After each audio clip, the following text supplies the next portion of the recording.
everyone! How's it going? Oh, I am like literally seconds to go. And let's bring the music up that I just queued up moments before I was ready. There, got some music going. Is that too loud? Nah, that's probably fine. I think I've just got my headset turned up a bit. Oh boy, I was getting really close to not being ready on time there, but I got myself, finally, a Stream Deck. Well, I can't bring it up because the cord is too short. But yeah, I've got myself a Stream Deck. I will be adding more things to it, but for now, that is all good. So, welcome everyone! Budini, welcome as the first person to the stream to say hello. Double Axe, hello! I don't believe I've seen you around here before, so welcome. And welcome to Erland? I don't believe I've seen you around here either. I need to get new glasses. I woke up this morning and my glasses don't work. I don't know what happened. Something is wrong with my glasses. We're Vixen. Welcome back to the stream. Apollo, I did see your messages and I did see you delete them. Okay, that's a choice. Firebird, we have a few of your cars in here today. Ones with Ekai Men. Who else we got here? Ryan.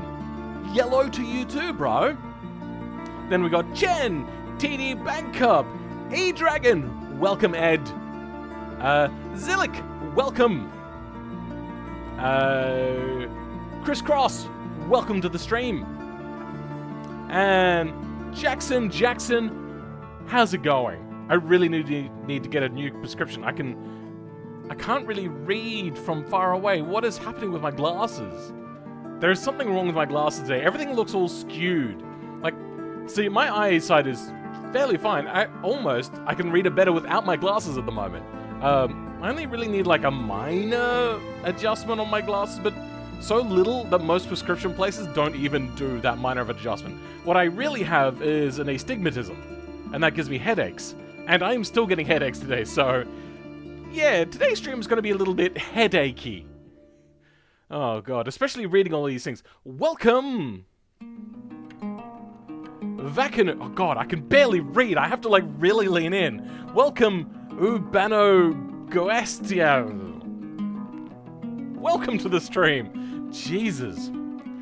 I wouldn't dare submit a car that is not engineered by someone else. Oh dear. Sneaky Mr. Wiggles, welcome back to the stream. Mr. Sveiti, welcome to the stream. I don't believe I've seen that name around here before.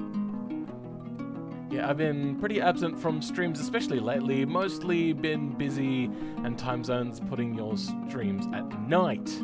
Yeah, I am thinking I might do a secondary stream time that'll happen approximately like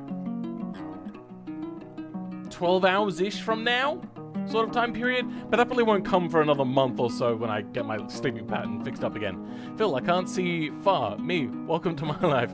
Oh, I'm very sorry there, Gustavo HP, with, like, yeah. It's not great, is it? Glasses off.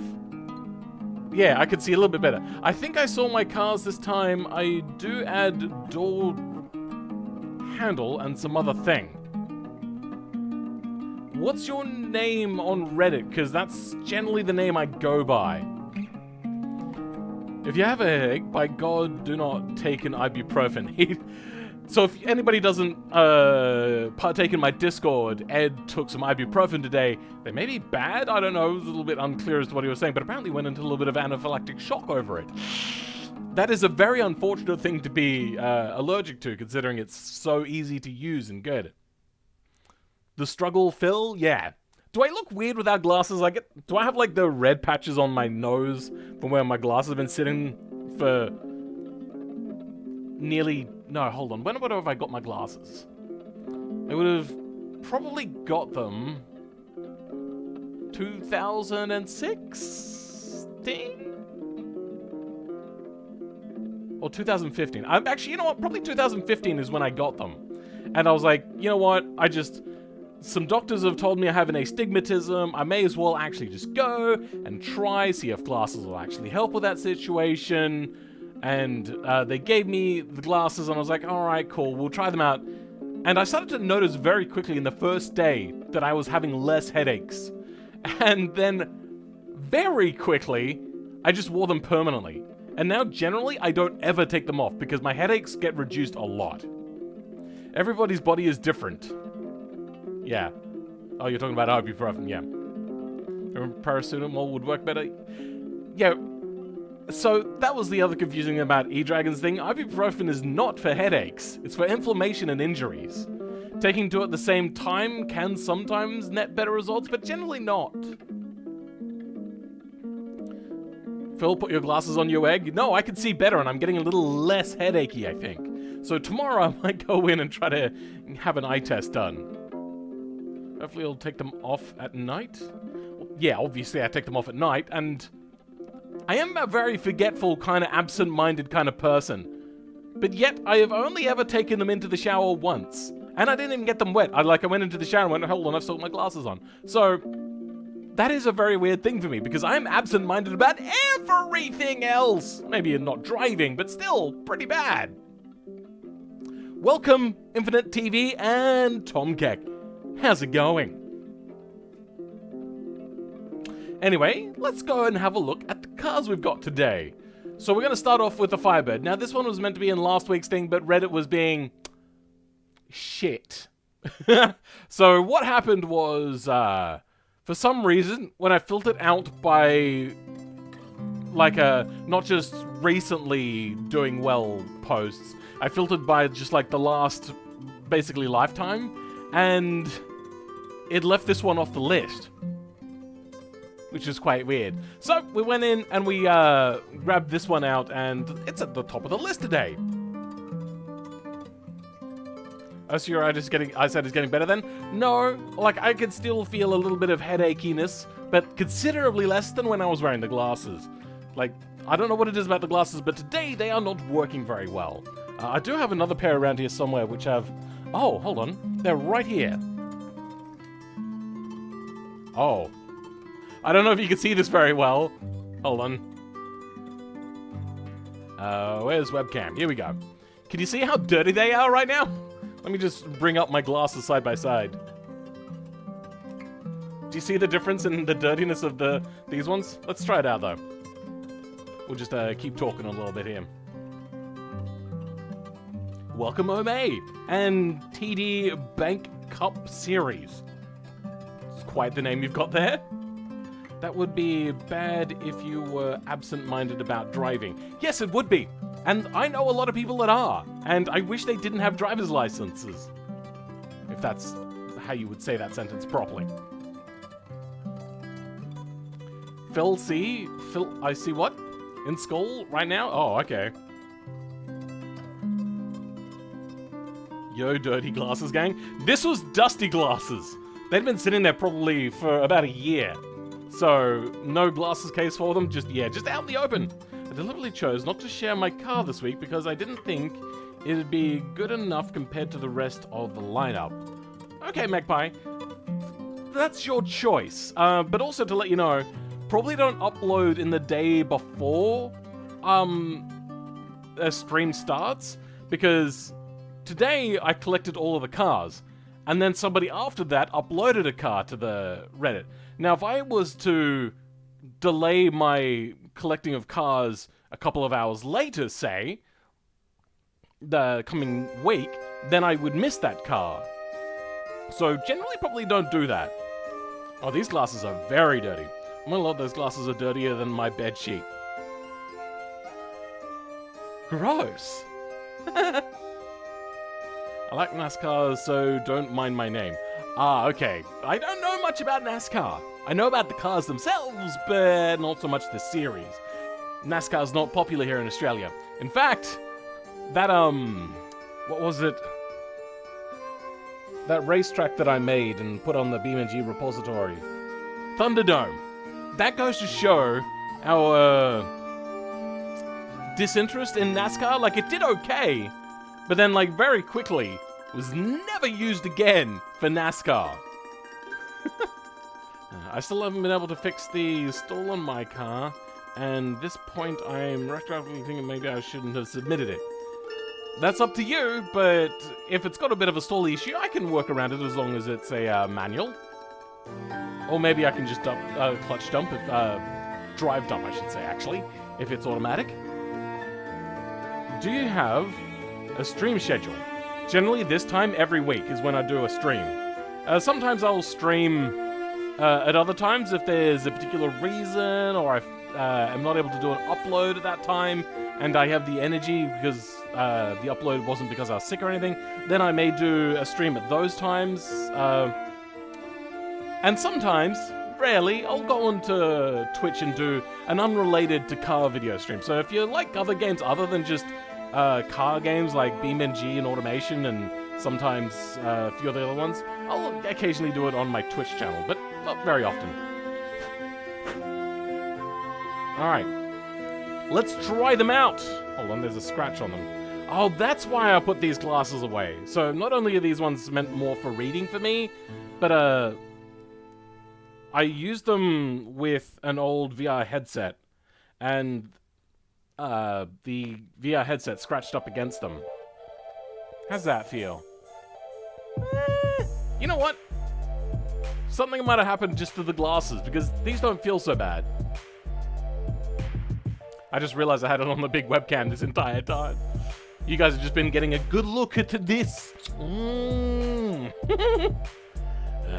My net dead comment Argo, my username in Reddit, call user. Okay. That is not grammar. But yes, I do know that username.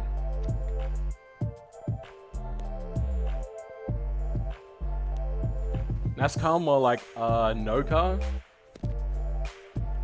Is that a joke? Wasn't a very good one there, E-Dragon. Okay, so let's have a look at the first car of the week, which will be this Firebird recreation. Apparently, hold on, what am I seeing over here? What's that? Is that meant to be there? Oh, yeah, I think yes. That is a weird thing. Okay, so that's apparently a part of the styling, to have a little... I'm assuming that wouldn't be glass, because that would shatter and be really problematic. It's probably some sort of perspex or something. Very weirdly placed. I don't get it. Is Firebird here? Yes, they are. Or at least they were. I'm not good at jokes. Okay. So what is the challenge of the week? Erland, we don't do challenges here. If somebody has built a car just randomly and they are really proud of it, then they go and they upload it to the BeamNG repository or Google Drive, and then they submit it on my Reddit for review. That's what we're doing. There's no challenges, just cars that people are proud of. Mostly because challenges are annoying to manage. And every single time I've tried to get somebody to help out with the moderation of things, to make sure it's fair, I make sure generally that they know that they can't also join into the events, because then they could be biased or break rules or know information that they shouldn't know. So generally nobody does it. Okay, yeah. Let's have a look on the inside. Oh, those seatbelts go for a long distance. Okay, that's unusual to have seatbelts like that. Okay, so just to let you know that these seats, or kind of seats, don't necessarily need to have the actual use of the 3-point harness. Generally what you want to do in a car that has back seats is to still have the seatbelt around here somewhere, and then have the seatbelt not touch the seat, so then that way when the door opens up and you fold the seat forward, people can get into the back still quite easily. Cool, I kind of didn't do English very well. Is there some common theme between the cars today? Nope, no theme. As I said, it's just if you have a car that you're proud of. Because a lot of people do a lot of building, and they always try to show me these cars. Hey, look at this car. Hey, look at this car. And I was like, why do build challenges when these people are clearly more passionate about these cars that they've made? So that's generally what I do. So, this car, I'm expecting a lot from it, should we say. There's a lot of detail on the dash here as well, though the background is a little bit bland. You generally don't see that on more modern cars. This is apparently meant to be a 2022 car.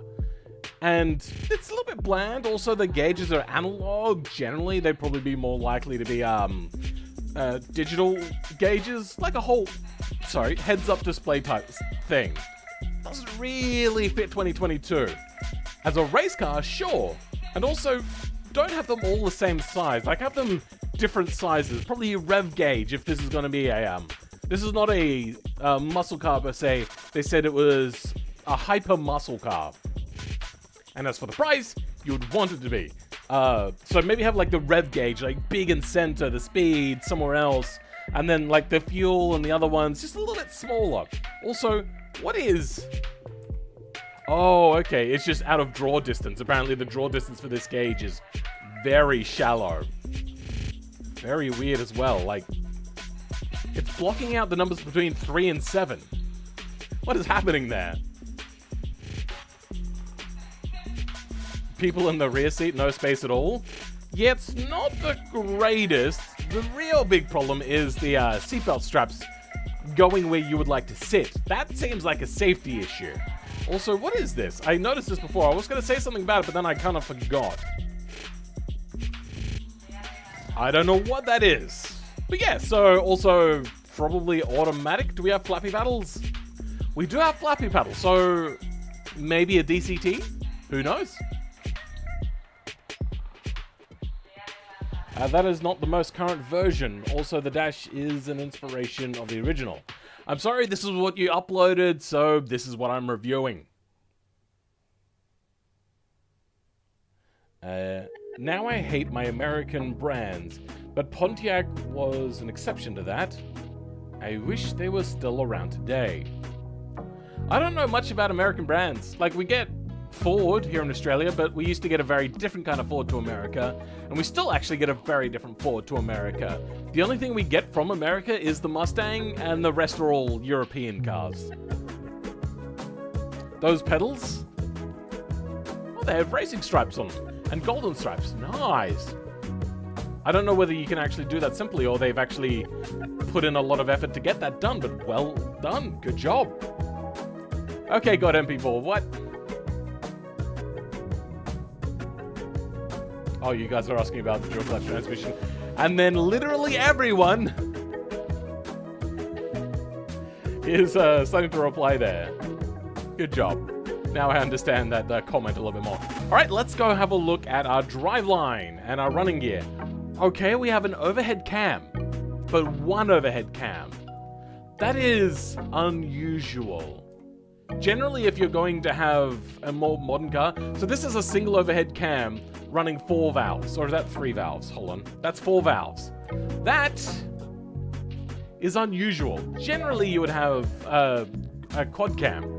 The reason why you don't want to do that is in higher power applications with a single camshaft, it can put a lot of stress on it, and if you start to rev really high, you can create a lot more drag than what you'll want to, and under extreme circumstances, they could snap. Not often does that happen though. Generally, I wouldn't run a performance car 4 valve off of 1 cam.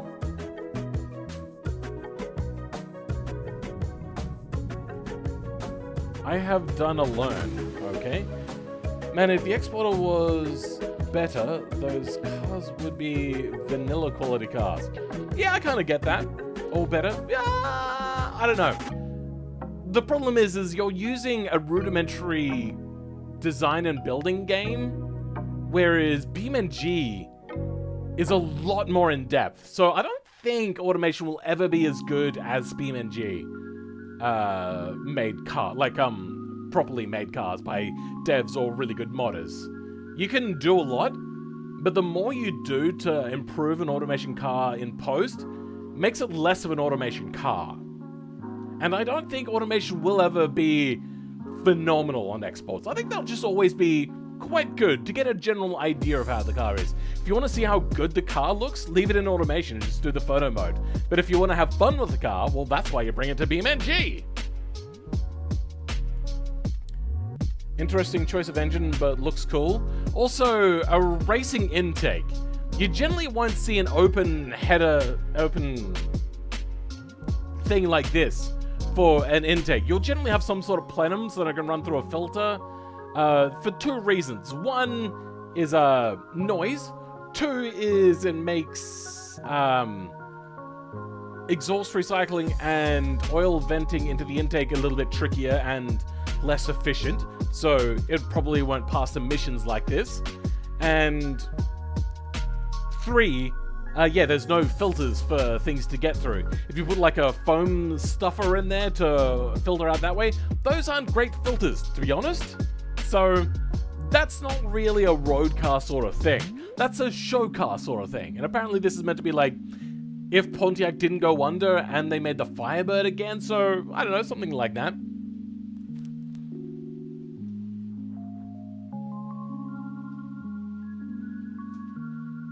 That was supposed to be a sweet smile? What? I'm confuzzled.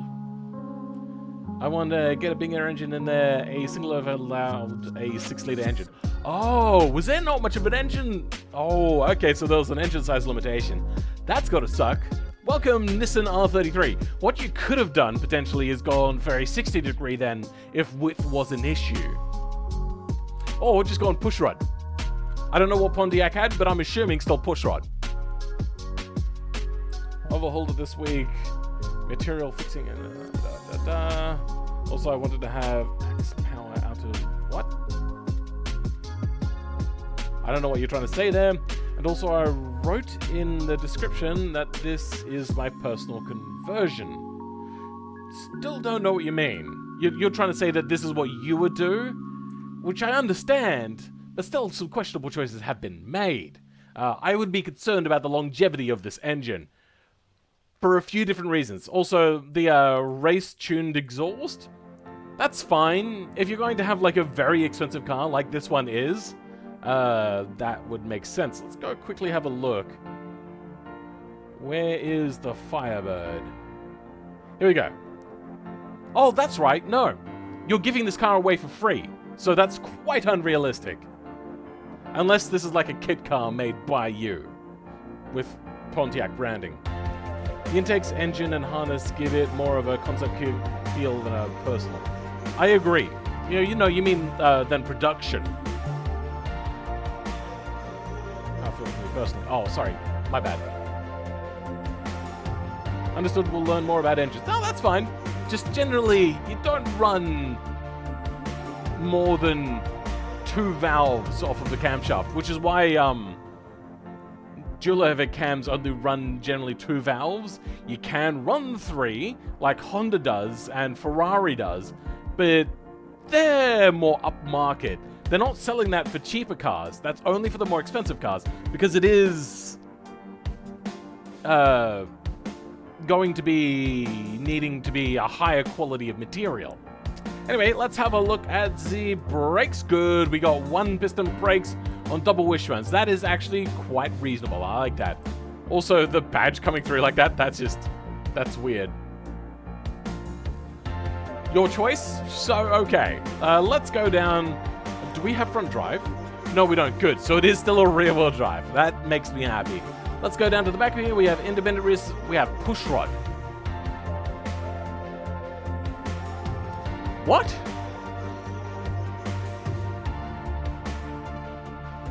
Pushrod in a muscle car. Your boot space is going to be minimal. This is not a normal car sort of suspension. That is unusual. That's not a normal sort of choice. Brakes don't look maxed out in size there as well. They look a little bit small, so that could also be a bit of a problem. But I suppose we will find out. Honda, the badge is really well done though. Nice art style. I agree, Just Oil. That actually looks like a pretty well done badge. I can see you've tried to use rudimentary shapes here, and I think it actually looks pretty good. I've not actually paid much attention to this. Is that a 2-parter? Yeah, that's a 2-parter you've done here. Interesting job. Also, yeah, I noticed this before, but wasn't quite sure what I was looking at.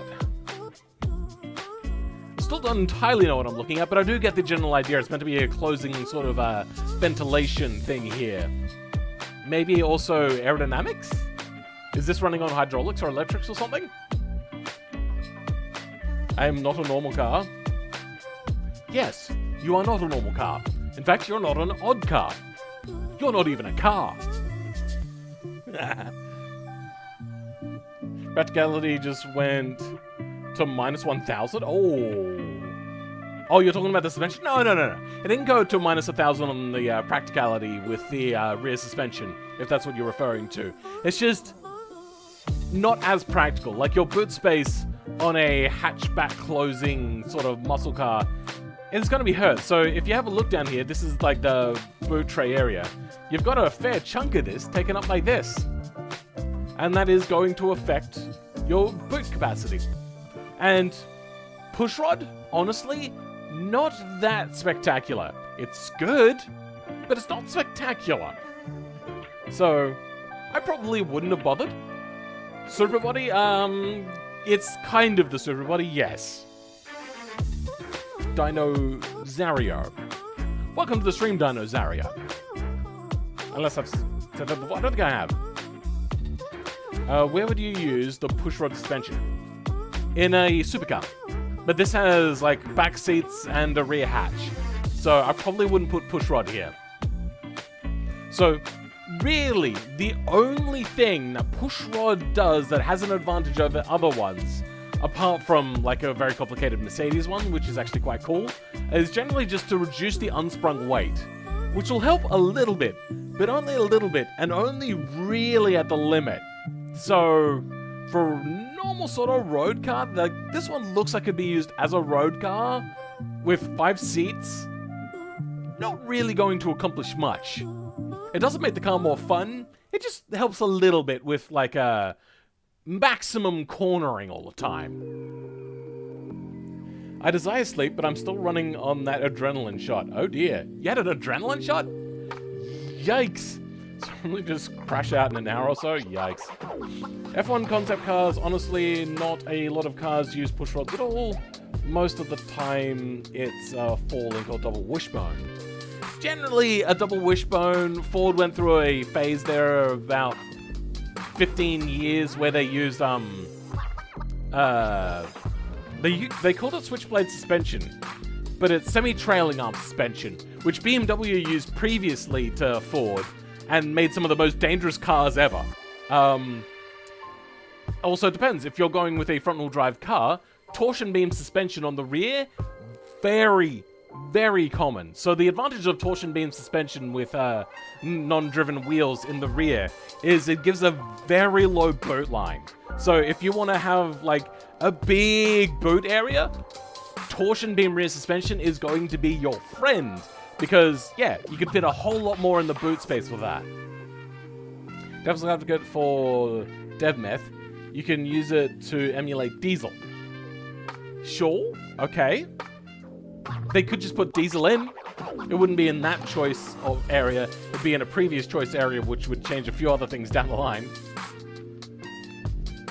I'll post the updated link in the Discord after stream. It will still have pushrod in the rear. Okay. I mean, the back seats aren't usable with those 3-point belts. Yeah. You generally, yeah, I'll have the things over there. I will also say that I do love the what's it called? The T-top. That's what it's called. I do appreciate the T-top, and I wish more cars came with T-tops, because I think it is kind of a really great way to do convertible without doing real convertible. I do like that. Good job. And it's a real callback to, like, the 80s, which I love.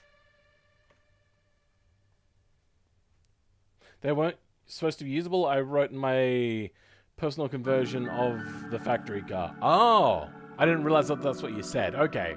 I thought you said that if you had unlimited money and you were...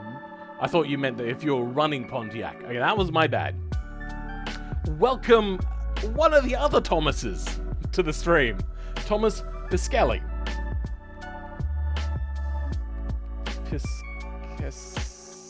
Piscaselli. Yeah, I'm right now, but I almost died. Yep. Semi-trailing arm suspension in automation is McPherson's right? No. Semi-trailing arm is semi-trailing arm in automation. Generally only for rear suspension, though. I think only a French car used a semi-trailing arm on the front suspension, which seems like a really bad idea. But guess what? It is a really bad idea. Welcome, XS Are you? No asking me to do things that aren't relevant to the stream.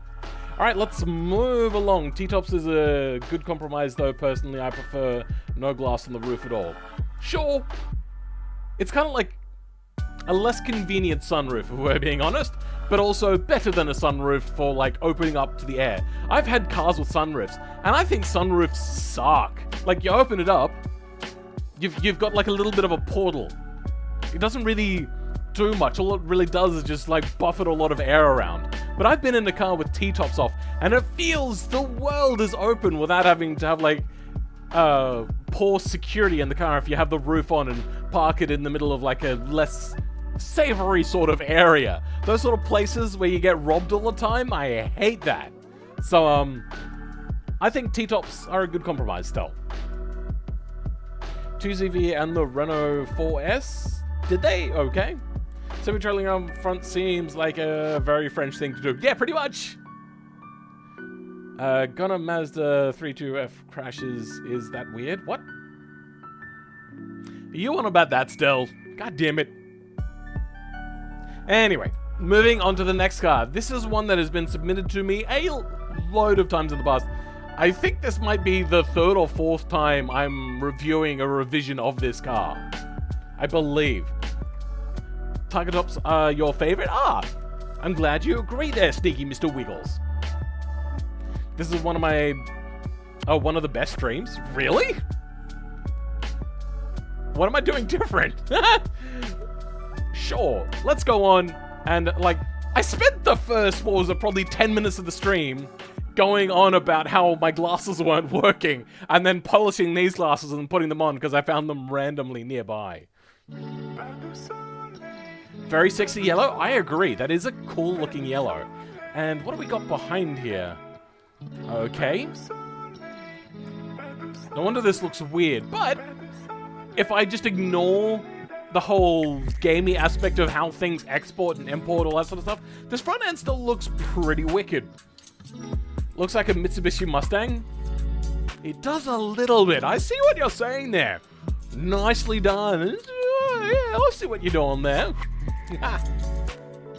That is not true, Phil. This is a new car, my second submission of the Firebird. Is it? Oh. Because it looks like another car that I've reviewed before. Maybe my brain just don't work so well. Welcome, Flipto3. How's it going? You have never had this car before. Okay, yep, cool. That is a great color. I do like the color of it, and like the sheen on it with the nice use of the metallic paint code. Really well done there. Listening to you while working, but forgot to say hello. So hello. Welcome, Connor Mehring, to the stream. How's it going? Welcome back. Just remember about the time when Jeremy Clarkson threw one of Richard Hammond's T-top part down. Ah, yes, I do remember that. That is a problem with T-tops. If they break, which is not hard to do on some cars, it becomes a real problem. What are you doing different? Well, you have a lot of knowledge about cars. You go in depth into design and question things. You know how BeamNG works better than anyone I've ever seen. Ah, you meant compared to anybody. I thought you meant just this stream compared to my previous streams. Okay. I've seen, and frankly, you just got a nice jovial personality, and we appreciate it. Ah, thank you very much, everyone, for agreeing with that, and to the Skunk Rocker. Skunk Rocker, welcome to the stream, and thank you very much. That is very much appreciated. In English car right now, I hate it. Oh dear. I hated English too, and it's my native language. But I'm also dyslexic, and most of the English was written and not spoken. And if it was spoken, it was gently read. So, I always failed English. Horribly bad at English. Feels very chill here. It's nice just to vibe and get educated. Cool. Thank you very much. Sorry about the weird punctuation. I'm doing voice to text, and my new phone likes to just put punctuation randomly. I don't know why. I don't know. Seems fine to me. You guys are almost making me tear up, so I'm going to stop reading those things now. Both a man and a Phil. Okay. So let's have a look on the inside of this car. We have ourselves... Okay. I don't know whether they've done the supercharger mod, but we'll have to find out. That is a quad cam. I'm assuming, yep, that's a V8. So probably more akin to a Ford, more modern sort of engine from about 2003-ish onwards, where they started to do quad cams. Not many muscle cars bother to do that. We will also have to find out whether this is a crossplane or a flat plane.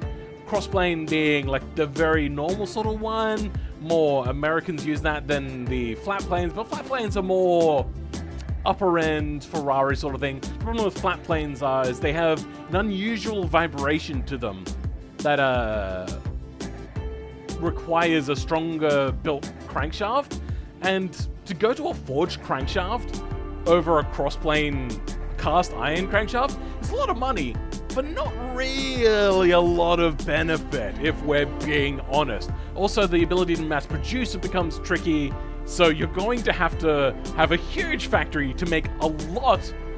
Oh, actually, a huge factory to make not a lot of forged crankshafts. Supercharger? That is a big supercharger. Okay, so also I should point out, that size supercharger is the sort of thing you would see on a top fuel dragster, as denoted by the fact that it looks like it has 4, probably what's meant to be something akin to a 4-barrel Holley carburetors on the top. So, yeah, that's not really a normal car-style supercharger. Usually superchargers are a lot smaller, but still, it fits perfectly with the look, so I'm not questioning that at the moment. Mod back of auto. What? Welcome, White Hat Box Plays. What? Is that a supercharger? I don't know if it's a real one, but we will find out later. There is a supercharger mod. It's very simple to do. Drag in a thing, and then change the line of code. Unless you have turbos, then you can just drag it in and then just go into the Control W, which brings up your car settings, and you can just switch the turbo over to supercharger there. That's a mod. Does it work? This is only cosmetic, the way it's set up. But they may have the supercharger mod also installed, which doesn't make it physically look like a supercharger. It just makes it sound like and have the power of a supercharger. Though, unrealistically, because you can just set it to whatever you want and make a bazillion horsepower if you even fiddle with things more than what you should. So, that's why I don't like to use it very often. Not sure if that supercharger is mounted properly. The pulley doesn't seem to connect to the crankshaft. I just assume that maybe the crankshaft has like a gear, or maybe an inside chain that goes up to here, then it extrudes out to a different pulley.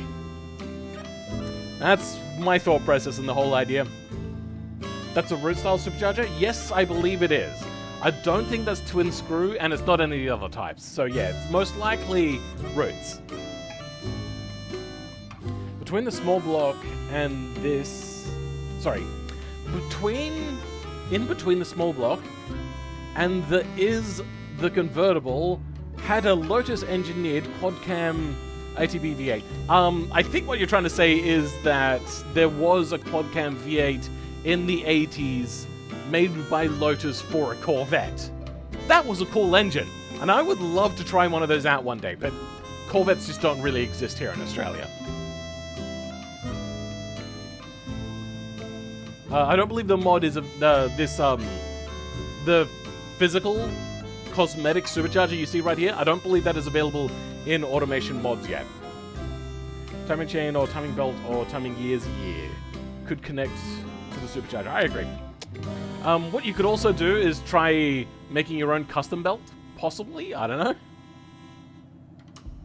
If the supercharger is one fixture, it's hard to make it even smaller and connect it down to the... Yes, I agree. Very much so. Okay, let's have a look at what we got here. We have 2 piston, 4 piston, but these are not automation brakes. And that's not an automation disc either. I don't think those are automation wheels either. Well, let's have a look on the... Okay. The tires are also not automation. So these wheels and brakes are off of another car, or potentially what they've done there is converted over some BeamNG wheels to fit on here, which is the thing that I did once, and then just like, it was such a nightmare because you have to reorganize so much garbage to get it to work. I don't know entirely what's happening there, to be honest.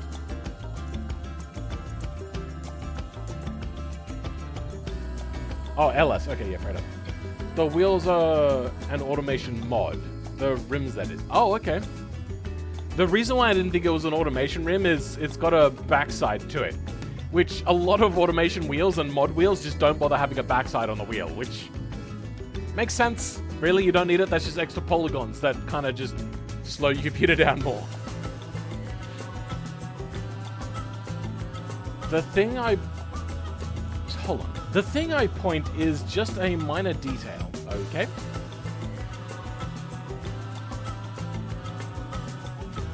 Yeah, welcome, Cranless, if I haven't had said hello to you yet. Welcome back to the stream this week. The rest is Ekai's gorgeous work. The glorious work. Okay, cool. Let's, hold on. Does this have front drive? Please no, please no. Damn it, it does. Okay, so this is an all-wheel drive. So it's not very American, if we're being honest. We had, like, it started off good. We had a big supercharged V8 in the front. Very American. Not many other car manufacturers around the world will bother with that. Also, I'm noticing once again you've put push rod suspension in here. So it seems very American. Front engine, rear wheel drive would be the norm. And you've got an all-wheel drive. So, I don't know. Points off on realism for that, because that is very unlikely. Two piston brakes in... Wait, hold on.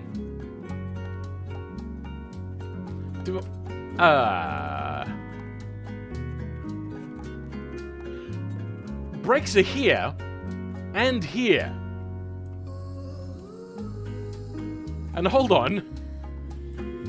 That's 6 piston brakes, physical mesh on the rear. How does that work? Is this off of like the bolide? Is that what this is? Because it has the engine in the rear, so the brakes would be bigger on the rear. That doesn't make a whole lot of sense. What gen of Corvette got those? What? Are you talking about the quad cam V8 made by Lotus? It was the 80s one. I don't know much about Corvettes, just the, I think like either late 70s, but like the one in the 80s started off with that. But then they made the LS. That was when they basically made that. And they did it. More brakes, all the braking. Yeah, I know, right? What is going on here? People who make powerful engine. All we need is all-wheel drive to make it easier to drive. Basically. There was an all-wheel drive Chevy Express van. I don't know how that came to be. I don't know. I have to ask Echo. Okay, so let's go to the point of that cross-play challenge I did with Venz. Now, what he did is he made his vehicle all-wheel drive to handle the cross-flies better. And I called that cheating. And then he said, oh, but there were other ones, like the Challenger all-wheel drive muscle car. But that's a V6.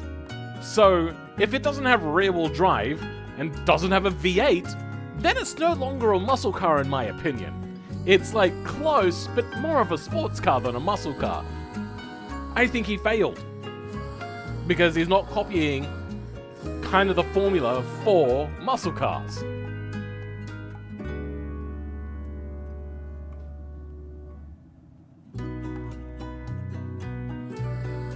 By the way, my car is all-wheel drive too, but it doesn't have much horsepower. I mean, it really depends what you're trying to do. If you're trying to make a muscle car and then you make it all-wheel drive, for me, automatically, I would probably call that a fail. So I wouldn't give you a complete fail, just a minor fail. Also, I'm also gonna...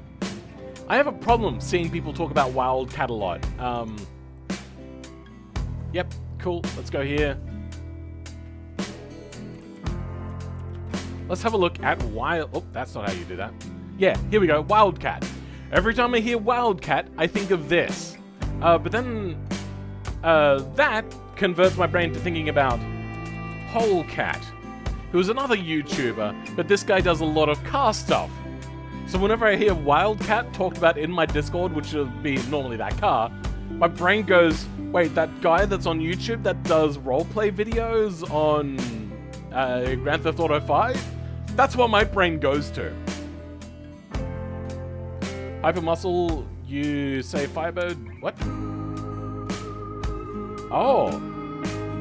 You want to call a Hypermuscle a hustle car. That sounds a bit weird. It sounds like you're trying to be a prostitute. Anyway, this interior, phenomenal. I love this line that goes across here, then joins up to the side here. I mean, I know it's just automation, so it doesn't really wrap around. It kind of just joins together. But still, that is a very good interior. I do like that a lot. Good job there. Your dash also more fitting of this sort of thing. It feels a little bit flat there on the shininess. I wonder if there's a way to make it illuminate by modding it somehow. That would be cool. Though I'm also assuming very tricky to do. This is a really nice interior. This has to be one of the best interiors I believe I've seen, though I'm not entirely sold on the steering wheel if I'm being honest.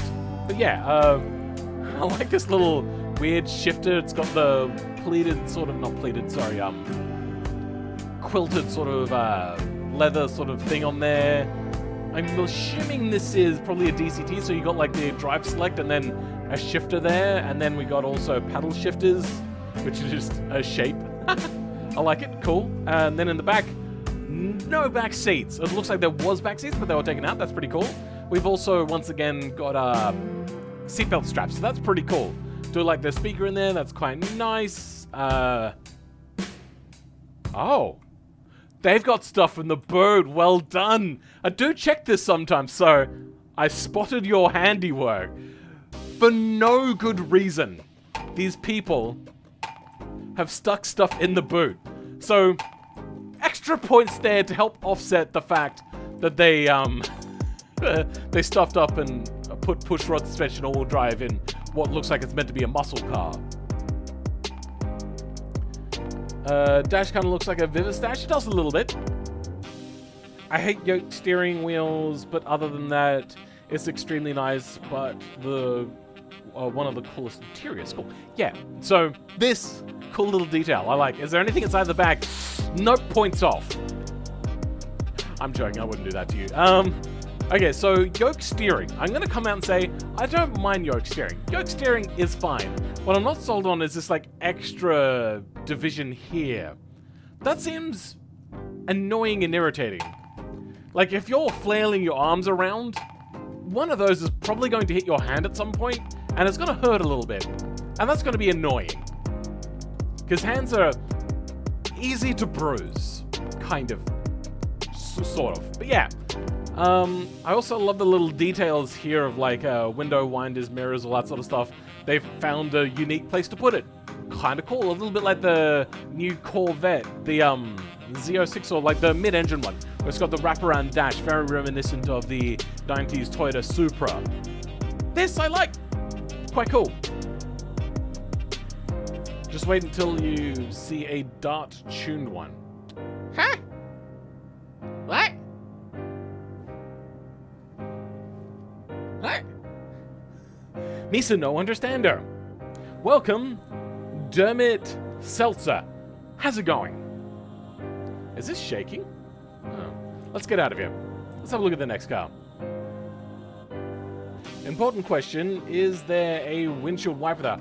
Oh, no windshield wiper, and once again, oh, no windshield wiper. So, I will let some people get away with it. It looks like there's a place to hide the windshield wiper.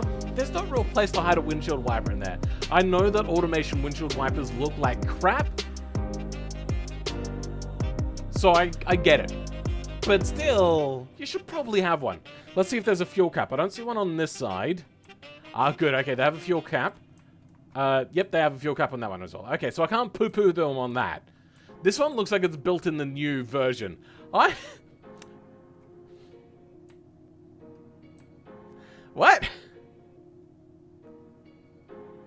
Why?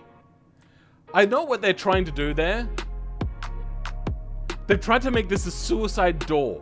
And then they realized because they took the back off there was no, like, hinge area. What you probably should have done then is maybe put the hinges over here and not here, kind of like hovering on nothing. The other thing is, you may notice that this bodywork goes around and wraps around like that. So what's meant to happen is the door is meant to open out that way, like the normal way, so it doesn't interfere with itself. That's going to interfere with itself. Fail! Also, suicide doors, usually very illegal on the road. So you don't see suicide doors in many countries. And if you do, they're very rare. There was talk, I believe, in England of making it illegal unless they use those exploding bolts like you see on like NASA and stuff like that, and some race cars on the hinge area. So then if it detects being hidden, then the explosive bolts will go off and the door won't slam on the person trying to get out. I don't know if that ever happened. Here in Australia, they just went no suicide doors for like the last 50 years.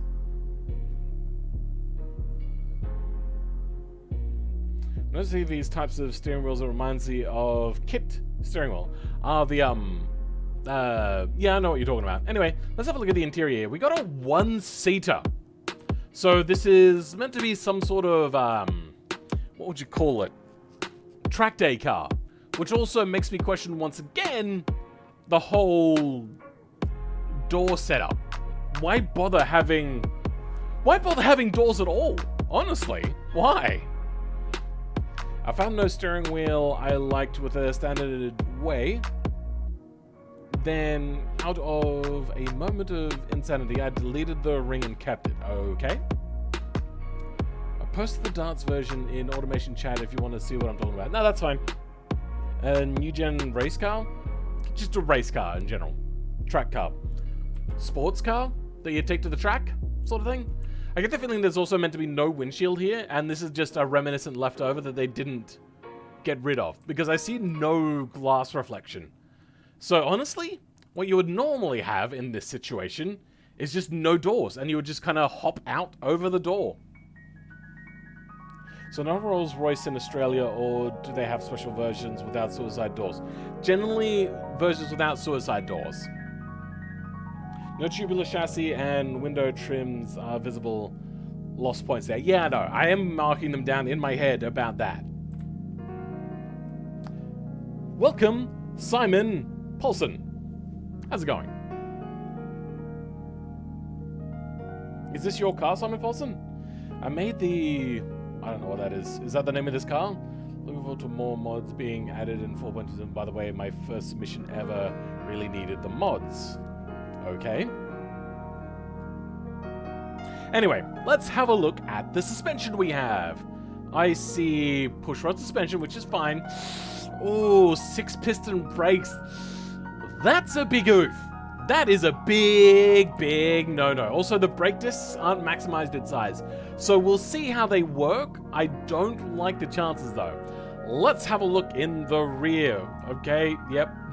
Because there's no front drive, I'm not actually too concerned. So it's not too bad. We have a very narrow V6 quad-cam twin-turbo. So reminiscent of the Ford GT from 2016 onwards sort of time period. Very cool car. V6 twin-turbo, designed basically the same normal Duratec V6 or whatever it's called. But they just tuned it up a lot and put it in a race car. So that's what I'm kind of going with, is probably what their engine is here.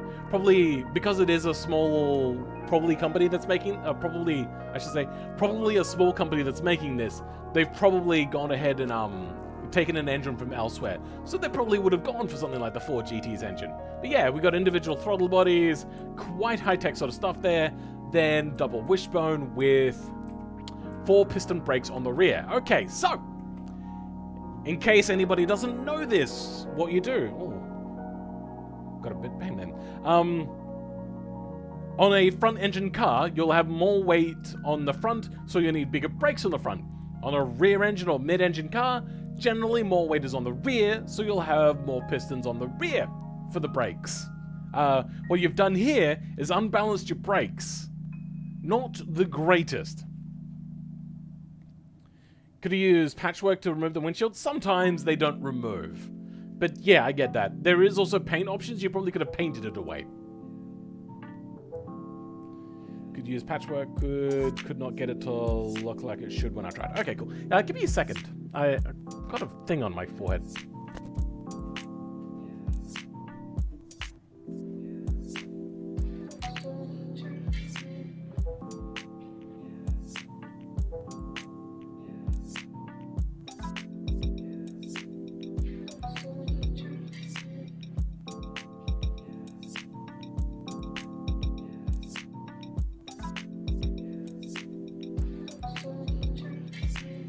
Great. Sometime during the stream, because it wasn't there before, I got a zit on my forehead. I've not had a zit in like 6 years, 7 years, 8 years. Like, probably 2014 was the last time I had a zit. That is weird. Very weird. Apparently I'm going through puberty, guys. I'm just like you. I'm not a puma. Hey kids, where are the drugs? I'm not a cop. I could not get it to look. Okay, cool. Either a Dutek V6 or a Nissan GTR engine, though the latter is unlikely. I don't know. Depends. They could have contacted Nissan and said, hey, can you sell us your engines? Which is a very common thing to do. Because car companies want to make money. If somebody says to them, hey, can you sell us your engine? A lot of the time they'll just go, hell yes we can! That's guaranteed sales. Unless it's like a top-of-the-line company that is very precious. Mercedes is quite precious. They will very rarely let out their engines to other companies. The only ones I believe that have done it ever were McLaren, I think, did it a little bit, but not the McLaren we know currently, and Pagani, I believe, were the only two other companies to ever get that. Ferrari have kind of let out their engine a little bit, kind of. Like Lancia got a V6 version of the V8. But yeah. I recently connected to World Zit with Comic Zits. What? I'm confuzzled. Return of the puberty. Oh no! Puberty! Worst time ever. Demerit Seltzer, yeah, could have bought a crate EcoBoost. Yeah, Ford will just straight up just sell engines as well to the general public. I know that because that's kind of what Hoonigan did. They said, hey Ford, you sell your Ford GT engine, can we also have one? And they're like, yeah, sure. I know that they had a deal and whatnot, but yeah. So we'll leave that, we'll see how the brakes work and all that sort of stuff, but we'll do that later when we're actually testing it. For now, we got this with the crustiest looking interior I have ever seen. That is unattractive. It also feels as if the crustiness is like the negative of the picture. I feel like it's meant to be like the dark is where the light is and vice versa sort of thing. GTI engine are handmade, if I remember correctly, so it's quite unlikely they would sell that. Not necessarily, Nissan still sells that engine. The early versions were, and then they became less handmade as they went on. Because they sold a lot of those cars to be making them by hand. Also, the amount in which they were handmade was kind of exaggerated, but more just misleading in how much it was handmade. It's not really that handmade. It was just some parts were assembled by hand. Nothing compared to like Ferrari or Lamborghini. Yeah, I think there was a Mercedes that had McLaren badge on it. No, that's not what I mean. But yeah, there were McLaren branded Mercedes. There has been so many McLaren companies over the years, it is ridiculous. Like a baby, small baby. Oh, this car is cute. Oh god. Chocolate interior. I agree. Welcome SB Works. I don't believe I've said hello to you yet to the stream. This car appears to be a friend ignoring the... What? I think you're... Were you on like heavy painkillers there, E-Dragon? Is that what happened to you? Stone seats? Haha, a little bit. This car is small. It uses Wheat OS as interior parts?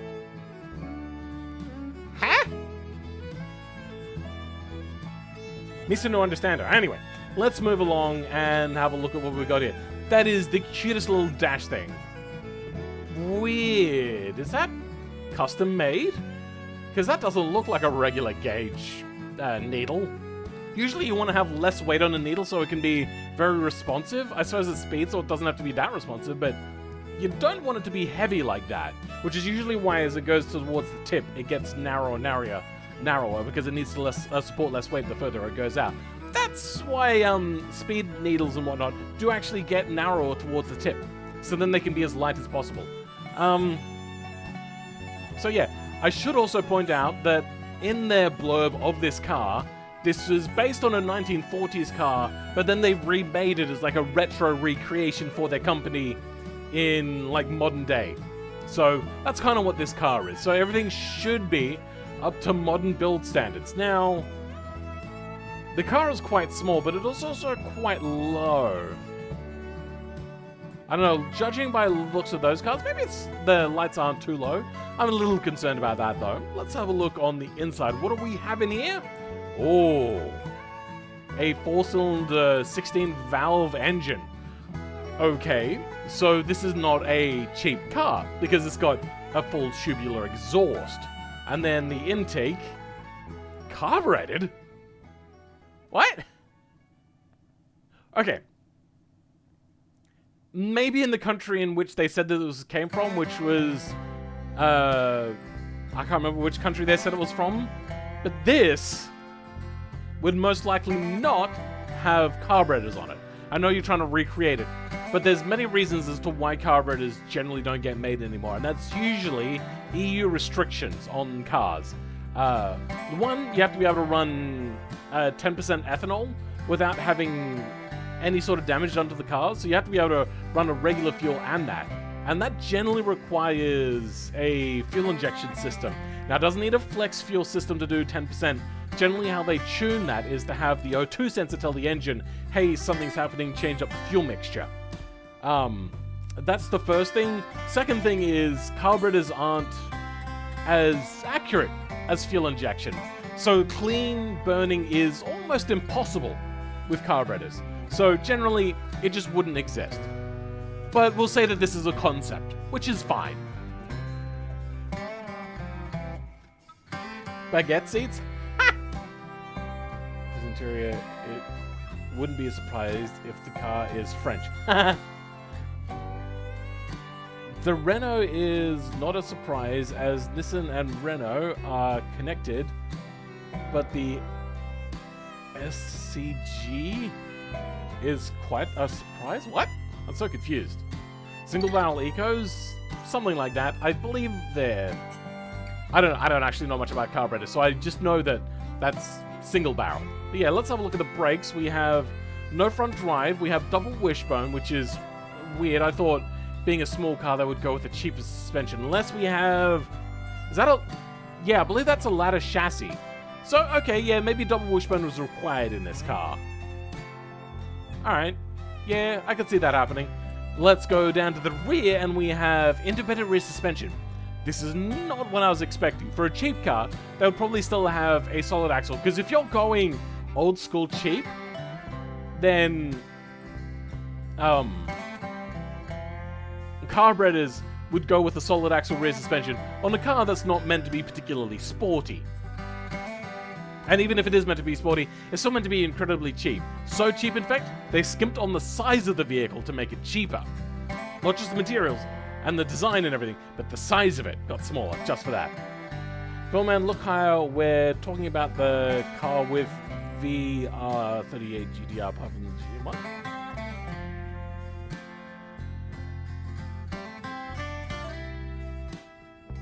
Okay, well, you guys are talking about things that I don't see on my screen, so we'll just ignore that. We have here very small rear brakes, one piston. Okay, what you should have probably done is gone with a bigger disc, and if you wanted to save weight, you could actually go a solid disc, but then have a softer, more comfortable brake pad type, which is also cheaper. So you gain more price with a bigger disc, but cheaper pads will make it cheaper again, more comfortable, and also not have to worry about brakes cooking, but I don't know how it'll go with the new version of automation, automation seems to have exported things quite differently. What do we have on the front again? Yeah, one piston but bigger discs. Okay. But the engine is also, as you can see here, quite forward. So here's the center line of the front axle if it had an axle on the front. So you can see that the engine is fairly over the front. So the front brakes do need to be considerably bigger than the rear brakes. But yeah, this will be fun and cool. Let's have a look at the back of the car. Looks nice. So when I was reading the blurb on this car, what was coming to mind for me was... what's it called? The Nissan Figaro. Kind of one of my more favorite cars, actually.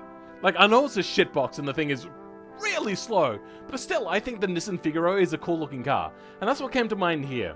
What I don't understand about Nissan and their Figaro is the fact that they made it in such small numbers, even though it was incredibly popular.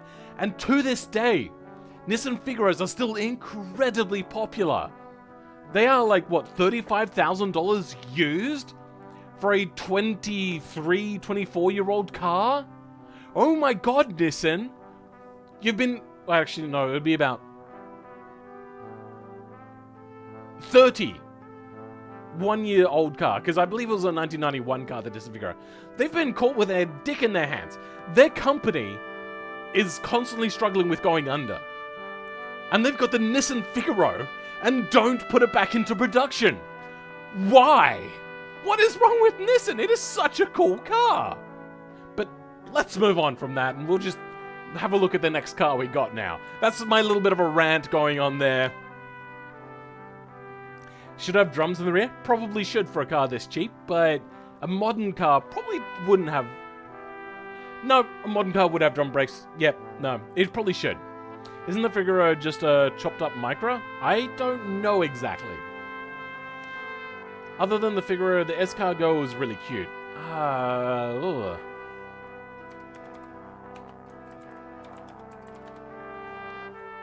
Oh, this car. I've seen this car around a lot. Yeah, I even saw when he did a review of it. I don't know. I'm not entirely sold on it. Like, I think it looks funky. Would I say it's cute? No. But that's just my opinion. I kind of like it. I would kind of like to own one, but I wouldn't want to pay a lot of money for it. And I'm assuming here in Australia, they probably cost a lot of money if you ever see one for sale.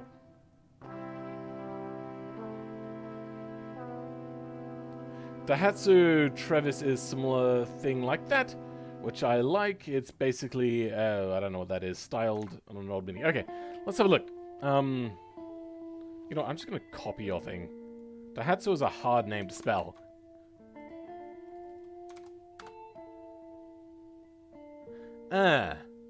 No.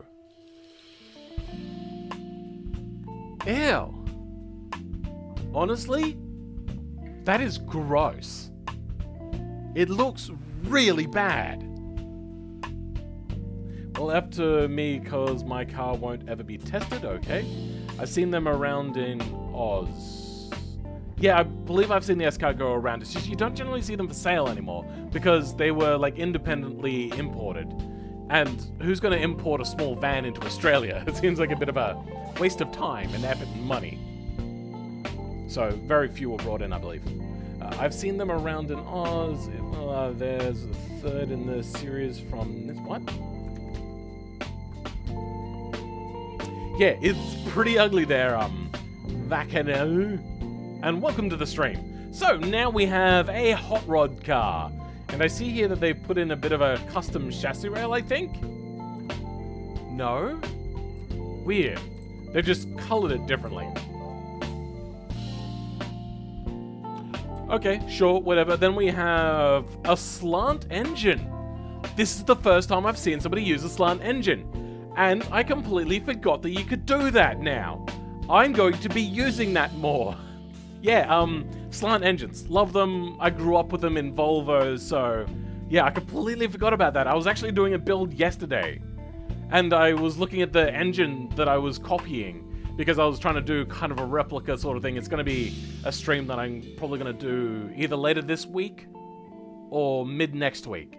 And it's going to be like that big long 4-hour stream where I made that Lancia D50 mod body for automation from Blender to BeamNG all the way through automation and everything. I'm going to do that again, but with another car now. Not a Formula 1 car, but also not far away from a Formula 1 car. But yeah, you guys will see that. It's going to be tricky though. It's going to be a very hard body to make. Have you seen the Aura Cat EV? Kinda cute and impressive specs, but too small for my use. There was one body that I liked from China, which is an EV. Oops. Ew. You know what it looks like? It looks like a cross between Porsche's worst points and Tesla's worst points. That's quite ugly. But no, I'm thinking of a small one that hasn't really left China yet. China... Small EV. I think it's kind of this car, but not exactly this one is the one I'm thinking of. Maybe that? Like, this I think looks really funky. I think Honda also has one coming out soon that I do like the look of. That looks pretty nice. Oh my god! They tried to copy a Porsche Cayenne or whatever the SUV is. That is hideous. But yeah, no, I like the look of that. That's kind of cool and funky. Suzuki Mighty Boy? Yeah, I kind of like the Mighty Boy, but it's still not a small car. It's a small SUV. But yeah. Oh, wait, hold on.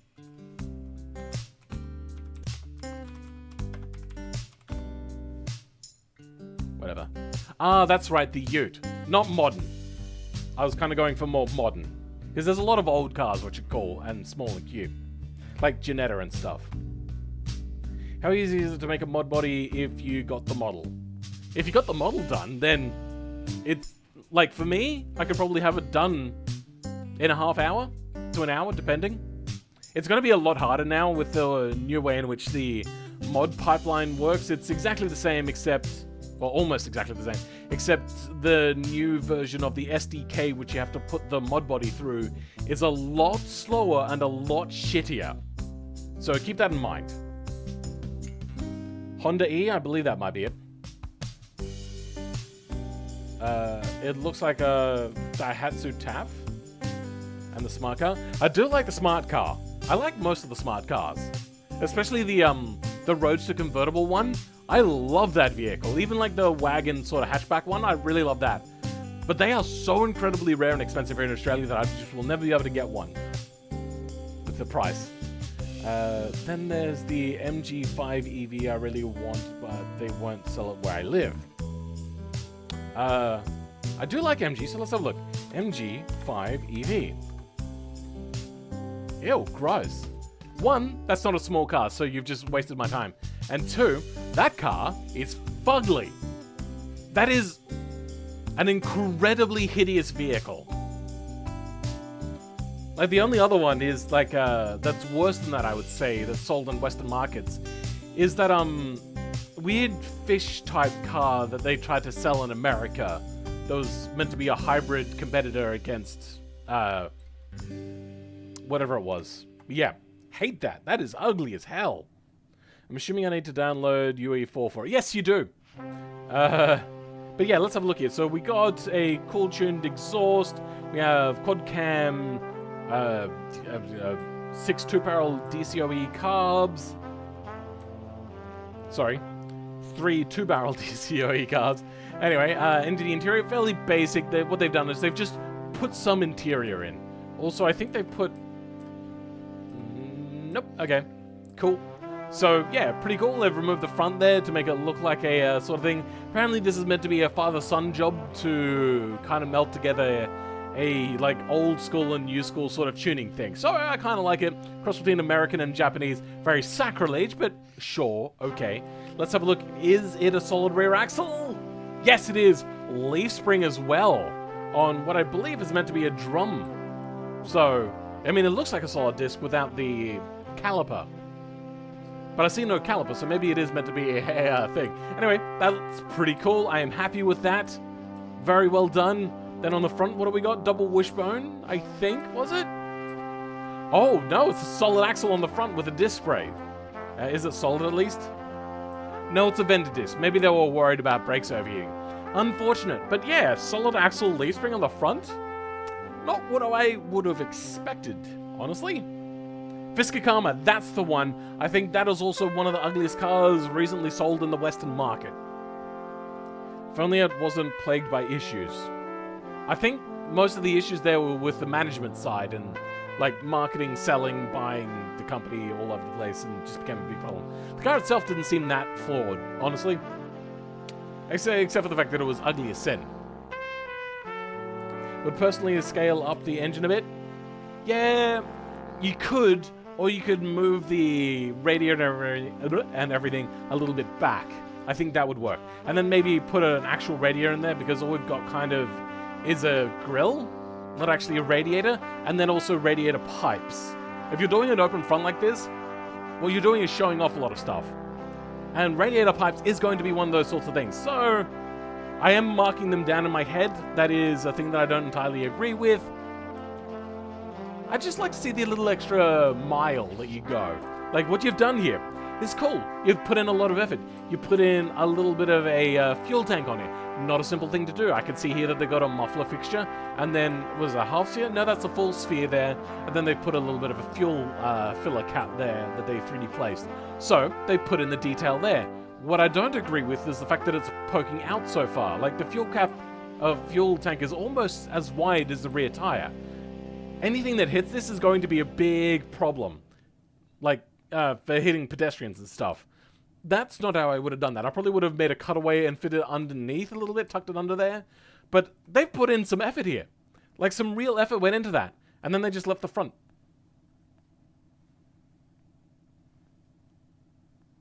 Even on my tractor, I put in a radiator. I didn't put in a pipe, but that's because it was all really tight in there. I thought about doing it, though. Only bad thing about smart cars is most people really bad SMG... What? Only bad thing about smart cars is most were really bad SMG automatic.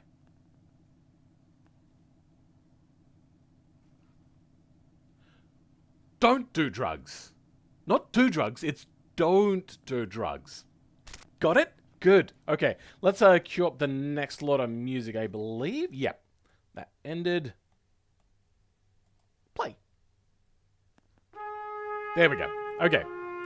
Weird music, but okay. I should build a modern Suzuki Cappuccino. I really think I should. Moving the grill back is probably a better solution. That's one long front overhang. Yeah, I agree. Maybe there was a chassis limitation. I don't know. They probably could have turned the chassis off then and made their own custom chassis. That could have also worked. Only found out recently that Fisker is still around. Really? Well, are they just selling parts now? They also have a new concept car. Oh, nice. So they're probably just a parts seller at this point. Anyway, let's move along. Now we have, you know how I said I was going to do one beginner car every week? This is the beginner car. And I believe Chen said that this was their car. So at least it's got handles and it's got a mirror. Does it have a fuel filler? Yes, it has a fuel filler, so at least they've done that. Does it have windshield wipers? Yes! Oh, look, it's better than those two cars over there. But it is also a very basic design.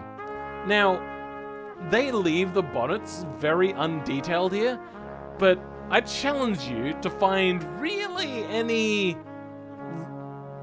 manufacturer that tends to leave bonnets undetailed completely. Like, yeah, here, you can already see, there's little straight bumps on here. They don't really do anything, they just look good. That's just, it'll take 30 seconds to do. Ford Focus. Let's go like 1998 to look at the first one. The first one, there's at least an indentation here of some sort. So, there is detail in there. Let's go 2003. No, 2005. There we go. Very basic sort of car. Now, it doesn't have an indentation, but what it does have There's a little bit of a thing on the side there, which goes down and follows down into the front grille sort of line area, as you can see. Still quite basic, but it still has design there. Who else does basic looking cars? Mini 2006? Let's have a look at theirs. A lot of them have a little scoop, but not all of them have a scoop. But you'll see here that it's got the bulges for the lights. Now, I know that those sorts of things are a little bit harder to design in, but putting something on the hood helps. So, please, don't leave them bland like this, and generally try to make the lines meet up with what you're doing on the bumper. That's a good little trick there. If it doesn't match up with the bumper sort of lines, then you're probably not doing it right. Try to make something work to do that. And look into a thing called leading lines. If we have a look at leading lines. Yeah. So leading lines generally lead to like a vanishing point, but generally also what it does is focus your attention. So the leading lines here are not just leading lines, but they are leading lines to focus your attention on what's in the middle of the picture here. That's not really leading lines. Like here's a Dutch angle leading lines. It's not really... Here we go. So you've got leading lines here, kind of lead you to think that the motion of the picture is kind of going that way. I think that's what they're trying to depict here by having an arrow pointing. But leading lines generally pointing towards her at one end and where she's going at the other end. So here we go, more leading lines. This one leads around and kind of shows a little bit of a focus towards the guy there. So you don't look at this image and go, oh, look at the rail here. You go, oh, this image has a cyclist, which is probably fairly important, even though it's way off in the thirds.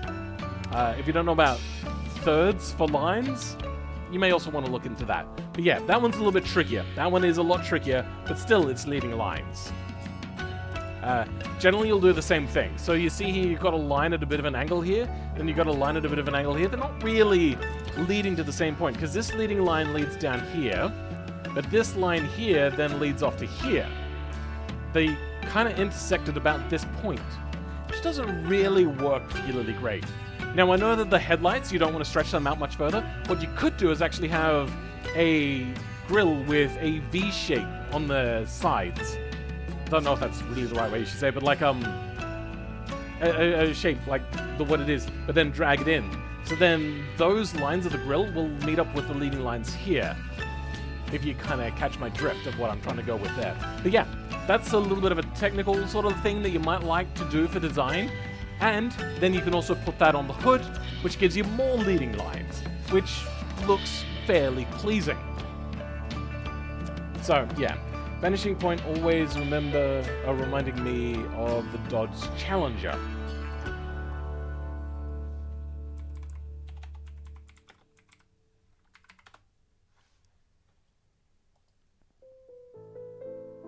Wait, no, wait, hold on. You said Challenger?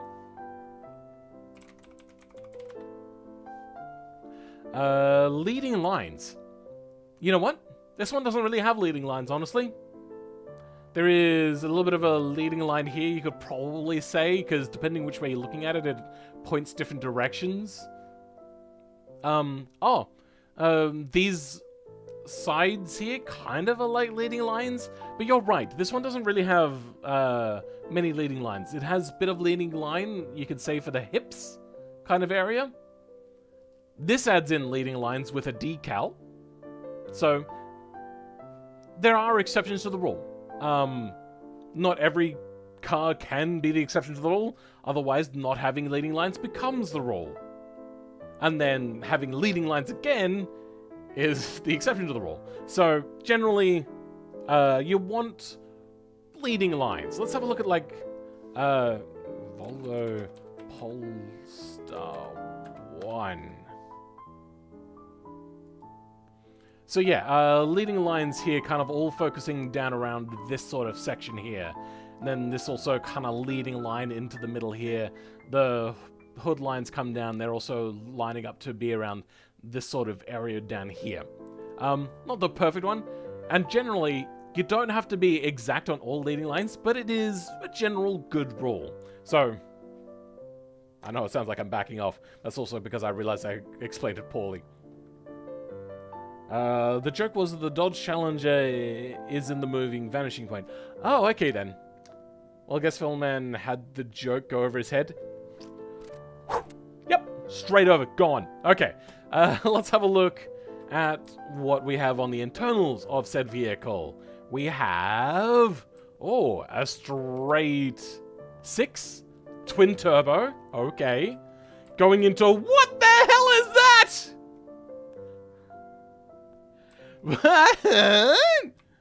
What?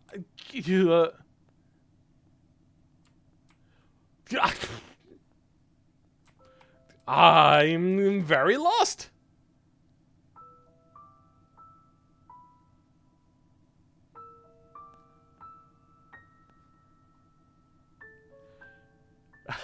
Okay, so I will say I know that automation at the moment has a bit of a bug, but they're not really going to fix it right now, where exhaust isn't actually the size the exhaust should be. So I know that's not entirely their fault, but still, what the hell? How did you not notice that was an issue at some point whilst building the vehicle? Oh my god! I was skipping all the old cars? I don't know what you mean. Also, welcome to EV54. How's it going? This is exhausting. Good job. Can't blame me. Yes, I can! Yes, I can, Chen! If this is your car. The exhaust is higher than everyone's IQ. Oh dear. Alright, I have noticed over here we have 3 pistons. Okay, I am concerned that this isn't coming out right. Also, I'm noticing, once again, the chassis has come out that bronze sort of color that we had over here. You see that? Bronze. And over here we have bronze as well. What is happening? Is there something wrong with automation and exporting colors?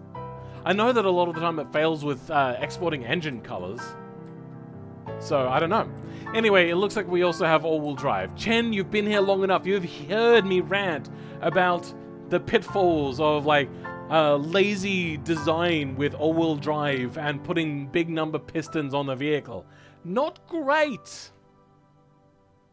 You're making a lot of hot air about this, Phil. I need that much brake power? Okay. Isn't this the new treated steel? I don't think so. Maybe? I don't know. It looks like an aluminium chassis, if I'm going to be honest. But then again, I can't tell because it's a weird color. Anyway, we have big chungus exhaust. Has it wrapped around here properly? Almost. There's a little bit of like a jagged line here, so it's tried to do this like incredibly sharp corner here. Into multi-link rear suspension, single piston. That is incredibly unbalanced brakes. The car has a vacuum cleaner for an exhaust. Oh dear. Isn't it like a reverse vacuum, like a leaf blower for an exhaust, don't you mean? Why don't you like all-wheel drive though? So, generally, you can... Oh my god, and then have a look at how small the exhaust is! What is up with this restriction? Okay, so... You only really need all-wheel drive... You don't really need it for off-road, but if you go extreme off-road, that's not normal usage, so you get an SUV for that. The only other reason you really do it is if you live in a snowy country, or a snowy area of a country, or just a snowy area in general. That's the only real time that you need all-wheel drive. Other than that, maybe rainy, but probably still you don't need it. All-wheel drive is expensive, not great on fuel, doesn't feel very lively as a sports car in comparative unless you're off-road, and generally slower. So there are all the disadvantages. The advantages are good on snow, good off-road. Why would you put that on most cars? The answer is, you wouldn't. So that's why I say, in automation it says, oh no, wheel spin! You've got a wheel spin! Or somebody has seen Audi and they go, oh, I like Audi, so I'll make this all-wheel drive. Or I like Subaru, so I'll make this all-wheel drive. It's not really how it goes about. those companies also sell two-wheel drive versions of their vehicles, and their all-wheel drive versions are usually their top premium versions, or they just don't have all-wheel drive altogether. So that's why I'm usually against all-wheel drive if you can make a car that doesn't need it. And I don't think this car would probably need it, even if the engine is incredibly overpowered. The only car which has really made all-wheel drive exceptionally fast is the Nissan Skyline GTR. But honestly, if you were going full balls to the wall, you could probably actually make the Nissan Skyline GTR two-wheel drive and probably as good. The only thing is with such a large amount of power, you're probably going to Mustang it when you go to Lever Cars and Coffee with a two-wheel drive. So maybe that was why they went all-wheel drive, so then like the biggest nincompoop could drive it? Potentially? Other than that, yeah, you don't really need it. Unless you're driving front-wheel drive, will do everything all-wheel drive does in snow and rain. Yep, that's fairly decent statement to make. You can throw it around with right setup? Sure. Still, all-wheel drive will be prone to understeer more because it'll have more weight on the front as well. But you can't also get over the fact that you're not really gaining much for probably a 5 to 20% fuel increase usage, which in some places is quite bad. And a lot of companies are moving away from all-wheel drive because all-wheel drive is worse on economy. And Euro standards are basically making those cars obsolete and saying, no, you can't have them anymore. So even Audi is selling a lot more two-wheel drive compared to four-wheel drive cars now, all-wheel drive I should say. On the back, it looks actually a lot like a Charger. I know that the lights fit, they are quite basic though in my opinion. The rear wing does not suit the car at all, in my opinion. Once again, also, this doesn't fit the car properly. I like the fact that you've offset the lock here, but I still don't like it a lot. Number plate is very flat and boring. It's not a whole lot of attention has been paid here. But anyway, we will try that one out later. Oh, it's also a two-seater. So this is straight up a sports car. What are we seeing here?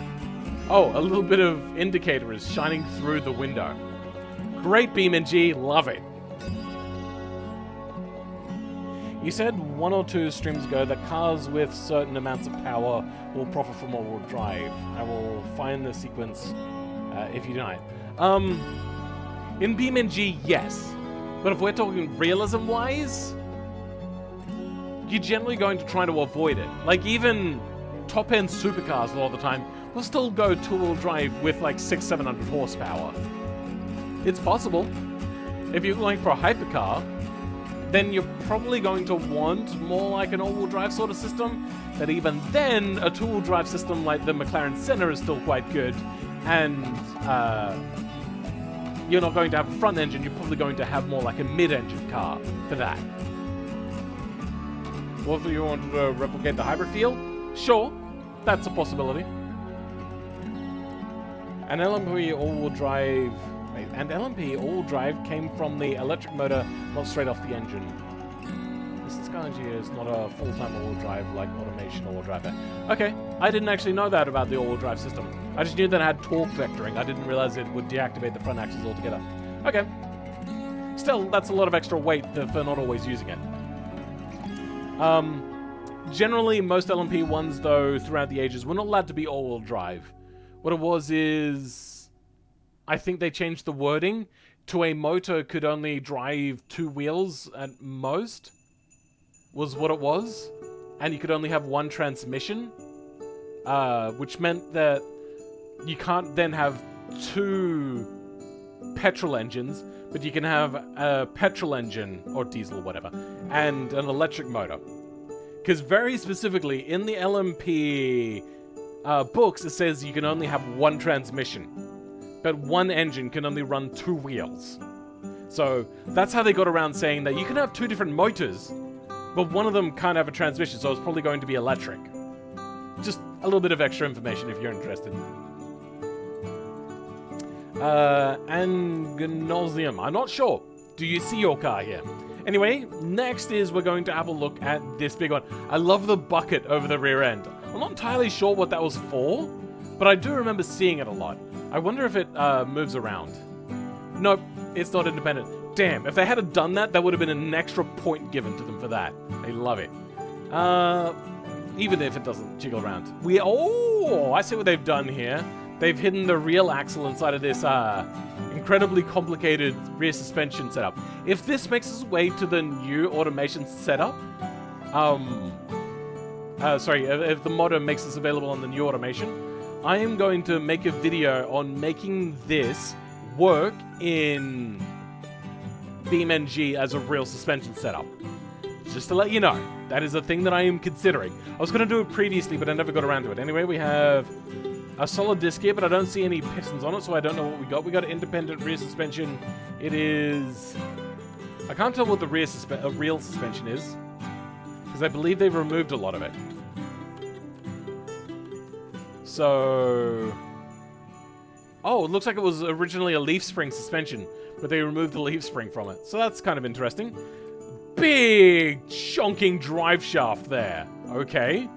Then ladder chassis by the looks of it up to front drive as well. So this is an all-wheel drive system, which is fair enough. It is an off-roady sort of military vehicle. Having all-wheel drive would be very helpful, or four-wheel drive. Very chunky. Apparently this thing has like 20mm armor. I'm not entirely sure. Front-wheel drive Bugatti Chiron. Oh dear. Speaking of wheel drive Nissan, make a front-wheel drive Le Mans car. I kind of did. It was shitty though. So I'm really unhappy with it, but I did do that. Speaking of... no, already read that. Please get... What? Is Funny Fox Bear here? If they are, welcome Fanny Fax Bear. Ah. Sorry if I missed you. Yep, I saw my car here. It's the white one. Ah, okay, yep, cool. We will be getting to that one. It'd be amazing to have this work. The thing bubble around, that would be cool.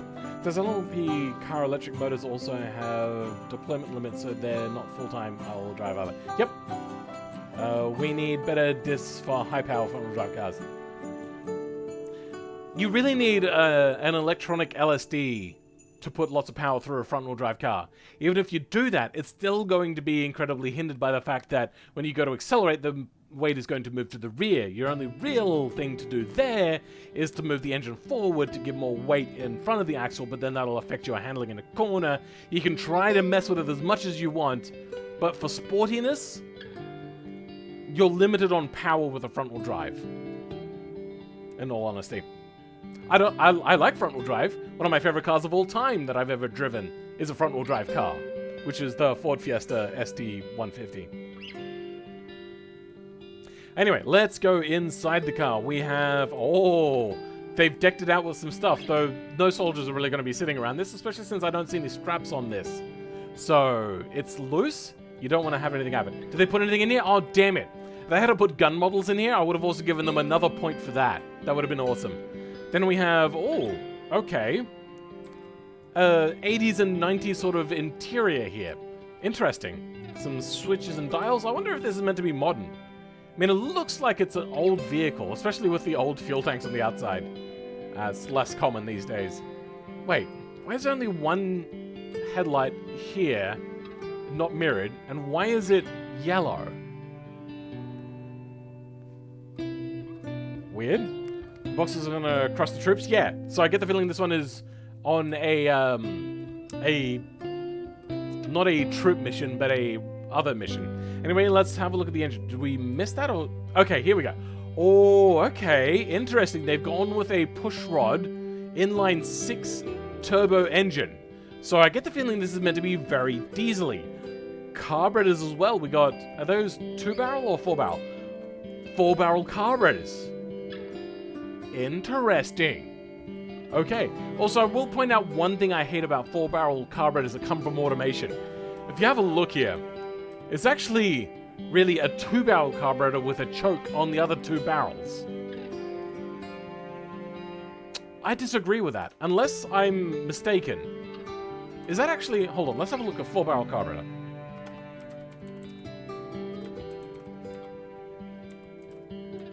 I don't know how to spell carburetor. There we go, all barrel apparently. Yeah, so, okay, here's one that's got that. I think that might be 2-barrel with a choke, because there's a lot of other ones here that just have the 4 jets independent like that. I believe that's a choke system. Not entirely sure.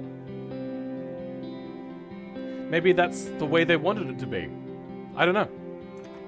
It just doesn't seem like a sporty version of a carburetor, by the way. That's all I'm really getting at. Oh, electric fans? Interesting. They've gone to a lot of attention to detail here for a grill that you can't see through. But I like it. But yeah, alright, let's move on to the next car. Now, this one is a set of 4 different cars, so I'm only going to review really one, and I like this one, the look of the most, so I'm going to review this one, hopefully it's front-wheel drive, because it looks like a front-wheel drive car. And then the other one's like this one next to it, because apparently I stuffed up and one of them didn't work. I don't know why one of them didn't work, but anyway. We're only going to review 2 of these. The other ones are going to get like a minor review. Please, only submit 1 car per submission on Reddit. Science! A joke system? I don't understand. Welcome, Molatom. Is this the 4th Tom we've ever had? What is going on here? One of the cars that I most like is the Ford Fiesta 2011 1-liter hatchback. Oh, interesting. I have a 2007 Ford Fiesta, the ST. Oh, ST150 it's also called, but here in Australia it's the XR4. Oh, I love that car. It looks hunkered down, it looks chunky, it's a lot lower in look compared to the 2011 version, which I don't actually like that much, but I still do mostly like it. It just looks a lot narrower and taller. I don't really like that. But yeah, the 2007 one, oh, I love it so much. But that's how many real-life 4 barrels where you need a choke on the primaries. Okay, I didn't know that. Thank you for letting me know.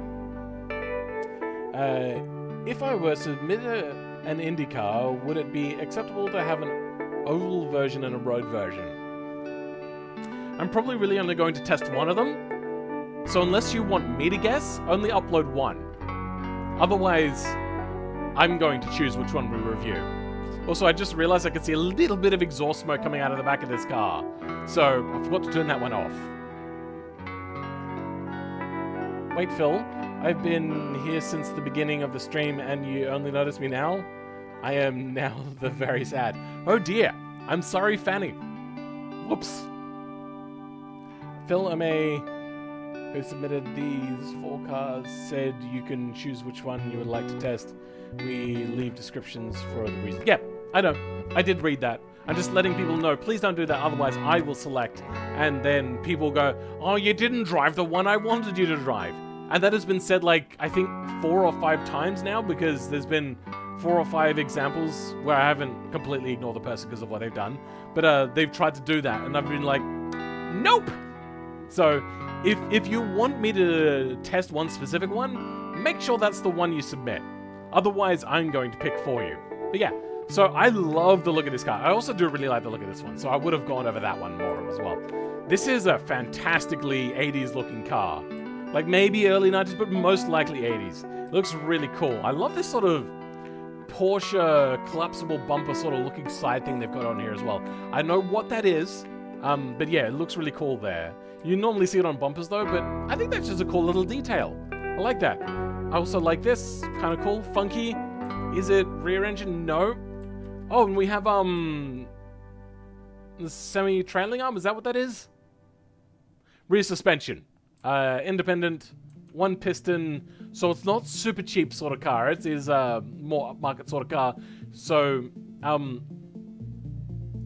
you generally will have switchblade suspension or semi-trailing arm suspension for a sportier feel. You get a little bit more tendency to oversteer, but if you have it tuned just right, it feels quite nice. If you have it tuned badly, then it feels dangerous and will crash you all the time, like BMWs did a lot of the time. Also, it doesn't have drum brakes in the rear, so that leads me to think that it's not a cheap car. Doesn't matter which one of these cars you drive, all of them are gorgeous. I'm one of those I look up to. In the 80s crap box, I already love it. I don't think it's a crap box. I think it's a little too cool looking for a crap box. I love it. It looks really nice. Welcome, Kira Yoshikage. Wait, Yoshikage? Is that like a Yoshi in charge of a hidden village in the ninja universe of Naruto? My brain was failing there for a second. Hey, I recently bought automation and I was wondering how I make my cars actually look good. Practice. Lots and lots of practice. If you want a shortcut to making cars look good, which is a shortcut I use quite often, is I will do a practice build where I'll pull up a picture of a car and I will try to copy every single last itsy bitsy little detail to as close as I can. And what that does is that fills my repertoire up with a whole bunch of things that I've gone, that's something I can do on a future build, or that's how I can fill in a detail in that sort of area, that sort of thing. One of the ones I did that for was an old 90s Holden Barina. So let's quickly bring that up.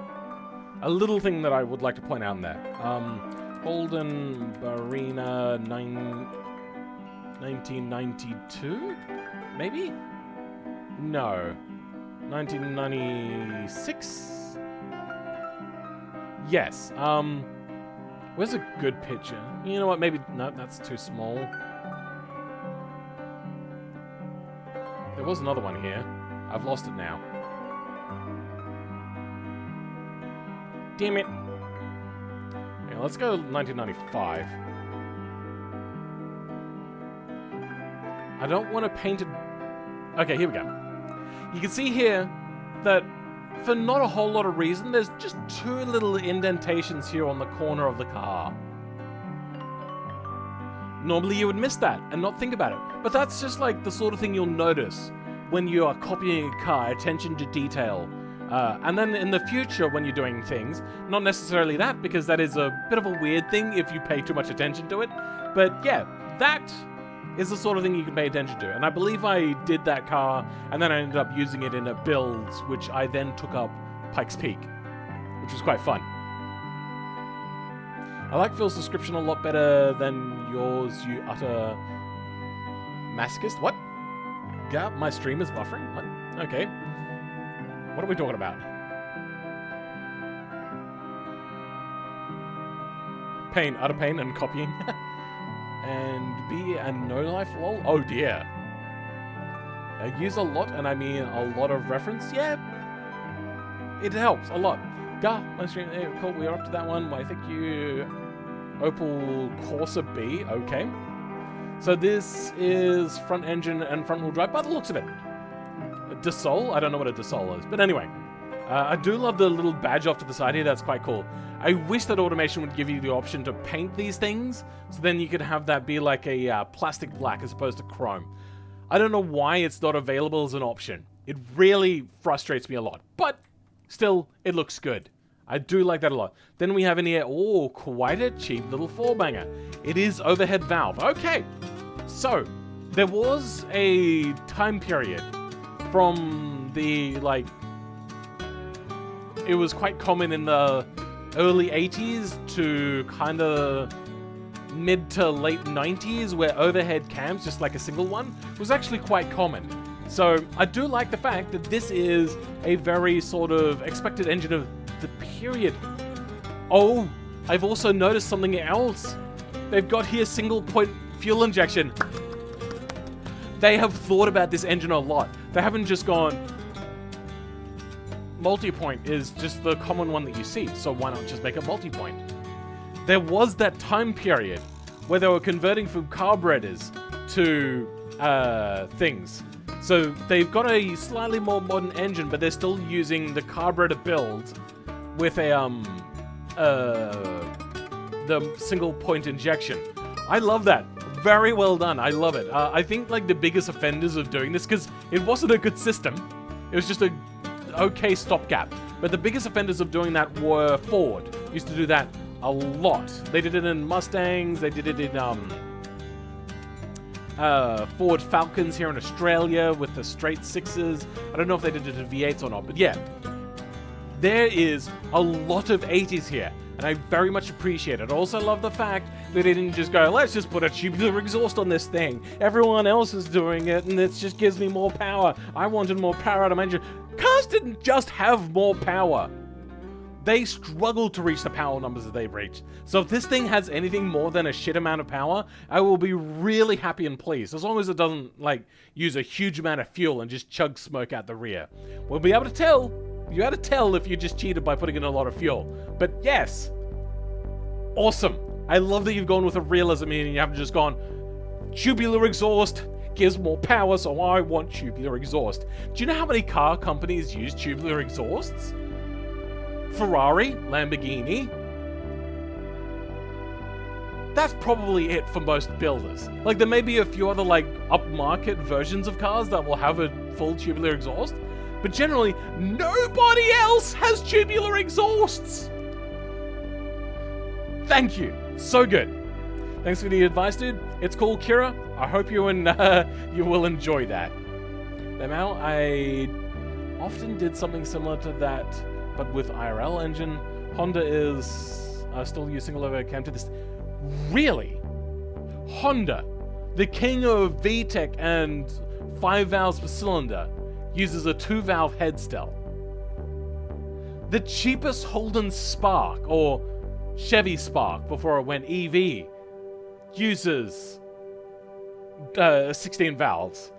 What? Ah, yes, I remember that video. Love the fact that it had a wooden front splitter. Oh, you're talking about the little Holden Barina one there, Fanny. Yeah. Oh, that was fantastic. That was so fun. The, like, dodgy shit I did there with, like, the mismatched panel colors. That was fun. That was a lot of fun. Phil just impersonated you? I just impersonated you? What? Huh? I only ever use tubular for any kind of... Oh, you're talking about the tubular exhaust thing. How much of a delay is there on this stream? God damn it. I only ever use tubulars for any kind of... Wait, I only ever use tubulars of any kind... Okay. The game's mechanics demand it, or if it's a showy flexi brand. Even a lot of brands that like to flex don't use it. Like Mustangs, I don't know about the more modern ones, but they still used a lot of stuff.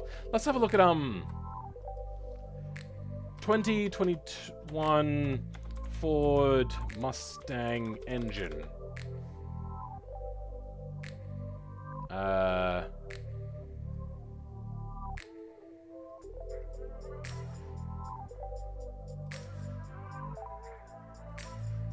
So that is a shitty tubular exhaust, but that is the GT500. Let's just go 2020 Mustang engine. Can we get an engine out picture? No, they're still showing the GT500 engine.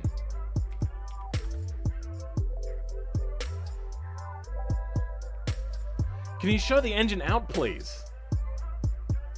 Nope, that's the GT500 engine again. That's the EcoBoost engine. God damn it! Oh. Coyote engines. Let's have a look at that. Hold on. Coyote, stop putting in...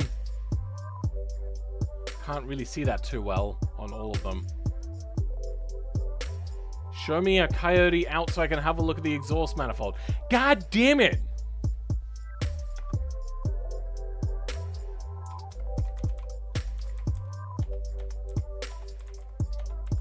I'm really bad at typing, apparently. Now they're only going to show aftermarket ones, or... This is an OEM? For the GT engines. Okay. So... Some will do it, by the looks of it, but older ones didn't.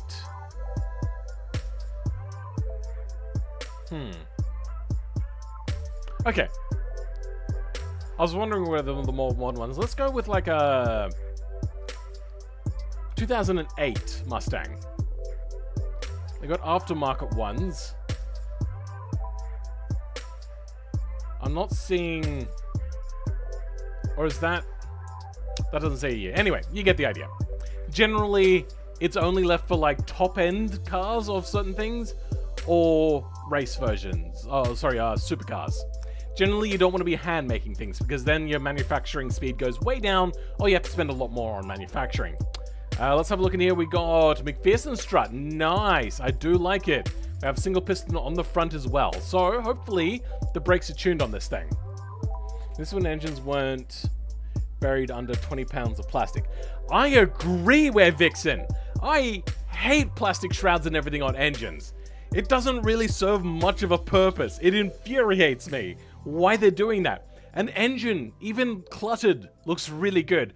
Don't hide it underneath plastic.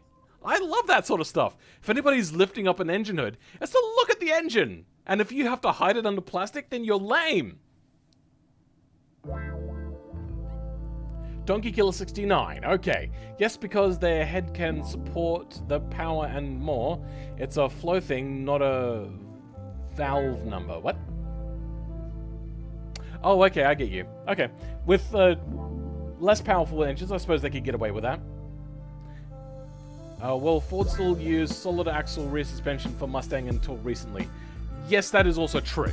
Anyway, I am excited to try out this car. Let's have a look at the interior. We do have seats in the back, and actually, unlike some other cars that we've seen here recently, that is actually a decent size. I also love the roll bar. That's just a cool attention to detail. They've also put in sun visors, which is pretty good. They've got the mirror here, but let's go over here. This one doesn't have sun visors. So putting in sun visors, not the hardest thing. The one thing that is hard in the new version is putting in mirrors, because mirrors are not a standard fixture anymore. I do love the interior. The interior? Did I say that right? Anyway, lots of detail. I love it. Maybe a little too much detail for the 80s, but still pretty cool. I do like it. That's pretty funky. Steering wheel, I like it. You put little things on there as well. That's pretty cool. Little speaker grill down here. That's attention to detail. I like it. I don't know if that's a standard fixture or if that's a part of the same mod body though. It looks like that's the thing they've put over top of it. So, I like it. I can see also here that they've got like a pedal box, but they didn't like the fact that the pedals end. They just end because that's the way it's built. So they put this little bit of a shroud over it. I like that.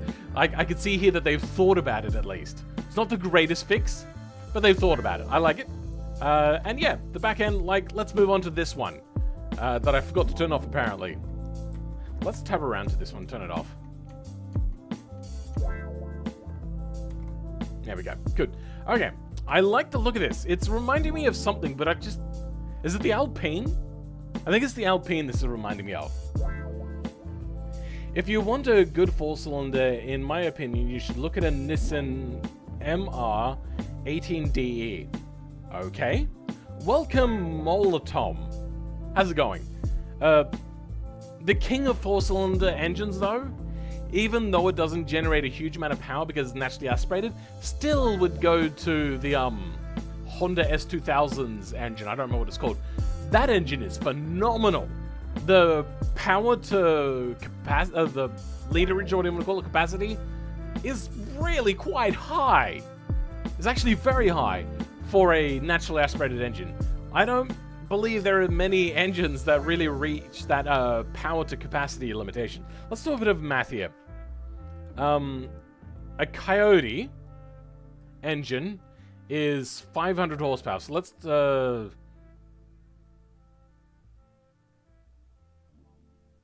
what's it, 1.3? Oops. It's about 384 kilowatts, but that is 5 liters. So 2.5 will take 2 liters up to 5 liters. And times that by 176 kilowatts. I just had that number in head. It makes 440, like, if the Mustang engine created that same amount of power, though this engine would be like 23 years newer, could create more than 440 kilowatts from 5 liters. That's a lot of power. Let's have a quick look here. 500 horsepower to kilowatt. Let's just do a quick check there that we got that right. Yeah.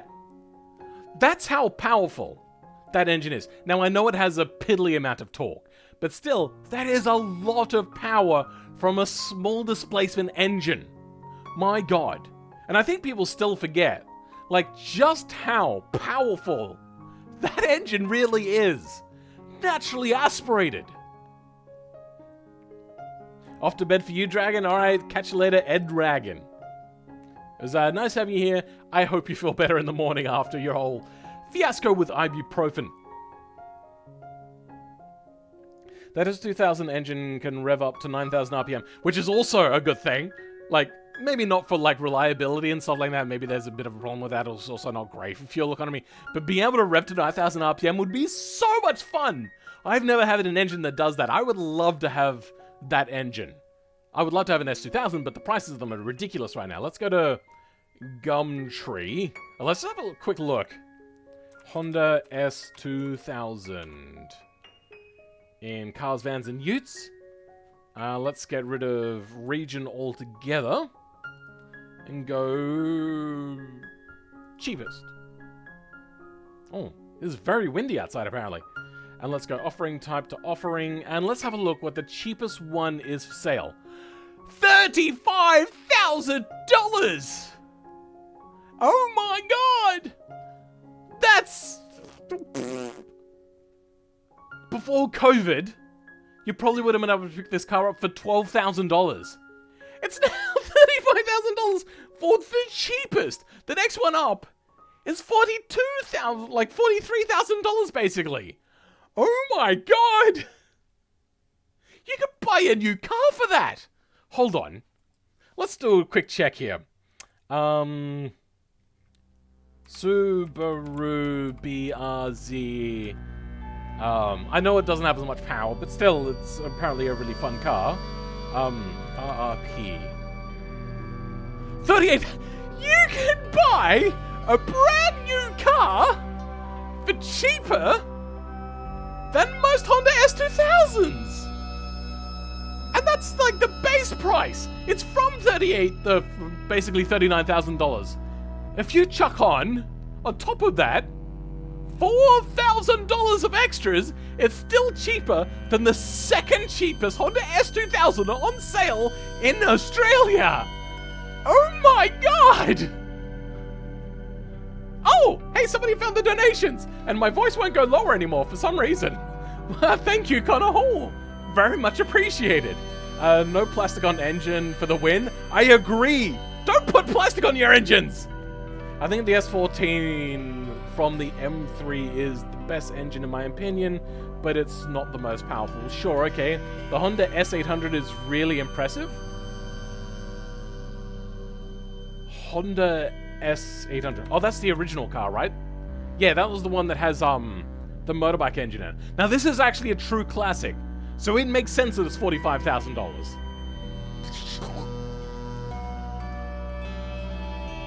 Sorry, I haven't actually set that up yet. Earlier today, I was looking at setting that up, and I saw the thing there saying I couldn't do it, and then I had to switch to turn it on, and I was just testing it out, so I turned it on, and it didn't say anything. So I refreshed the page, it didn't say anything. I went to a different page, refreshed there. It was still saying that I didn't have it available. I went back to the page where I have that thing set up, and it still says that it's not available. So I went, I'll figure it out another day. I'm getting ready for the stream soon.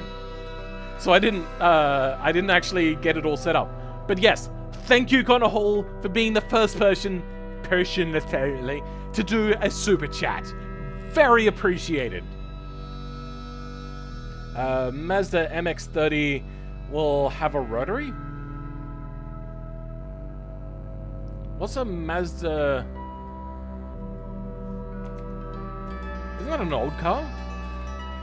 Isn't that like an 80s or... Oh no, that's a new car. Huh. I'm torn. It's half not good looking and half good looking, but then it's also an SUV, which makes me less like it. If this is a rotary, I'm going to bitch slap the hell out of the CEO for making that decision.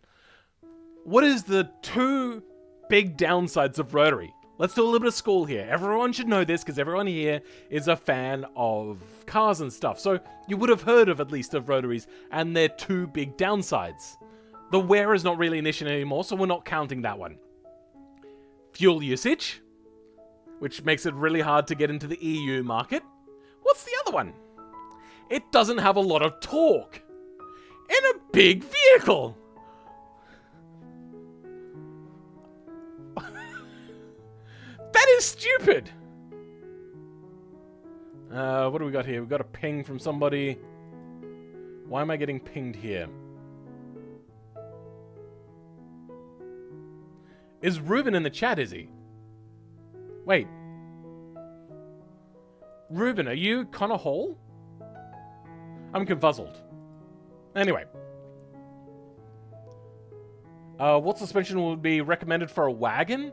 Depends. If you're going for a slightly older sort of wagon that's trying to carry a lot, that has a large range and maybe a ute, then they will have a leaf spring suspension setup. Literally, until I think 2008, the Ford Falcon wagons was the same suspension that was in the Ford Falcon utes.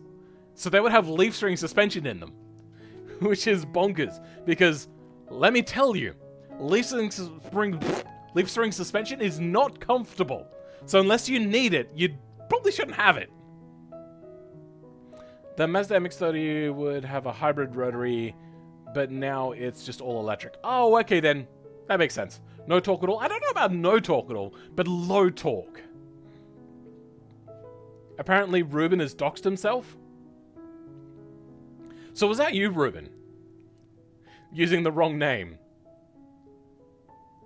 Ruben is Ruben? I'm confused. Hold on, who was it? It was Connor Hall. Has Connor Hall said anything since?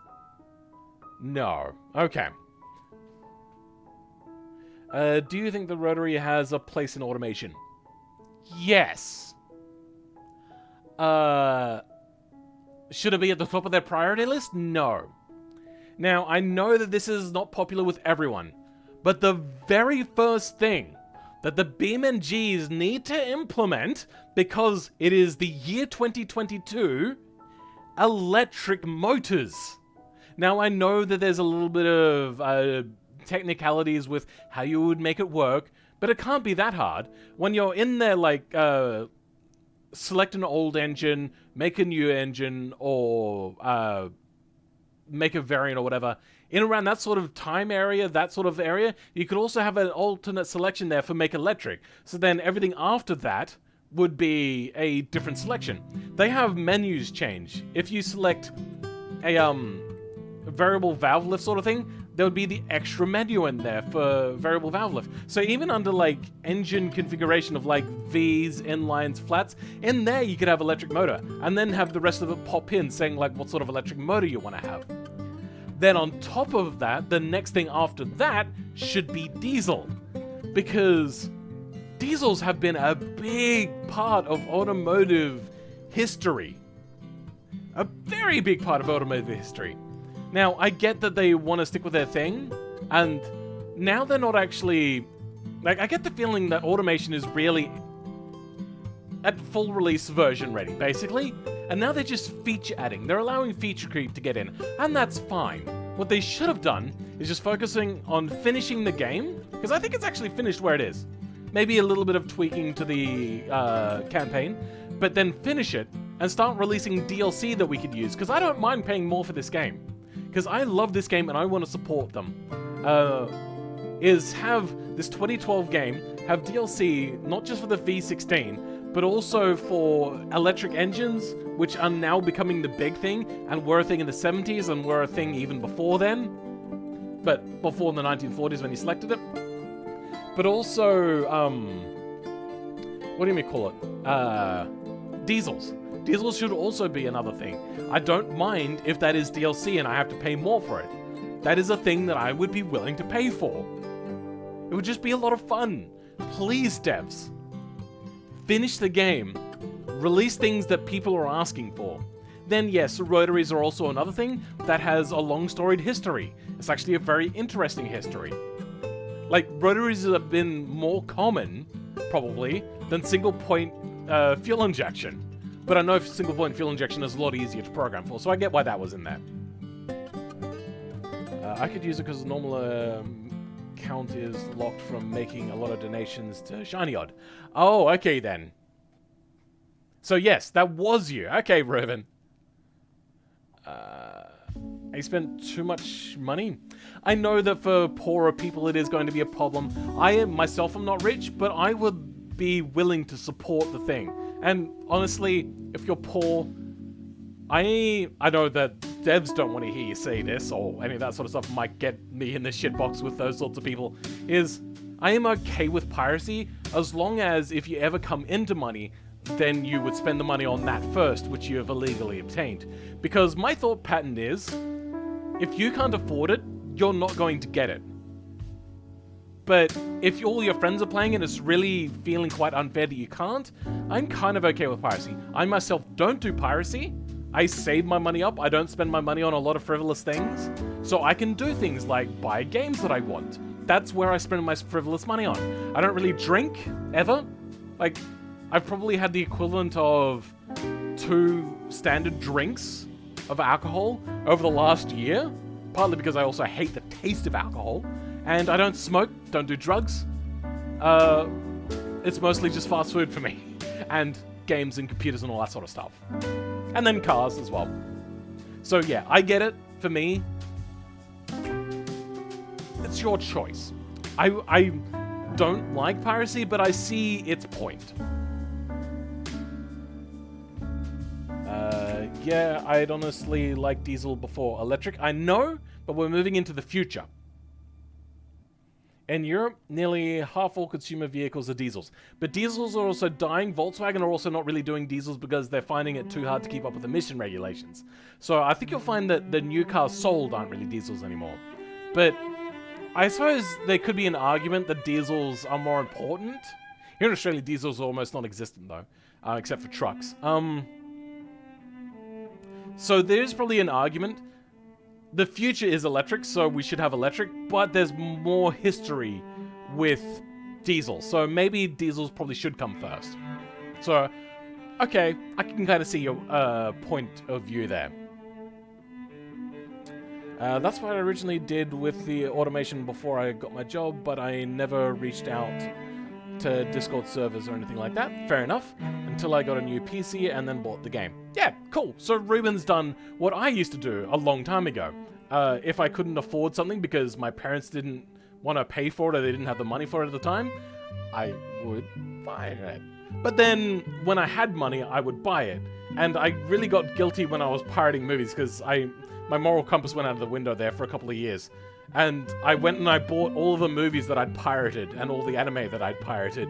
The stuff that was available locally, though. If they didn't do shit dubs and subs, because then I would punish them for doing shit dubs and subs.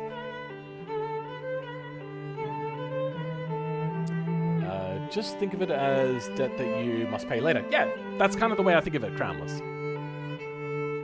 Then I started to reach out on Discord servers, get cool.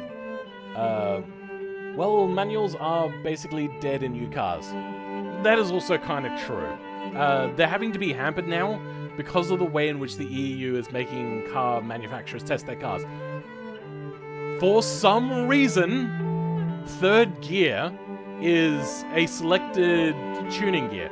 No matter what your ratios are for any of them, they pick third gear to test certain emissions and fuel uses, I believe. Which means third gear is always munted, and usually they try to match the other gears to make it feel not so weird. So now, automatic cars are faster than new manuals. What sort of a messed up system are we living in? Like, third gear, a lot of the time on the road, you'll completely skip. If I'm driving fast, I'll skip, like, first, second, then just goes straight into top gear if I'm going quite fast. A lot of the times, going like 50 or 60, I can just go straight from first gear into top gear. I just have to like let the clutch rest a little bit, maybe double clutch if I need to, and then it'll go into top gear straight from there. Sometimes I'll skip straight into third though, so I kind of get, but still, no! The EU is wrong in this regard. EU is wrong in many regards. I get why they do it, but they do it wrong. So, yeah. Marty, we have to go back to the future. What are we... What? Why? What? Huh? Huh? I don't know what you're talking about. Huh? Are you talking about paying off stuff? I'm confuzzled. You wouldn't steal an automation car? What do you think of CVTs? For quite an old technology, I don't believe they've been developed enough. I think they're absolutely fine for economy cars. Sports cars, you're starting to run into a bit of a problem because more power you run through them, the more wear is going to go on them and they can give out a lot quicker. If they were easy to replace on sports cars, I'd probably actually be a lot more fine with them. And if they were able to get the longevity up a lot more, make sure there's no slippage, which will happen if you start putting too much power through it. I don't really know if you could do it with really high performance vehicles. I know McLaren actually looked into CVTs. And that's how they ended up working with an automatic torque converter. Not an automatic transmission, but an automatic torque converter, which the higher speed you're going, the more fluid they add to the torque converter, which will then make it engage more, which gives them basically a CVT, which is a phenomenal idea. Terrible on fuel, but gave them incredible performance and lightness. I thought that was a brilliant idea by them. Like McLaren, and everyone talks about free valve as the thing that came out of that car. I don't remember which vehicle this was. It was the hybrid 3-cylinder 600 horsepower car. I know that's a lot of power to make from a 6-cylinder, but they had this like really cool CVT invention sort of idea that they had. Nobody was talking about it. Like, there was a little bit. I heard about it and I was like, oh my god, that is an ingenious idea. So, phenomenal. I say for economy cars, CVT is vastly superior to conventional automatic. Yeah, sure. Since they're lighter, more compact, respond faster, and as such are more economical and less power drain. Yeah, they also feel incredibly dull to drive, but that's because we're used to gears in transmission. So yeah, I get what you're saying. Also, Philman, you're at 1,000.99k subs right now. Yeah, we're actually really close. Let's have a look. Let's have a look. Anytime now. Oh, guys, we are 11 subs away. Also, if everybody has liked today's video, go ahead and tap that, or tweak that like button just a little bit. Grab its nipples and just fiddle it a little bit until it turns on. Yeah, let's stop that. Yeah, so now we got this cool car. With the way the grille is, it's reminding me a lot of the boat car, unfortunately, but it is a longer body than that. I do like it. It is looking a lot like an Alpine. Is this actually a replica of an Alpine? I'm not sure. It's kind of reminding me of other things as well. I love the rear end. This rear end looks really cool, I will say. What do we got here? Single exhaust. I love it. Probably an inline engine then. We have one piston, very small brake disc, so it might cook. Independent rear suspension, double wishbone, so at least it's a basic sort of thing. We have a regular chassis. I don't know if that's ladder though. Is that a ladder chassis? I don't know. I really do have to actually spend some time and actually learn. Oh, okay, no. It's a flat engine. Okay, so it goes flat 6 into a single exhaust. Unusual, but okay. Porsche created a flat 6. A lot of other companies used flat 6s that came out of helicopters and stuff, so maybe they took excess from that. I'm also noticing that this engine is very, very low and very far back. So, hopefully, with the engine notes. Yep, okay, we got engine notes here and engine notes back here. So this is actually where it is. It's, oh, that was the wrong one. This should have an incredibly good weight distribution. I am excited to try it out. Then on the front, we have double wishbone, 2 piston brakes. I don't know if you'd have 2 pistons on this, honestly. Even realistically, I don't know. Maybe? The car seems very light, so I don't know if it'll really warrant it.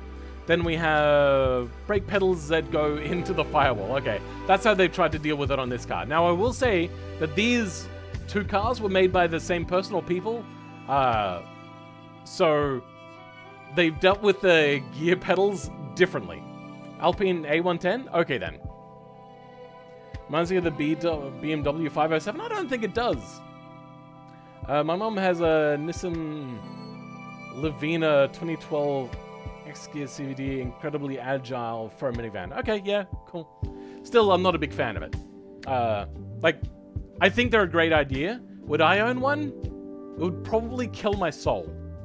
Because they feel dull and numb. Because I've driven one. A Holden Spark one. So I know already we're off to a bad start with a very gutless engine.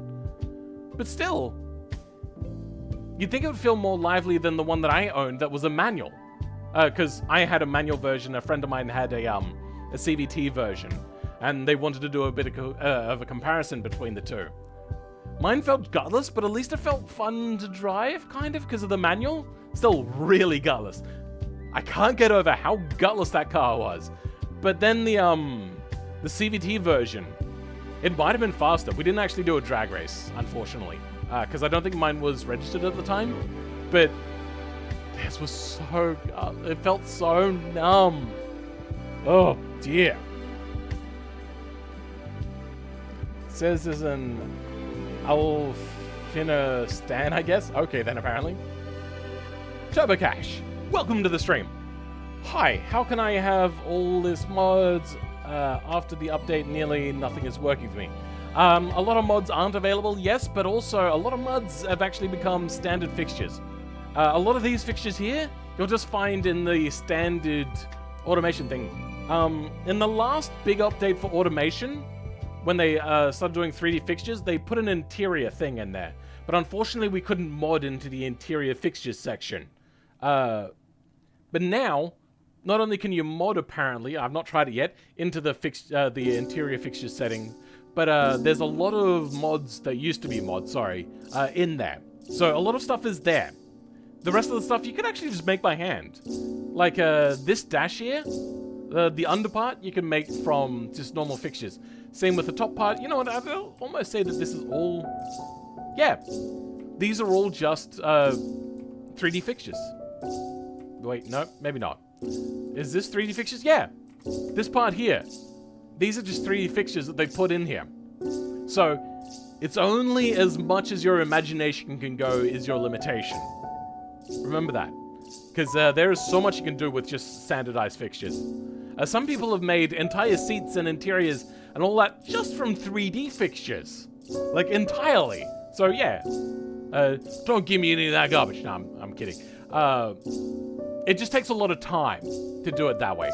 But the more time you spend on the car, generally the better product you're going to end up with at the end. TM. When I was in the toilet. Oh dear, I'm sorry you fell in. I had an idea to put a CVT system on the belt of a positive displacement supercharger so you can have a flat boost curve. Okay. One note, superchargers do have a flat boost curve. Except for centrifugal ones. Like Roots and Twin Screw and whatever the other one is. There's like a very rare one that never got used. Those use whatchamacallits? Constant displacement style thing.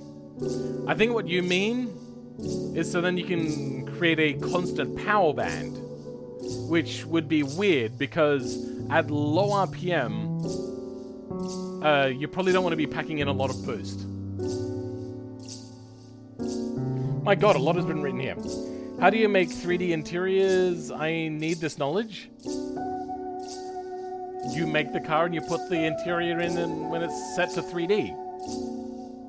Or you're talking to make things out of 3D. If you have a look at 3D fixtures, you will know this fixture. It's a very basic sort of fixture. They've just put it back to back, as you can see a small seam line here, and then they've just got them butted up against each other. And it looks good. I like it. And then this seat is... Yeah, this is a custom seat by the looks of it. Yeah. So the seat is real. Yeah. I like the steering column. They're not just gone one stage there. It also looks a little bit weird though. I'm not entirely sold. Is this meant to be a column shifter? No. Okay. Weird. Then we got a gated shifter. Very rare because it's usually very expensive to make. The reason why it's usually expensive and whatnot to make is because it can't be attached directly to the gearbox. It has to be a remote connection. So with Ferraris and stuff like that, they can have the plate all fixed together, and then they have the linkages underneath, which go to the gearbox, which are down further back. Some Lamborghinis had the engine facing the other way, so then the transmission was up the front. That was a weird way of doing it, but that's how they did it. And I don't think they had gated shifters for those models. Sacrifice your soul for the devil? What? What are we talking about here? Oh, you're talking about the interiors. Okay. You guys are bringing them to the Discord. What's your tag? I'm already in there. Okay, cool. This music and you explaining superchargers makes it feel like you're solving a mystery. Really? Okay, then. Sadly, I have tested in a few minutes, so I need to be on my way by. Okay, so Summer, I don't entirely understand what you're saying, but I think I do. I think you're doing a test for school? I think? But yeah, catch you later, bro. It was nice having you here. It's nice having everyone here. So what cars were this week, and have we tested any cars yet? I'm sorry. How long has the stream been going for? Oh my god!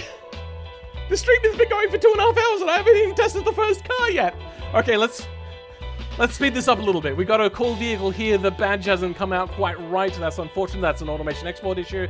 The back end looks basic, but still quite nice. I like their use of a door handle there for the rear boot latch. That's kind of cool. I'm not sold on these ducts here. They don't look quite right for the body shape. Wheels look a little bit too modern for the design. Our brakes are a single piston big thing here. I don't see an engine in the front. Okay, so it's mid-engine. We have double wishbone. Sorry, I'm trying to rush through here. Very basic sort of design on the front, but it still works quite nicely. I like what they've done. They've taken a basic sort of fixture setup and they made it look good. I like that. Whereas, if we go over to here, this is a basic design, but also not particularly great. Like, I'd give this design, like, as a beginner, they've at least put some thought into it, so maybe like a 5 out of 10, but as like an experienced person, I'll probably give this one like a 2 or a 3 out of 10. Not a great design. But here, very basic, small number of fixtures. There's like this, there's the grill here. I think they put in something different in there. Then a vent down, a grill down here, and a light and a number plate, and then a badge. And then another badge. Okay, but yeah, still very basic. But it looks really nice. A good use of very few fixtures.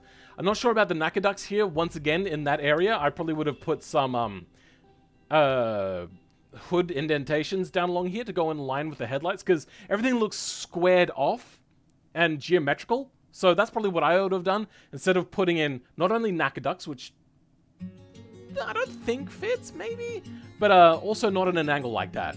That also kind of would probably defeat a lot of the purpose of the NACA duct. The NACA duct is very specifically designed to be directly straight forwards, so then the air comes over, it gets turbulently sucked in down in very efficiently. Only a little bit of drag, but also doesn't have an overall large cross-section of drag. So it works quite nicely. That kind of, yeah, doesn't work. Nice mirror choice. I do love the hood vent sort of thing. That's kind of cool. Unfortunately, it doesn't seem to connect, but I get it. I see what you're trying to do there. Pretty cool. The dash is in kind of the wrong place. Like, the dash should be higher. You don't want to be, like, with your hands really low on the steering. Hold on. Yeah, okay. Here's a complete indicator. This is all 100% you've done this wrong. Your steering wheel interferes with your knees. So that's a very good indicator that everything is just too low. Now, I know that it'll be very tricky in this body to get it higher, but you need to get it higher. So that is marks off there, but still, overall, I mostly like the design. Let's have a look at what we got in the rear here. We have a V6 twin turbo quad cam. So this is probably, I don't know what engine this would be. A front engine, sorry, like they took this from a front engine. Still, finding a front engine quad cam twin turbo engine V6, specifically a V6, not a V8 like a Ferrari engine, from this time period, very unlikely. So this would have to be a custom engine, most likely. Or if not, an existing engine from something else brought over and then they put turbos on it. Tricky. Very tricky. Let's have a look at our suspension. We have double wishbone and a single piston brake. Okay, I like this one. Wait, it's been 2.5 hours. I didn't even feel like it. Oh dear. Yeah, alright. Welcome Space Warrior.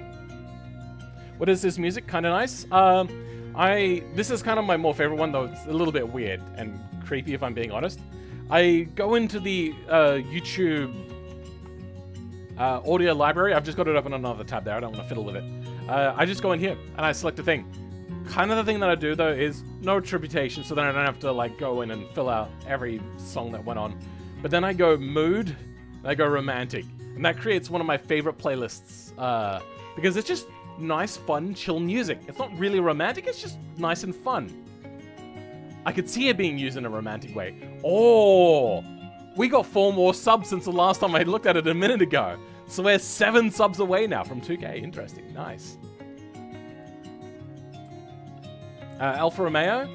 I do get a little bit of an Alfa Romeo from this. The Alfa Romeo Spider, but yeah, no, it's not. RTA starts ended? What?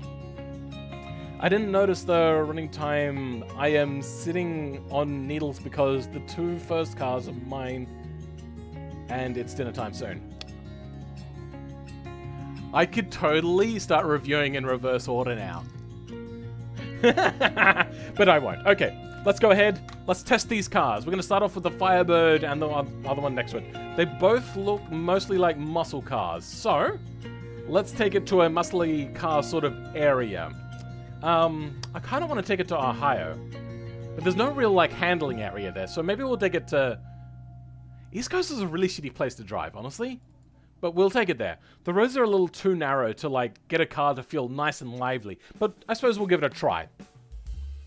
3000 GT engine? Oh, actually, you're right, but that's a 90s engine, and that car looked a little bit more 80s, maybe? The Alfa Romeo V6 engine? The Alfa Romeo V6 that you're talking of, I know the one. That's naturally aspirated. And also 60 degree. That was 90 degree engine, I believe. I don't know. Anyway, let's have a look. We have a Drift Boy, but we're just going to go with the normal Factory Boy. And have fun with this. Okay, yeah, I've got the volume turned down. Sorry, I'm rushing a little bit more now because I realize how delayed I am. And I know that my voice is going to be dead by the end of the stream now. So I'm going to talk a little bit more restrained. We have lots of traction control, but it's still struggling to restrain the amount of power we got here. Oh, brakes are not having a good time. So let's turn this off entirely. Yeah, I feel like your brakes are unbalanced. Ah! Okay, good. All right, there we go. Oh dear. Yeah, this thing maybe does need a bit of traction control. We have a little bit of understeer, weirdly. Like, I think the understeer is there to help deal with the massive amounts of power oversteer. Oh, lag. Weird frame lag. But then, yeah, the understeer feels weird. Like they've done something weird to the car. Ah! This is hard to control. Oh dear. Yeah, there is weird lag, and it is making it really hard to drive right now. Like every time I'm braking, or lifting even sometimes, I'm getting, yeah, there we go, understeer. We're only going 100 kilometers an hour, and we're already understeering. So, unfortunately, handling, not the greatest. Oh dear, we just got a lot of lag just then. Ah! And then it becomes like incredibly skittish and uncontrollable at low speeds. I think maybe push rod suspension was a bad choice for this car because now you have like a lot of weight distribution to the rear. Oh, sorry, to the front, sorry. Because push rod apparently, for some reason in this game, is really light. Yeah, I think all that's done is really served to move a lot of the weight to the front. I don't know. I think push rod has actually hurt the handling of this vehicle. Get out!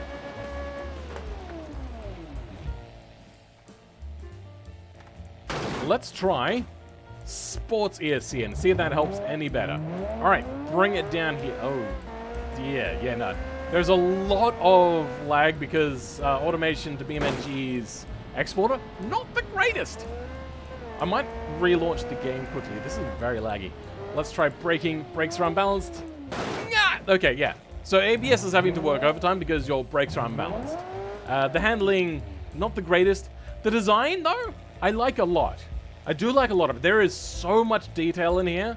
I'm not a big fan of the body, honestly, but you've done a really good job with it. And so much detail in here. Once again, the T-tops, the interior, so much detail there. I'm not a big fan of the round gauges on a modern car. That doesn't seem right. I've only just noticed the exhaust as well. Wait, is this? Oh, this is an automatic. Damn it. Okay, apparently you've got a really good fuel tune. That's interesting. Handbrake? No, that's the wrong button. Damn it, I hate the new buttons. Handbrake. There we go. Okay. Is that a flat? Yeah, that's a flat plane V8. I'm going to go ahead and mark you down for that. I know that you've gone for a hyper one. Let's have a look at the Firebird again. Quickly. Firebird Trans Am by Firebird and I'm in, so thank you for this. Had no price on it. In a timeline where Pontiac still exists and I am rich, this is a personal edition of the 2022 Pontiac Trans Am Firebird. Okay. I think this car doesn't feel nice to drive. Balls just joined. Welcome, Balls. Yes, it's a flat plane. What? Why? Why what? Oh, this is supposed to be a modern Firebird? Yeah. So, I disagree with a lot of choices on here. And the handling just, yeah, it just doesn't feel nice. I'm torn. So, realism, quite low. The design, quite high. Feel, quite low. And then the overall enjoyment I have of the car kind of like is half between like giddy about some of the aspects of the car interlocked with kind of the feel of how the car makes me feel as I drive it, whether it's good or not. Quite low. Really hurt by the handling. So overall, because you guys are experienced, and you guys should know how to make good cars. 6.5? I'm sorry, but the handling on this feels atrocious.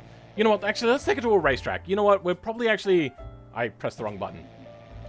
Let's take it to a racetrack. Let's go West Coast. There we go. And we're going to take it to the racetrack, and we're going to give it a couple of corners, and then we'll give it its final verdict. Itch in my back, using a screwdriver to itch. I feel stupid for not realizing Phil was live streaming when I was just straight up listening. What? How did you not realize this wasn't a stream? This is my time for streaming. This is always my time that I stream.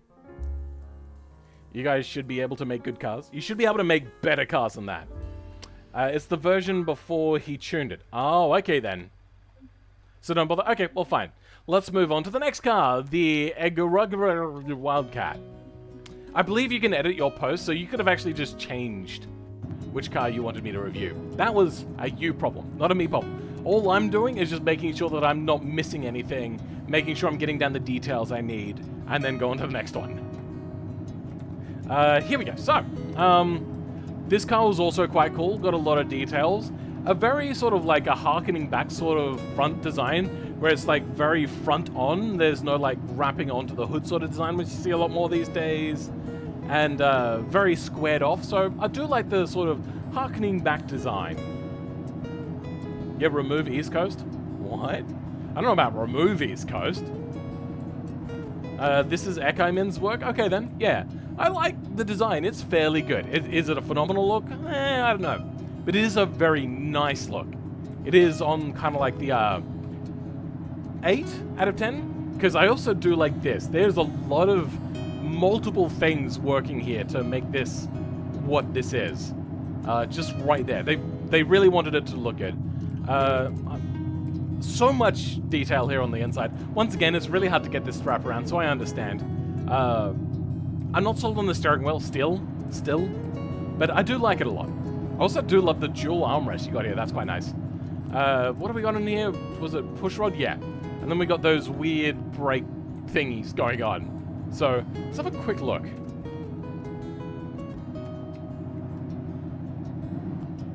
Okay. So that is a real brake caliper. Huh, okay. I drove this car and it is fast. You like the interior? Well, the exterior of the car looks really good. I feel like it doesn't quite match how good the interior looks. That's kind of what I was thinking. The interior is phenomenal. The outside just looks pretty good. I do like it. Oh, is this custom traction control?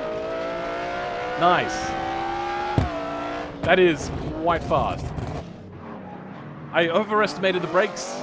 I'm assuming this thing doesn't have a ginormous amount of downforce.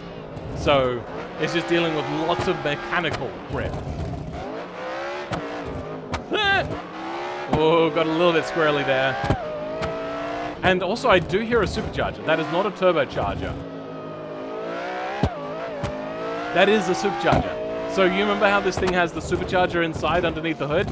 Yeah. They've put the supercharger mod on as well. So congrats. I am quite happy with that. The interior is a class apart. Yeah, I kind of agree. Reminds me of McLaren. I kind of see what you mean. The McLarens don't look this good in my opinion. This looks so much better than McLaren.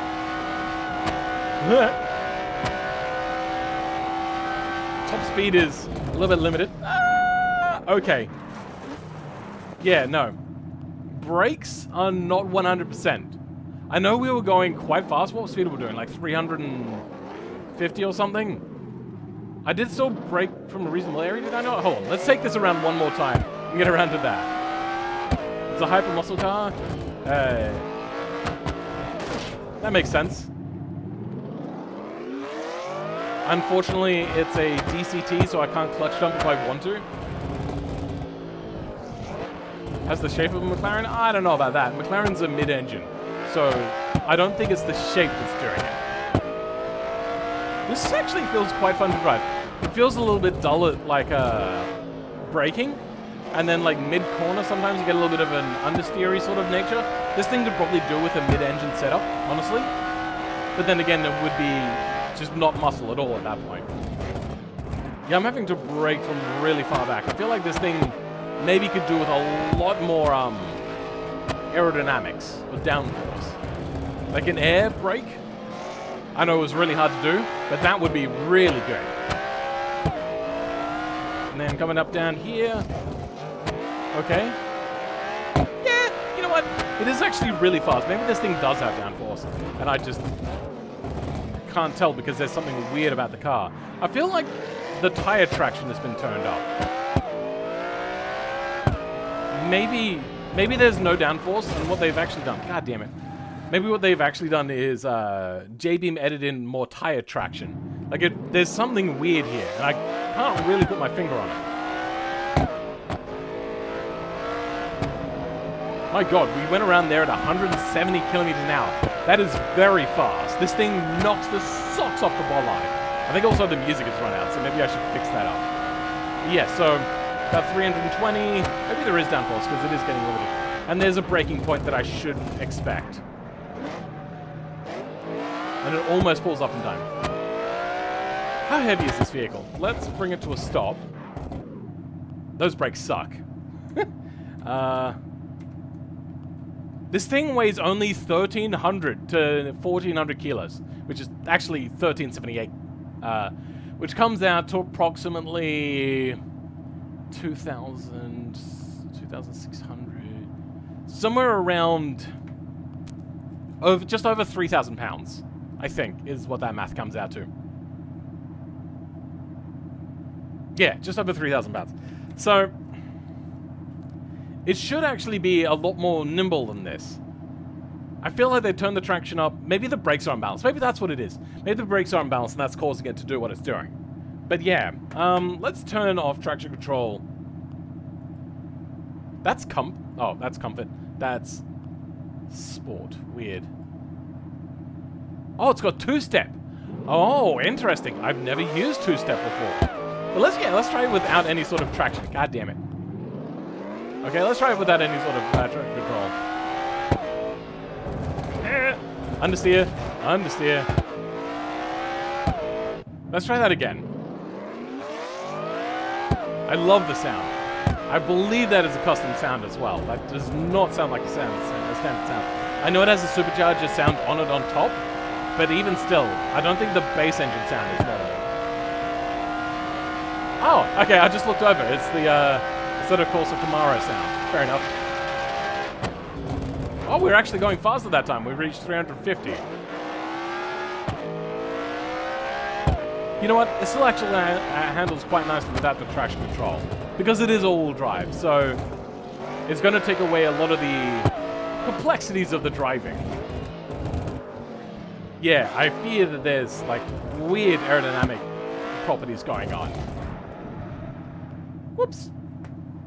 Let's have a look. Control-T. Yeah, there is actually a fair chunk of aero in here. Alright. Yeah. There's still... something feels weird. I can't tell what it is.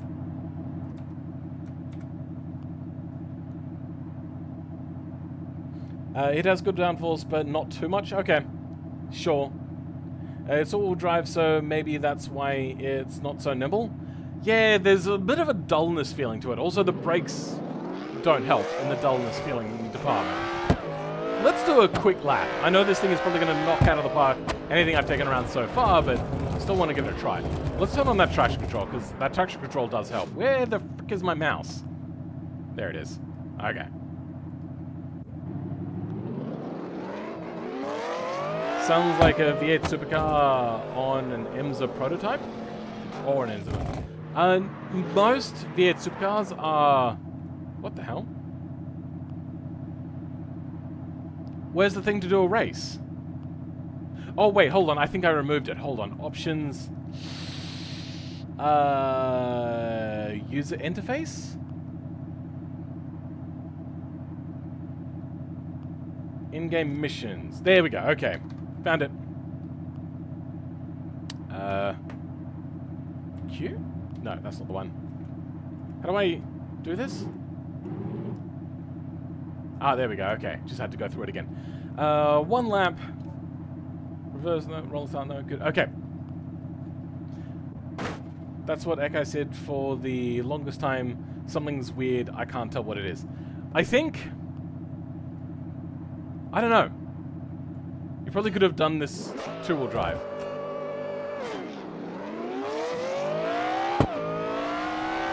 I feel that this is also a custom transmission controller as well.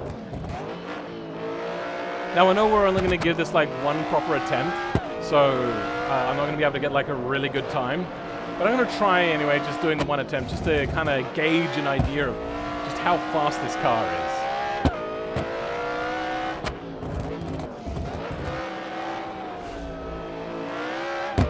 It's got understeer on exit, but the thing is just so fast. I'm having to brake further back than what I'd like to, though. And then that traction control really is quite good. I really need to get onto whoever's making this traction control and like, learn how to do it.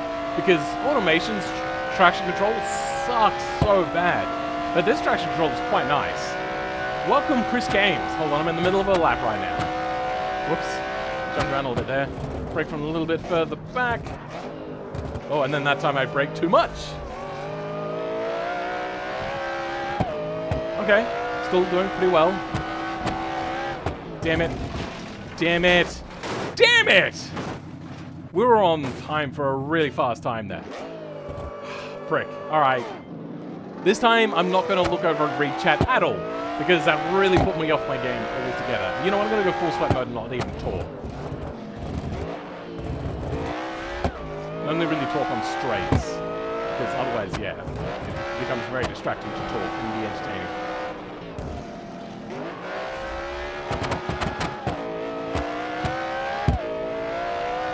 That traction control is phenomenal. It was able to let me do stupid things.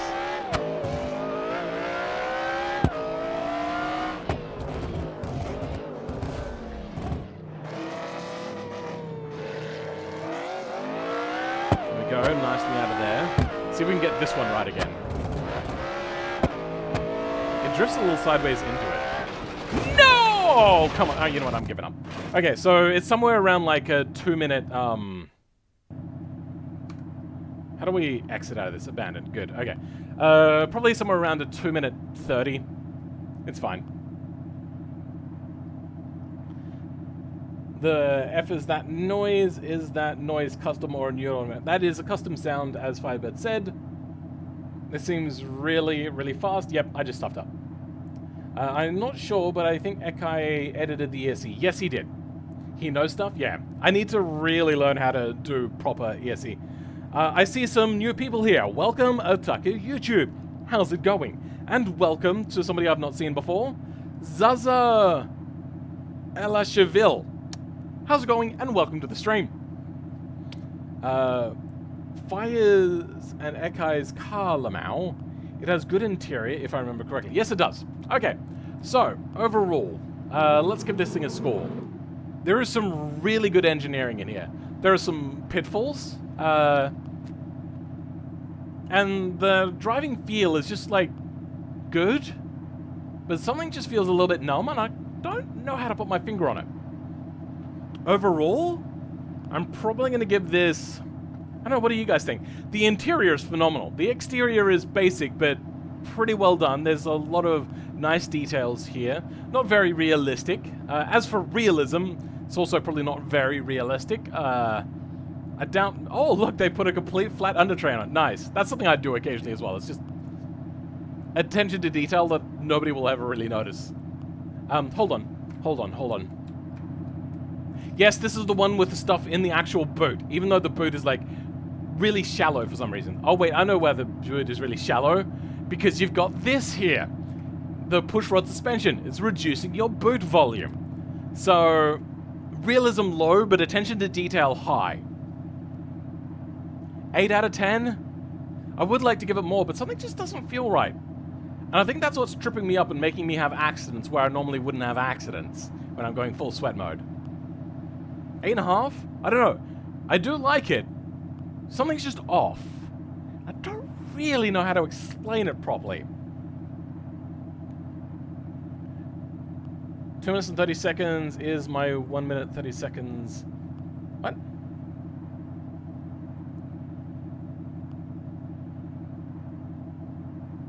Oh, I meant to say 1 minute 30. Did I? Hold on. Alright, let's do this again. Alright, I will crumble to peer pressure to do a right thing. Because I think it would be about a 1 minute 30, but then now I'm thinking like, hold on, am I thinking 1 minute or 2 minutes? Full sweat mode. That means no talking. I should stop talking now.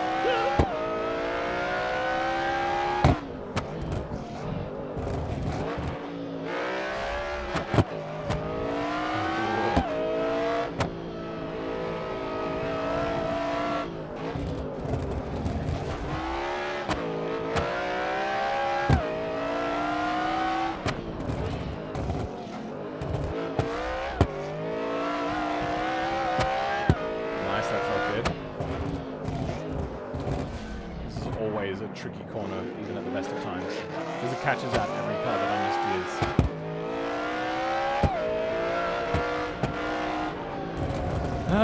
What? Why did it understeer that time? Like, I tried to slow down just before we got into it, but that was weird. Oh, well, whatever. Let's just pay attention to our speed before we go into the braking zone. We'll have to brake just about here. Oh, Yeah, it started to go sideways under braking, which is adding to the weird feeling. It's almost like this has crossflies on. Like something is just weird. Nah. Yeah, there is something weird with handling that I can't get right. Have I missed a checkpoint? Yeah, what the hell? I missed a checkpoint. How did that happen? What? I don't remember missing a checkpoint. My brain don't work so good.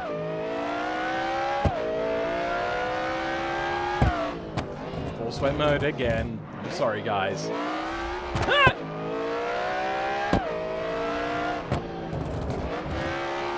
It doesn't like to turn in once it's detected the speed. Like, you have to let off the brakes to bring it in.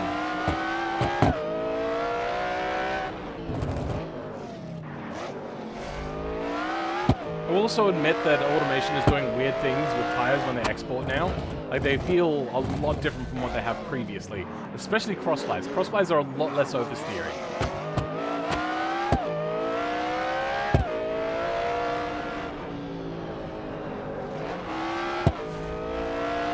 Okay, here we go. Now we're going to power down the straight.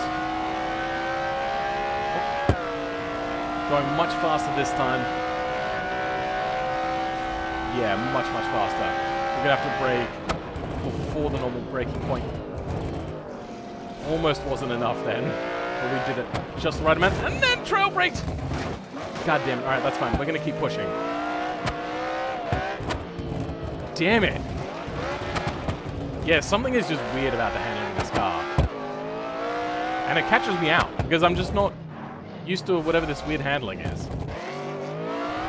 I think the checkpoint position off there at the top of the corkscrew is also off. Whoa, whoa, whoa, whoa, whoa. I think this has exaggerated the issue. Oh, that's fixed it. Okay, now it handles a lot better.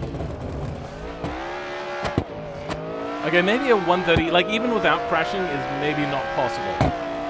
I think with a lot of practice, you might be able to bring it down to a 135, maybe a 140.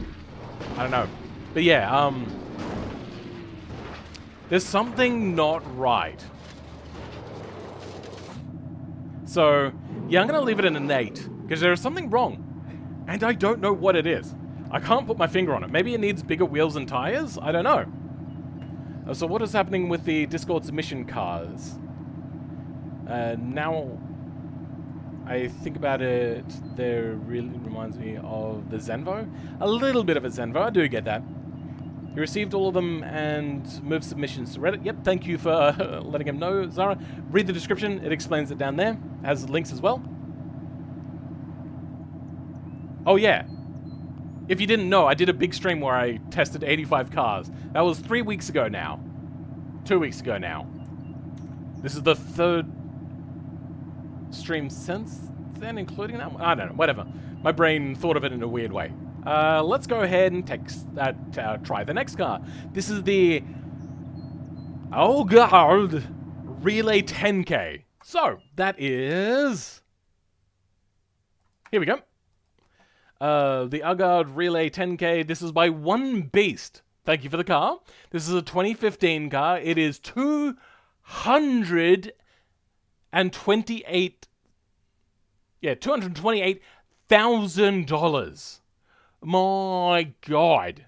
That is a lot of money for what looks to be like a short production run vehicle that doesn't look comfortable enough to be a supercar, maybe a hypercar, but now we're going to be expecting a hypercar performance out of it. The first track car, only car from Danish car maker Algar. Only 10 will ever be sold. Okay, cool. So, let's have a look over this thing again. So we got a fully sort of custom half cut-off rear end, which I kind of like the look of. It's weird that this is on an angle on the hill. I probably should have taken it somewhere else. Yeah, we have 6 pistons on the front. That's right. Yeah, the brakes are unbalanced on this. We have push rod suspension. Kind of a weird choice, but okay. Double wishbone, which will be heavier, and then 4 pistons on the rear. So we have more weight on the rear, but more braking performance on the front. Huh? This car is probably going to suck on brakes. Oh well, dinner time, have fun, see you later. Okay, Firebird, Catch you later. I hope you enjoyed your cars. I'm sorry I was a little bit harsh on them, but I'm harsher on you guys because you guys know what you're doing. And I believe that even you deep down went, you know what? Probably could have spent a little bit more time working on that. I know you did actually on one of them, but then you didn't update your post. You just added to the post, and I missed that. So that's kind of a bit of a bad on me, but mostly a bad on me. The mechanical grip was bad. What? What are we doing about Flamesy? I'm confused. Did you test my Honda Civic Hypercar? I don't remember. Oh, yes, yeah. You could go back and watch it at some point. That's entirely up to you. Will you try to make an active arrow wing like the Zenvo T? Actually, you know what? That might be possible. Yes, it might be possible. I'm actually thinking right now in my head that I know a way in which I could make it work.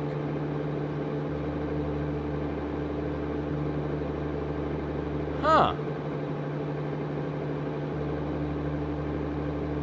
I now have an idea that I want to do. Okay, we'll try that out at some point. Weight transfer? Even under weight transferring, bro, that is not an optimal brake setup. Are you winning, son? I don't know. Now I'm trying to find my cars in that stream. Okay, cool. You know what, we're probably going to turn traction control off, and then we're going to clutch dump. Nope, it's a DCT, so I can't clutch dump. Oh, okay, decent power band. Oh! Lots of oversteer. Do we have all-wheel drive in this? No, we don't. So this is just rear drive. So maybe we should drive it like that, but I don't even think that'll help solve our issue, because this thing just has oversteer. Okay. If you're easy on the throttle, this thing is actually not so bad. You just have to be quite nice at the car. I'm seeing a lot of flames popping out of this thing too. Okay, good. Yeah, as you can see, their brakes are having a real hissy fit. And it's causing it to not be great. So we're going to do the ultimate brake test. It's causing it to kick out wide. That's right, we've also got like the weird door hinges, which I disagree with. A little bit of understeer there, but at least it's not terrible speed through the corner. Probably could go a good 10 k's an hour faster through there if you get it right. Oh, dear. Damn it. Let's try that again, shall we? Damn it. Do we not have air on the front? I think we don't have air on the front. So they've tried to deal with it in other ways. Let's go Control T. Yep, okay. So, unfortunately, they know what they wanted when it came to the design of the car. Unfortunately, they didn't know how to design a car for BeamNG inside of automation. So unfortunately, this car kind of handles like a bit of garbage, just a little bit. It gets unsettled on plateau changes. Like you can see here, it's wanting to become a little bit skittish. But then if you're on like a fairly flat corner, it does quite well until the ground goes down underneath it. Then it becomes skittish. There we go, we are flat going around there. It's a fairly flat corner, so we're fine up until here. Yep, and then almost oversteer. So we have some problems going on here with the suspension. Oh, that feels nice and sharp turning around here. I don't know if it's particularly faster, especially on the exit. It's still not bad. Oh, okay, well I stopped up. Let's just get this right. Please, thank you. Okay. Let's see what we can do around here. No, it is limited by the fact that the thing doesn't seemingly have any front aero. So the thing is relying entirely on rear aero, and then a much narrower front tire. I was looking the wrong way. The car gets a 7 out of 10. It looks nice. There's some interesting detail. You know what? No. 6.5, 7 out of 10. I know. Feels like there could have been a lot more here. The interior is a bit basic, but I still like it. You're going to get a lot of glare off of that gauge cluster. That's going to be completely useless. I don't agree with this here with the door hinges and everything, if you guys remember that. Oopsie daisies. Yeah. Remember this? Yeah, I don't agree with that. Also, suicide doors with this door line panel sort of thing. I don't like that. Yeah, 6 out of 10. I'm unhappy. Yeah, purely made for automation, slightly better with sports traction, but still good. Is this your car, Simon Paulson? I think you took the wrong turn there. Yeah, a little bit. Just a slight detour down the wrong road. Yeah, just ever so slightly. Yeah, I feel if you take this back to the drawing board, you'll probably get a much better score. Oh, it's got a good camera too. As it sits though, the car as it is right now, flawed. Put some front aero on there, tune it properly. With front aero and rear aero balanced properly, you can even get wider front tires on there, even if it shows a bit of oversteer, as long as it's restrained with the right sort of, aerodynamics, that'll still be good. But yeah, something's just not right. What's the engine orientation as well? Yeah, that's a big heavy engine to have in the back as well. But yeah, let's move on to the next car. That was a race car, so we left it on the track. Here we go. Drop Toe Productions Limited Clone 46 reproduction. Yeah, I hated the name of this thing. I had to shorten it. Free roam. Where do we take this to? It feels like an Italian car, so let's take it to Italia. Let's take it to Crossroads, because it seems like a country car. I believe it is this car. So, this is Thick Show 5708. Thank you for the car. It's a 2020 car, because it's a retro recreation by the looks of it. $26,600. So, not a cheap car, but for these sort of like gimmick cars, I think you could kind of ask that sort of price. Even still, that is a lot of money to ask for a very small car. I think you really could have done a lot to bring the price down a lot. The Drop Toe division of Croydon Motors has undertaken to reproduce in 2020. The car was first made for the 1946 model year. So yeah, a retro recreation, which is probably why we get independent rear suspension on this thing. There we go. Oh wow, it weighs over a ton. Interesting. At high enough velocity, all cars are crunchy. Nice work.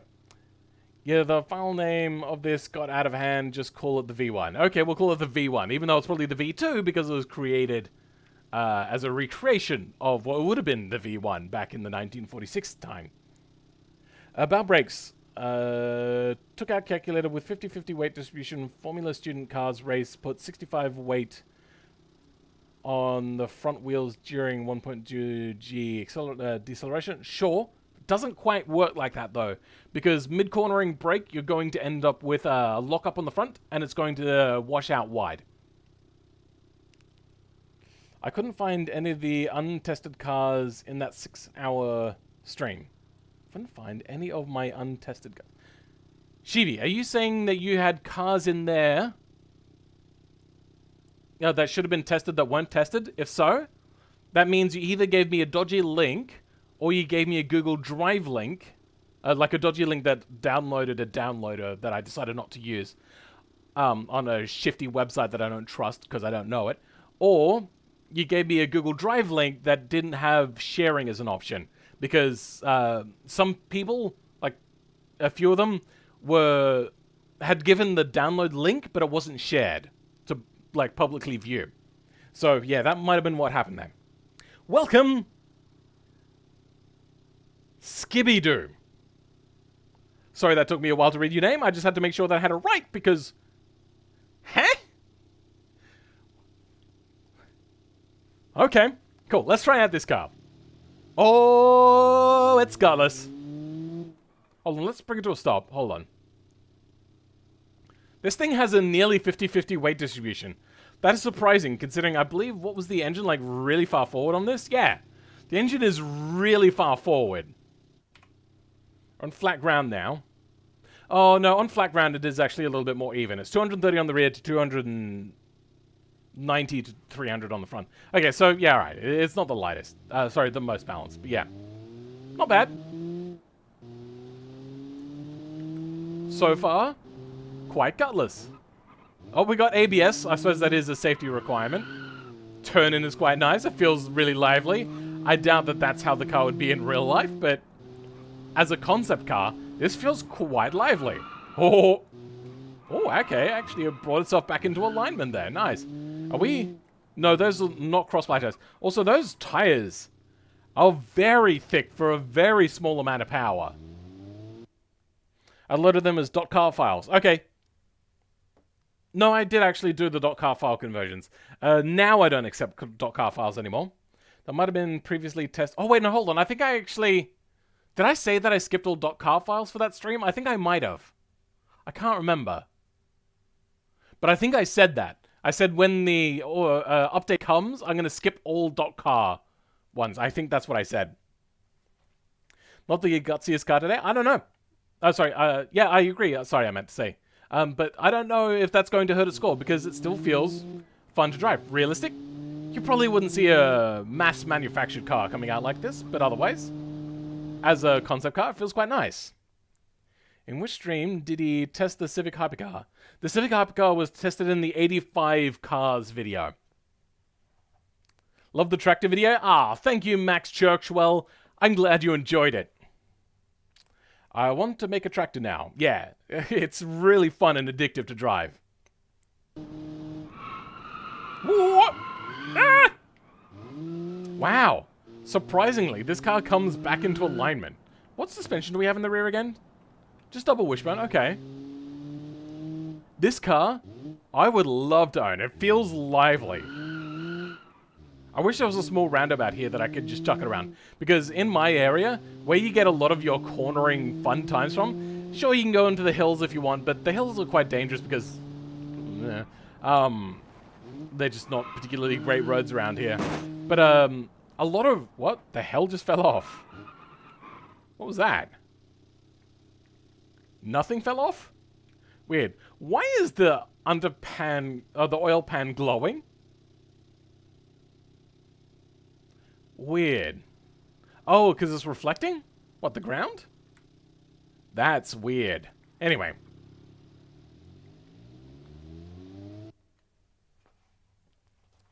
Can't find it, attacker? You'll find it there. It's there somewhere. If somebody went through and put in timestamps, that would help people. But that's been a while ago now, so they really wouldn't bother. But what is the main difference for you exporting them when I give you the .car file? Okay, so .cars are cumbersome for me. There's a few different things there. I have to download it. I have to then convert, open up automation. I have to go through all of them. I have to convert them.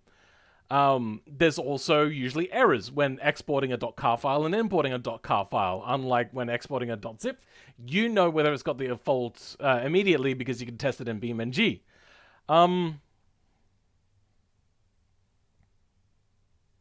My brain doesn't work so good. Oh yeah, so it just takes a lot more time, it's a lot more cumbersome, a lot more prone to errors. And also I was doing 85 cars. I didn't want to spend like half the time exporting cars and transferring it over. It already takes an hour to usually it'll take about an hour to go through all of the cars in automation, make sure I've done them all right, make sure they've exported all right, all that sort of stuff. And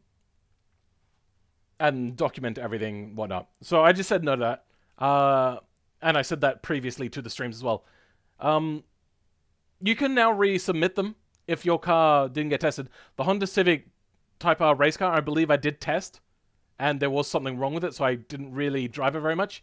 But if there's cars that weren't tested and you want to resubmit or you want to fix the car and resubmit it, that's fine. You can submit it to the Reddit now, if you want. And if people vote for it, it'll get tested. Do you mind if I use old bodice with the new setting parts? That's up to you, bro. Depends what you're going for, and as long as you've got a reason for it. You also have to pray that the .car file doesn't break when importing into BeamNG. Yeah, there's also, like, if I don't have the mods, it's also an issue. Like, I've explained a bunch of times which mods are available and which mods aren't available, and they keep using mods that aren't available, so quite often, it wouldn't be a thing. If I've not explained this as well, like, let me go through this. This is whether all mods export. If it's double dots on the older ones, that means that I got the .zip file. If it's a Y, it's a yes, all fixtures worked. If it's an N, all fixtures failed. So there's a lot of N's, but just you see N's around here and there. There's another N, another N, another N, another N here, another N here, here. A good lot, and then another N here, another N here. I don't know what's going on there. An N here. N here, N here, N here. Yeah, so there's just problems. So just no dot cars. I've finally given up and said no more dot cars. Though when you get my car, it will have a glitch going on in the badge where it has back layer for some reason. Then fix it before you upload it. Otherwise, you're going to get marked down for it. Much like this person is going to get marked down for the really crusty looking interior. Like, it looks decent enough, but it's crusty. And that doesn't look right. So they're going to get marked down for it. Because it doesn't look good. In my opinion, at least. Some people may kind of like it. Maybe it looks like a large alligator sort of skin pattern. But it just doesn't look nice to me. I think alligator skin stuff is hideous, in my opinion. Once again, a lot of this is just my opinion. And that's one thing you have to learn. That's also why I don't mind leaving the voting up to you guys to Reddit to decide which cars you want. I actually thought about for a little while just picking and choosing cars I wanted for streams. And then I realized, because that would then help me not have a huge backlog of things. Then I realized that some people may disagree with me. So I thought maybe I have to make it a public vote. So then what I decided to do was move it over to Reddit, where it's got a good voting system. I'm now just thinking that I probably could have done it separately and actually still had it in Discord. But it probably would have also still been prone to problems. Also would have still meant that I had to sift through a lot of crap. Yes, no, probably means some mod fixtures work and some didn't. No, it would just be then a no, because that means that not all fixtures work properly. I'm thinking what that one probably was they had one model with two variants, and one of them worked and one of them didn't. That's probably what happened. Krusty Krab? Yellow bit. Sure. Why not? I think some badges are just broken in the exporter. Yep. That makes sense. There's an exporter in automation. There's an exporter in automation to export to BeamNG. What are we talking about here? Oh, welcome, Jumbo Jacob, if I haven't said hello to you yet. How do you make them into a .zip, but you, like, take it out of BeamNG or something? I'm stupid, help me. If you have automation, on the final tab, I'll bring it up, I'll show you just this once, because some people struggle with this, and I don't understand how they struggle with it. I believe if you don't have BeamNG, it won't be there, but I'm not entirely sure. So let's just have a look at a car. Come on. Oh yeah, some of my mod bodies are now available in 4.27.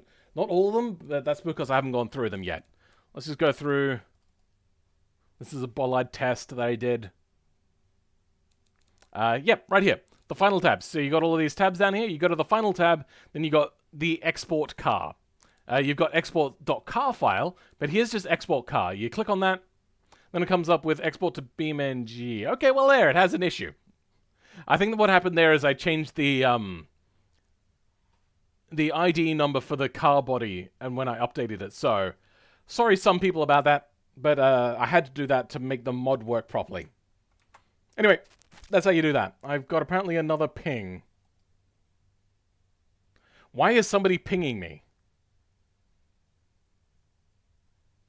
Anyway, just ignore that person. They've just said in my DMs, hi. What am I to do with that? Just talk in chat. I'm streaming.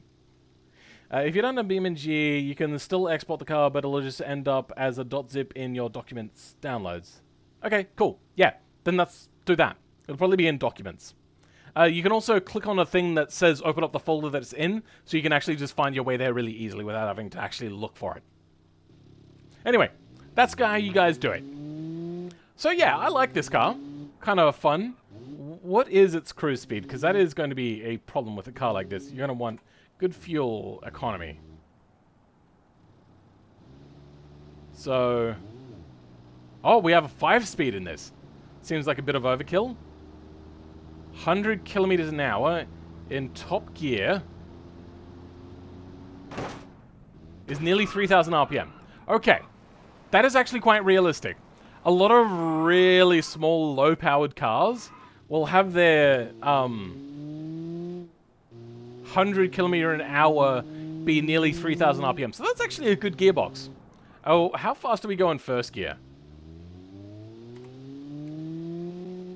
53 kilometers an hour. It's a little bit long, but you know what? That's still within a reasonable limit. Pretty good. I like. This car has some questionable choices. I don't know if this car would probably pass safety muster, considering that that steering wheel has no airbag in it. So as a concept car alone, this couldn't be a production car as it sits. I do like it. The design, though, is a little bit weird and basic. I'm not a big fan of it, but it still does look nice. I'm going to turn off the indicators. There we go. But it's still got a lot of stuff. I'm also noticing this little bit of a thing here. That looks pretty cool. I do like that little vent there. It's got everything it needs. It's got windshield wipers. It's got mirrors. It's got door handles. Does it have a fuel filler? Yep. Has a fuel filler. So yeah, I like it. The wheels are a little bit thick, though. Realistically, on a cheap car, you would have much cheaper things. Also, you need to get the price of this down. How do you have this car, this small of a car, absolutely minuscule, cost $26,000? How? How have you managed that? Let's have a look. Tubular exhaust, probably don't need that. For such a low-powered car, Honda has shown apparently you can still run a single overhead cam. Carburetors, not going to be on a 2020 car. Double wishbone front suspension. You'll probably get away with McPherson strut if this is not a ladder chassis. I don't know if this is ladder or not. I don't know. Unless it's got like the cross beams along, I can't tell whether it's ladder or not. Might be a monocoque or aluminium. I'm not sure. Probably a monocoque. And then independent rear suspension. If you're trying to save money, I mean, sure, it's probably still fine. Big high energy? Okay. Oh, Jumbo Jake. Oh, okay. Sorry to hear that you're just dumb, apparently. Ugh. Where is the car save folder? That isn't exported. What? Don't know what you mean by that, but you can always find your way around by, like, clicking on the open up folder thing. Is there any way to remove the body and chassis when exporting to automation? In automation, because it resets to on export. You don't turn the chassis off on the right side of the screen. In the fixture setting now, there's a way to turn off the chassis at least. I don't know about body. I've not really remembered anything about body. You have a thing to hide the chassis. It'll export with it hidden now. So you can do it that way if you want. Okay, yep, Shivi has told you how to do it. Doesn't export, though, with that setting. It resets the body to viewable for some reason. Not the right side of the screen. Down on the bottom, there's a little gear icon there that you bring up. That's how you do it. Welcome, PTR 815. You like the front? I mostly like the front. It's a little bit basic, but I do like it. They've got the extra little details. Like, usually a lot of these things do have a little bit of an extra vent down there. I do like the attention to detail. But it just looks a little bit basic. Something's missing. It's not got a certain je ne sais quoi. So as a result... And also that interior is crusty as hell. I hate it. 8? Like, I do like it. It feels very lively. But it is missing something. And I'm just not sure what it is. But... let's move along. Edit the J-beam. Well, yeah, there's always the option to edit the J-beam. If you want to know how to do it by editing the J-beam, also, if you want to hide the chassis, that's only in the pre-alpha build that you have to opt into in the beta section. If you don't have the pre-build alpha version of the game, which will be denoted when you have it, by having that little open beta in the quotations, even though it's not actually an open beta, it's an open alpha. That will give you what you need. If you don't have that, watch my video on the complexity of creating an F1 vehicle. That'll go into a lot of modding stuff that includes hiding chassis. And like kind of an efficient way of doing it as well. So go check that one out if you're still running the old version. As for now, we're going to move on to the Fjord Ice Road. I don't know why they call it Ice Road, but let's go check out a different map for this one. This one doesn't really feel like it should go there. Maybe Derby Arena? No, it is a very low rider, so maybe we'll take it to Utah. I've not been to Utah in quite some time. Let's take it to Auto Repair Zone. The Eagle has carbs, Jaguar E-Type copy? Sure. But mass manufacturer won't see that. Won't be able to do that. I know that there's stipulations for smaller manufacturers like Ferrari and stuff like that. I found a bug with the rev limit. My car's export with the default 6200 RPM rev limit, though I set the limit to 9300 RPM. Oh, okay. That's weird. Let's check out the next car, Fjord Ice Road. So this is an inline 6 with lots of carbs. Let's test out this one. This one revs all the way up, so maybe it's just a glitch with your particular car. I know that sometimes if you go back and edit the engine after you've moved beyond the engine section, sometimes it doesn't update in the new automation. It's just weird. I don't know how to really get that to work. I even went ahead and made a new engine once to get it to update and move over, and it just wouldn't update visually. It just stuck with the old one. I know that you meant to select like gearbox and all that sort of stuff again on that page, and that should update it, but it's still not doing that. I think that was just to change the color. Should I change to the new new version of automation? It looks like lighting has changed from the vids I watched. Oh, lighting has changed. No, lighting has changed quite a while ago. Let me give it to you this way on the new automation update as it stands right now. 1, it's buggy. 2, not everything works properly as advertised. And 3, you lose all your saves. But eventually you're going to lose all your saves anyway when the update rolls out to just the public full version. Even though it's still in early access game, which really isn't an early access game, honestly. Yeah. So it's up to you. It's going to be inevitable. Also, there's not many mods. That's the other thing. Yeah. Does anyone know to edit suspension geometry in JBeam? Automation geometry really dislikes equal width tires on... What? Automation geometry really dislikes equal width tires on rear-wheel drive cars with decent weight distribution.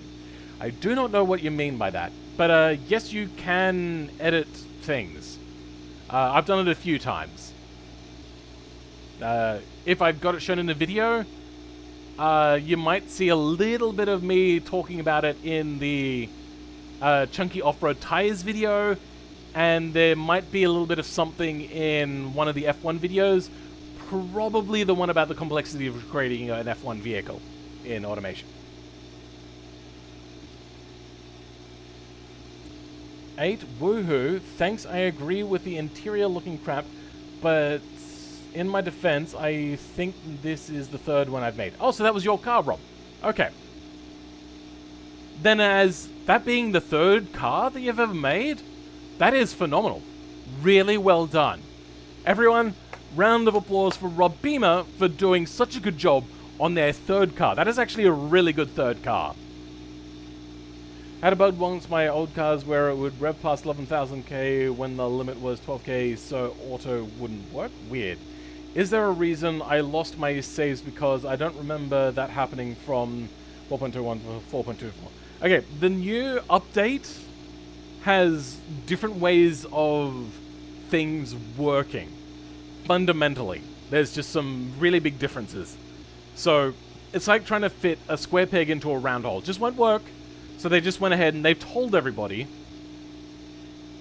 kind of, some people didn't know, that saves will go away with the update. Something you're just going to have to get used to. Apparently the old saves are still there. If you want to revert, you can always go back and use an old version of the game. Let me quickly show you that. properties, betas. This is where you would get the opt-in alpha, by the way. You can go to old versions of the game. You can even go back to the old key engine version if you wanted to. Just letting you know, that is there. You can go back. Big change came in 4.27, like tires, engine. Oh, there's been such good stuff. Thank you, Crownless and Mackin for cheering him on, or giving him an applause. How much subs to 2K? What, have we reached that? Did somebody do something? Please don't use multiple accounts to sub to me multiple times. That is cheating and I don't like it. No, same number, that's fine. Please don't use multiple accounts to do it, because that gives me a false count. I'm Asperger's, so, like, I need things to be, like, done the right way. But also the fact that, if I get more subs but not more average views, that's going to hurt my channel. So please don't use multiple channels to sub. That's a bad thing for me. 7 more subs. Yep, that's correct. Automation has been in early access a bit too long. I agree. I think it has... I think has it ever gone alpha or beta? Proper sorry for bad ang. Your name is Jackim Kalmhammer. Kylehammer. Welcome to the stream. How's it going? Yeah, it has been in for way too long, in my opinion. I think the game was finished probably a few versions ago. I think from there, everything else is gravy.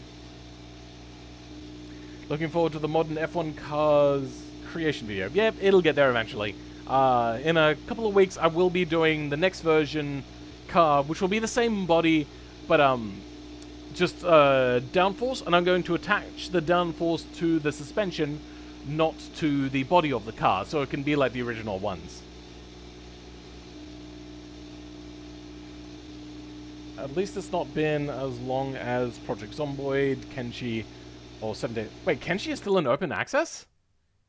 Oh, sorry, early access?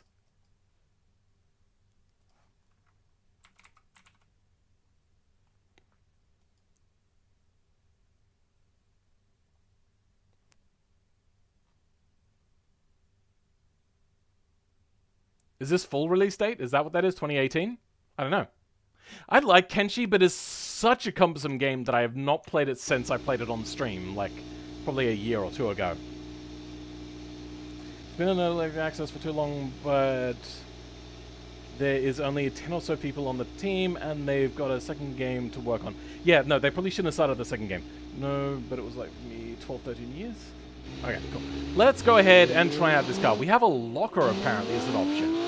Okay. This sounds like a... Oh, that's right, it's a flat 6. It's not a V8. The second thing I was like, oh, this doesn't really sound like a V8. I was going to say a flat plane for a second, but then I remembered, yeah. I love Kenshi, but I have to make time for it. Yeah, it is an incredibly cumbersome game to get into to start a new game. Though I really do love it. Yeah, it's... And it also, like, once you get beyond a certain point, the game just becomes such a slog. But still, it's fantastic. Okay, this is clearly a drag car. Let's see what its top speed is. This thing does not corner for bollocks. It is really bad. Love to see Mountain Blade and Crusader Kings near the top of that Steam library. Yep. Even though I hate Paradox Interactive, I think they are a terrible company. I really did like Crusader Kings 2. Crusader Kings 3, not so much. As a result, I've not put much time into it. Mountain Blade, I really want to spend more time in it, but once again, the new version of the game seems really cumbersome. This is a very bouncy car. Oh, you know what? It's got leaf springs in the back, so yeah, it's going to be a little bit bouncy. Ah, and then understeer. Chronic. Okay, so this car is not particularly fast or particularly fast around corners. It's a low score, considering I'm not a fan of how it looks. Alright, so let's go ahead. Say, I do like the look of it. I just think the look of it could have been better. Like, the grille and headlights just look a little bit weird and kind of mashed together sort of thing. And a little bit too chunky and a little bit too far out the front. I love Stellaris, but agree Paradox isn't a very good to its employees. It's also not good to its fan base. They treat them really badly. Also, I don't like Stellaris. I am dyslexic and ADD. So, reading, really slow. Learning, not the easiest to do, especially when there's a lot of reading involved. Also, Asperger's means learning is slow.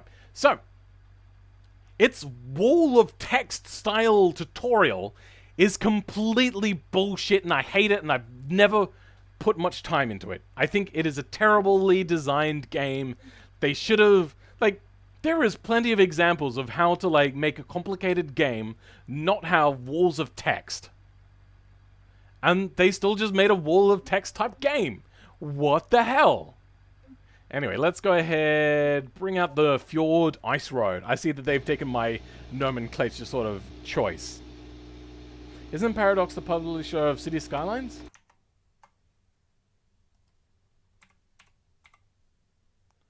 City Skylines, workshop, store page.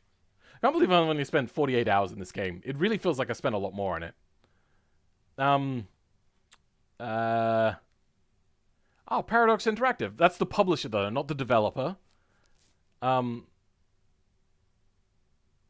Developer is Colossal Order. Okay. Now let's have a look. Oops, that was the wrong thing to do. Do I have Stellaris? Oh, I do have Stellaris. 2.2 hours. Jesus. Store page. Ah, it is Paradox Interactive. But its developer is also Paradox, which is the big one. I'm assuming City Skylines had a lot more freedom with their design.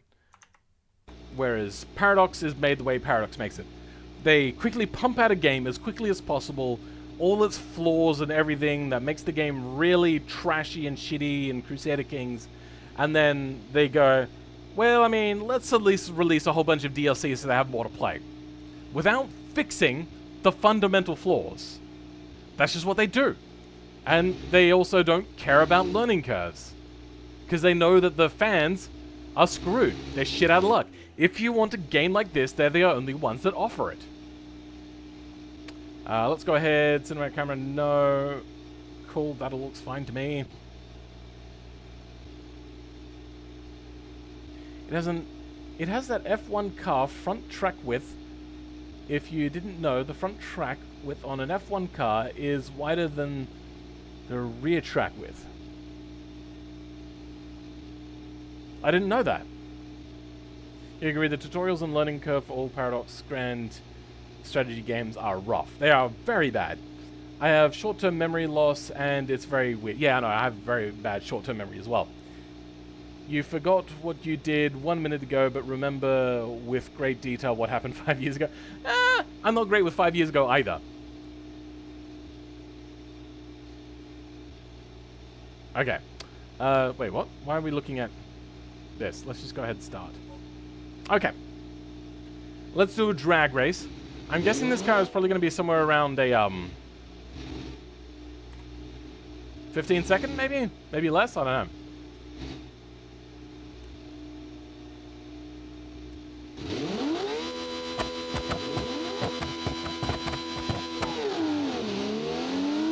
Oh, I got a better start than they did. Nice. Also, they've gone with, like, camera time, where it starts 30 minutes advance sometimes with some camera companies. That's weird. I wish they would fix that. Oh, a 14 second. I told you. Yep, that's what it felt like. I said it felt like a 15 second car, maybe faster. And it was a 14 point something. So, yeah, what I expected. I kind of like that sometimes. I simply forget what I've done all day and I can remember stuff from years ago and really well. I have great memory for some sorts of films. Usually good films, not bad films. This car. It's not particularly fast. It's not particularly good. It looks, like the back is much better looking. The side I don't agree with the, fuel tank not being tucked underneath, because I know what they're going for. They're going for a truck sort of design, but they're usually tucked underneath to stop damage and all that sort of stuff. Front grille, not so great. Interior is basic, but it's there.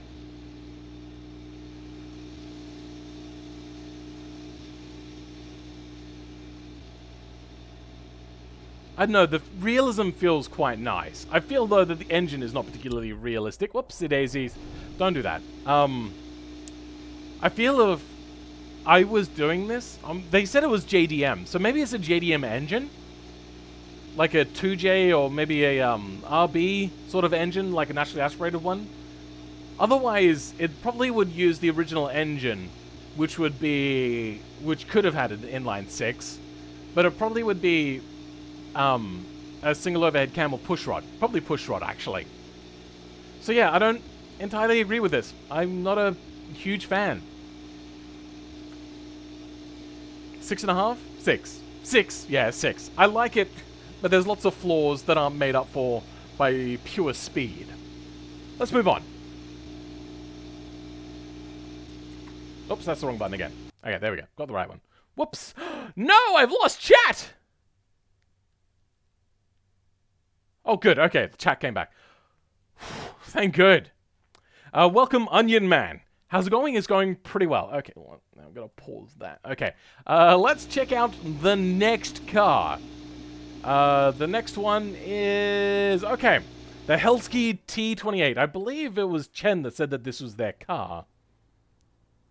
Isn't the law for this truck that it is a father-son home-built project car seems to fit that very well? Yeah, I agree, Rob Bremer, but it's also still not great. As a homemade car, maybe a more powerful engine. Maybe don't go with an RB engine. Like, I get it, but also... Probably an RB30 with RB26 head. Maybe, who knows? Welcome, Dan Koopmans. How's it going? First time car, isn't this? No, this is, I don't believe, Chen's first car. I'm not entirely sure. Is Chen still here? Let's have a look. What was the name of the car again? This is the Helsky T28. Okay, oops, the daisies. Helsky T28. So, we have no model year and no price on this. Which, if you have a look at the Reddit, on the side right here, it explains what I want out of you guys. Please do that.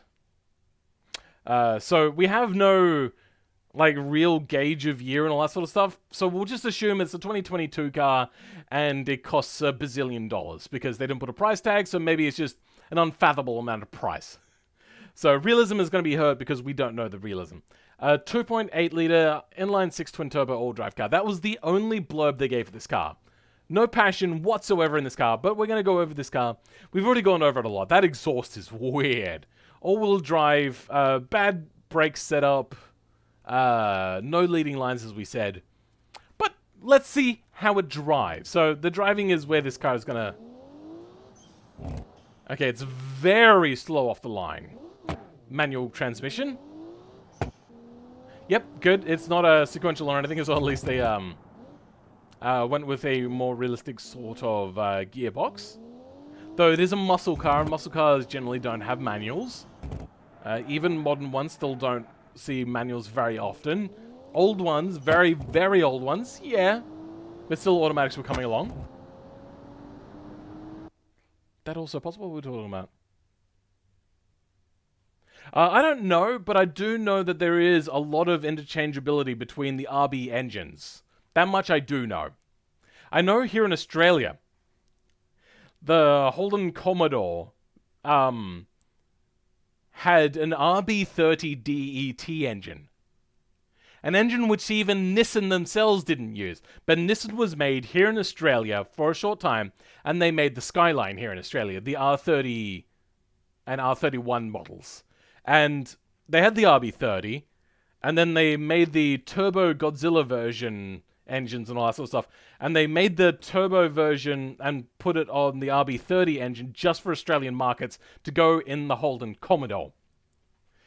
So weird and so cool. Also, I believe it's a single overhead cam. RB25 with the truck skit? I don't know.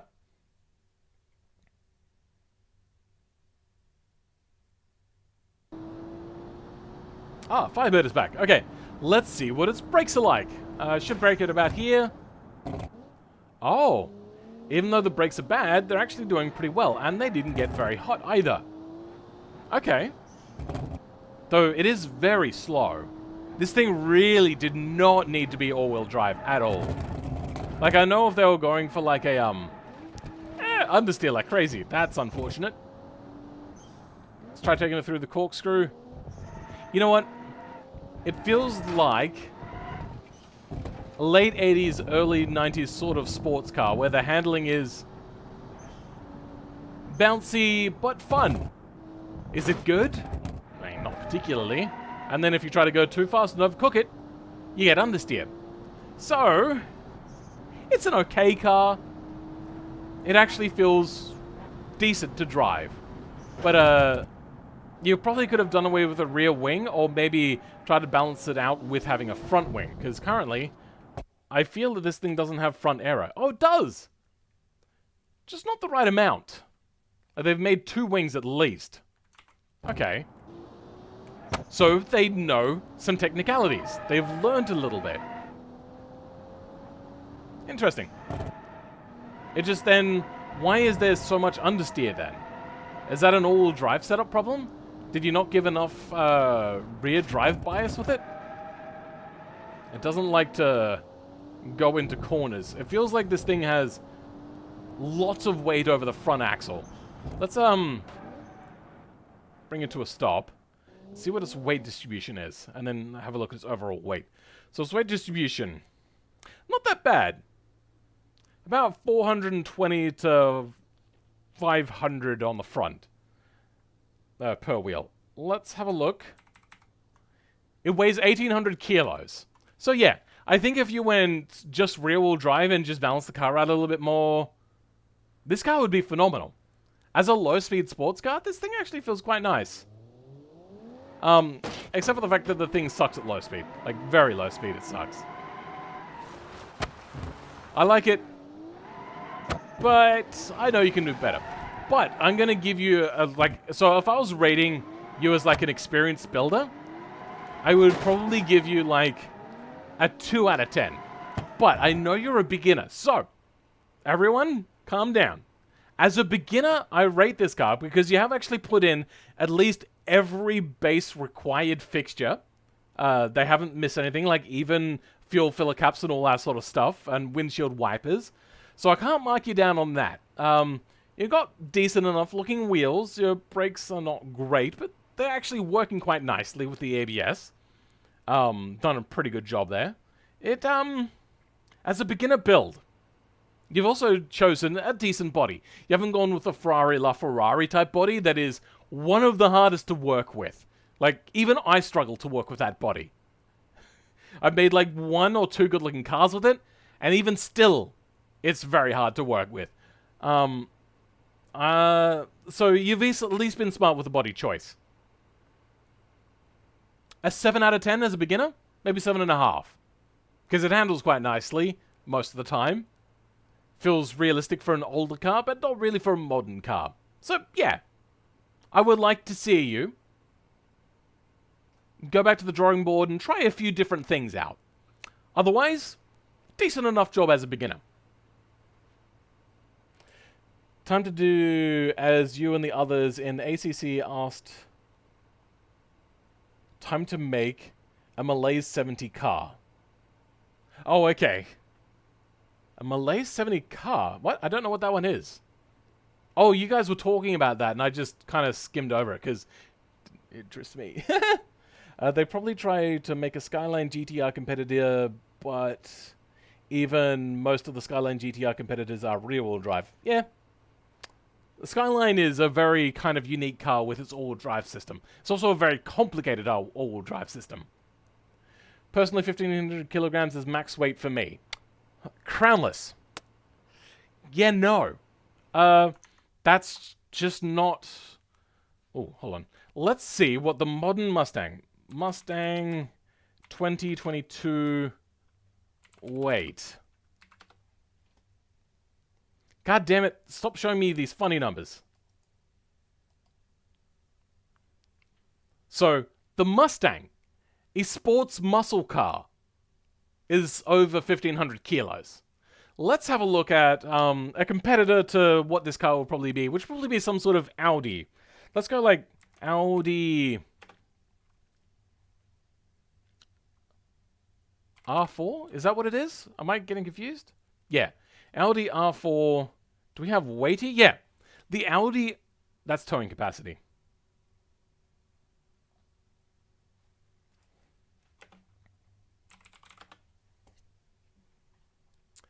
Is nearly 1,700 kilos, or about 1,700 kilos. The non-Quattro version is 1,500 to 1,600 kilos. So saying 1,500 kilos is your weight limitation, not great. Let's have actually, you guys were talking about, and this is Skyline. R35 weight. The R35, though there's been many different variations, so this is maybe not entirely accurate, in the 1,700 kilos region. And probably 100 kilos, or to 200 kilos of that is probably all of the extra stuff that you were required to have all-wheel drive as opposed to an optimized setup. So, 1,500 kilos, I get it. For you, you said personally, so I get that. But you're narrowing it down too much to just high-performance or lightweight sports cars. Or lightweight cars in general. With safety requirements these days, it's really hard to do. Do I get concession points if I mention the armored car was my first extensive J-Beam edit? Oh, are we getting to your armored car soon, are we? I think that's... Oh, that's next.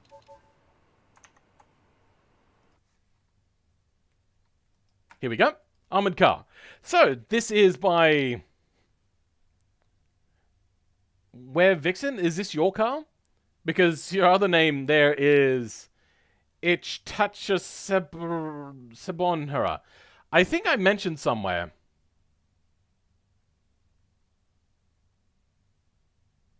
No, I haven't got it written down on the rules yet. But I did mention you can put your name in the description to say this is the builder. If we have a look at somebody who's done it recently. I know who's done it, but I know that there's been more than this. These guys specifically said here, design by that and engineer by that. So they're basically calling out their actual names, even though their name is there. But you can put down an alternative name there, and I will take that into consideration when writing this up. And that'll make it easier on me to be able to identify you in the chat, too. So people, if you're doing that, please. Anyway, this is a very cheap car. Only $91,600 for a fully armor-plated car. Now, I know automation doesn't take into that into consideration, but still, even without armor, that's actually a pretty good price for a military vehicle. Designed by a Mexican manufacturer, Itacha, which sounds like Itasha, which is those weeaboo cars, for free purchase and used by government and individuals alike. I don't know what you meant by free purchase, though.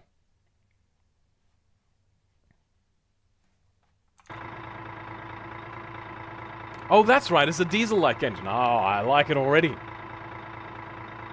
There's a reason I only look at older sports cars. Okay. Oh, yeah, older cars, yeah. The R35 is a chonga. That is quite a heavy weight. I was even actually a bit taken aback the fact that it was 1,700 kilos.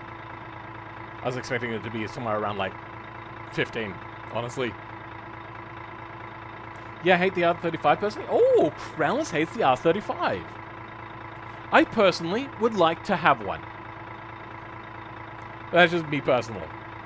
I think there's a bit of a weirdness to the design that I don't like, but the Nismo body kit makes it look really nice. My Subi weighs under 1,300 kilos. That's got to be an old Subi. Or at least, maybe it's the BRZ. My Celica weighs 1,000 kilos. Oh, that's an old Celica. As in anyone can buy it? Okay then. Not restricted to government. Okay, now I understand. So it's not like the old Hummer, new Hummer sort of thing. This one is 3,750 kilos, by the way. Damn. Which is still a bit light for what it's supposed to be. Yeah, damn. Hold on, let's... Oh, in BeamNG, it says it's 4,135. So over 4 tons. Damn, son. Let's have a look at the engine again. Oops. That's right, yeah, so push rod, straight six, single turbo, very diesel-like into carburetors. I love it. Nicely done. Is that an aftermarket catalytic converter? That is not the standard catalytic converter that comes out of automation. If so, well done. Also, lots of cool suspension stuff here. I want to just give a quick check. Is this suspension animated? Nope, it's not. Okay. So yeah, there's still room for me to make that tutorial. It's not too hard. It's actually really simple. If you watch a lot of my other stuff, you'll probably figure out how I'm going to do it already. And then a muffler sticking out here. Yeah, cool. You've done a lot of work in here, and I'm very happy with the work you've done. Weird collision mesh. But, I mean, it works, so it's not that weird. As we stated, there won't be anybody in the back here, because if this moves around at all, because it's not strapped down, they're going to get crushed. I noticed that this is on the old automation version, not the new automation version, because your materials are coming out shiny. Which I have shown multiple times how to make that not shiny, if that is something you want to put the effort in for. I won't mark you down too much for it, because it's cumbersome to do. But let's give it a drive. Ooh. Oh, that's right. Your car is the one that stalls. What is the bucket on the tow hitch? I don't remember what it is, but I have seen it a lot of times, and I just can't remember. May or June? Sounds about right.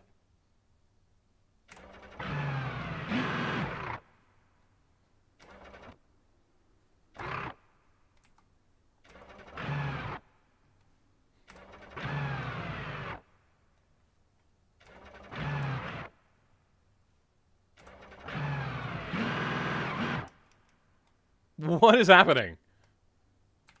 Oops, that's the wrong button.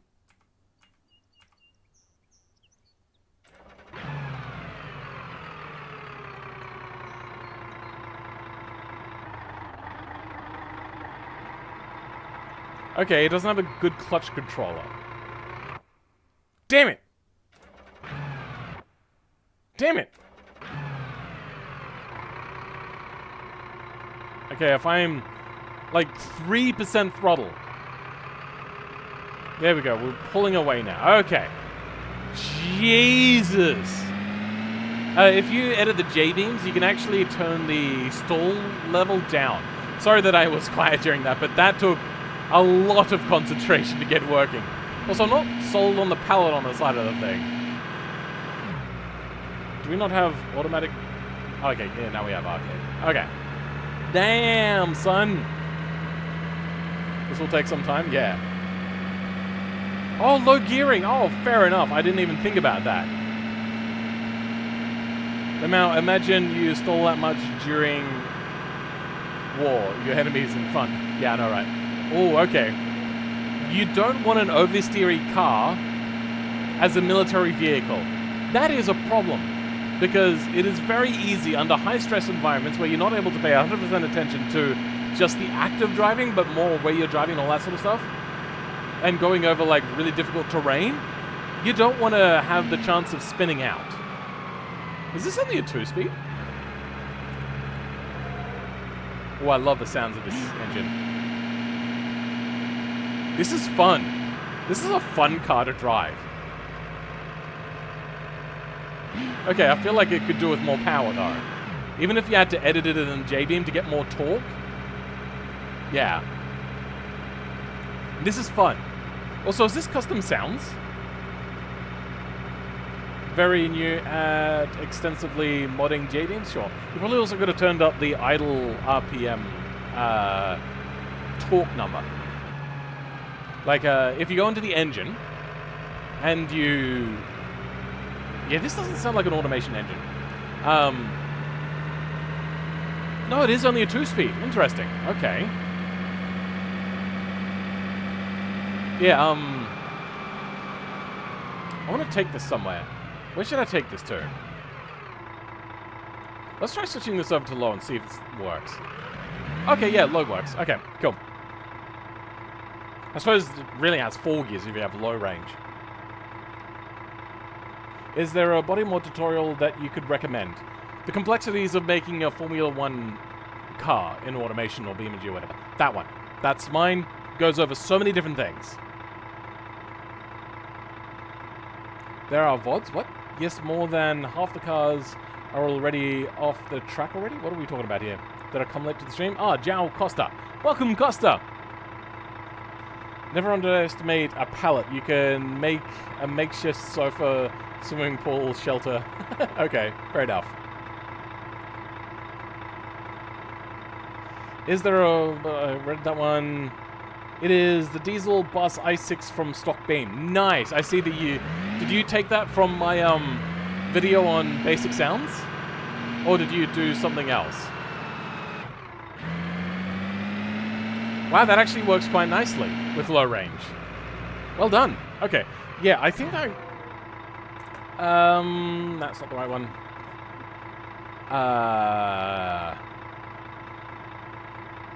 We could go to, like, Jungle Rock Island, maybe. Yeah, let's go to Jungle Rock Island. Since, if you said South American, if it goes really South America, then... Here we go, Jungle Rock Island. Let's go with something like... Here? I don't know. This should do it. You might be doing a lot of muddy uphill driving.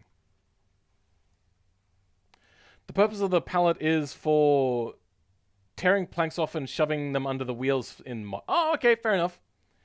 It's something I learned about half a year ago in another automation BeamNG Discord. Oh, okay. It's something that I knew for quite a while. I told Rai how to do it with electric motors, and I was going to make a tutorial, but I never did. But then the new update came out, and I was like, you know what, yeah, we'll just talk about it this time.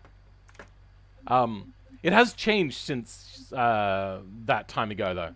Keep that in mind. Or maybe you did it after, I'm not sure. Let's bring it out, and let's try an off-road section. That was the wrong button. Where is... Oopsie daisies. God damn it. Where is an off-road section? I see off-road here. You know, let's just F7. And we're going to go uphill. This is hard to see. Okay. Oh, damn it. All right. I stalled immediately. Probably don't need def locks, but we'll give it a try. Whoa, clutch is spazzing out. The new controllers for clutch stuff is much better. I think I might have to control this manually. You know what? Yeah, I'm going to control this manually. This is lots of fun. Whoa, a little bit of bottoming out. How are we with a collision mesh on the front? Okay, yeah. The suspension collision mesh is quite low, unfortunately. Damn it!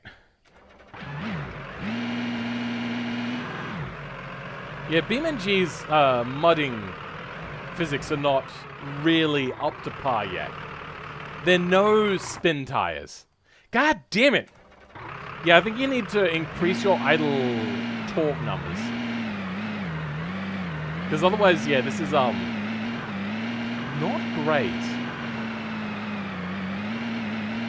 But then again, I suppose you'd also have a lot more control in real life. But we're not in real life, we're in BeamNG, but I do appreciate realism and all that sort of stuff. I don't just like, yeah. I mean, I don't mind, in this circumstance, if you were to tweak the car, away from what automation says. Well, lots of stall. Anyway, I love this car. Very well done. You say this is your first, like, extensively modded car? That does give you a little bit of dispensation. The design is quite nice, even though it is fairly basic. I didn't particularly care for the interior. There is some work to be done with the suspension. I don't know about it being the same color as the body, maybe? Maybe black? I don't know. Hold on, what do we see here?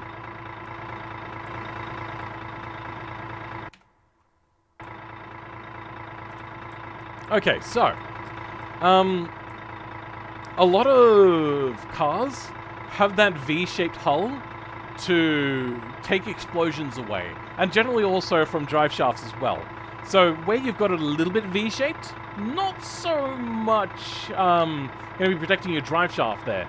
So if you get hit by a landmine and then you're about to get ambushed, you're going to want to get out of there quickly. So hopefully, you've only taken out one axle. I could see that being potentially an issue.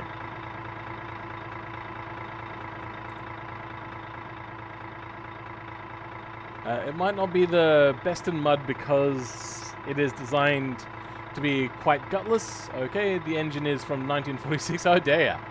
The variant from 1968, and it's like 140 horsepower. Okay, low horsepower, yes. High torque, yes.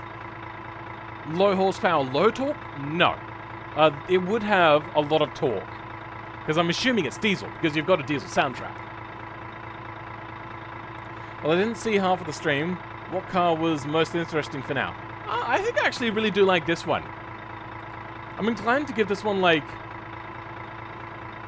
Unfortunately, that engine is just a big failure. Also, those headlights don't look quite right. Something's not right there.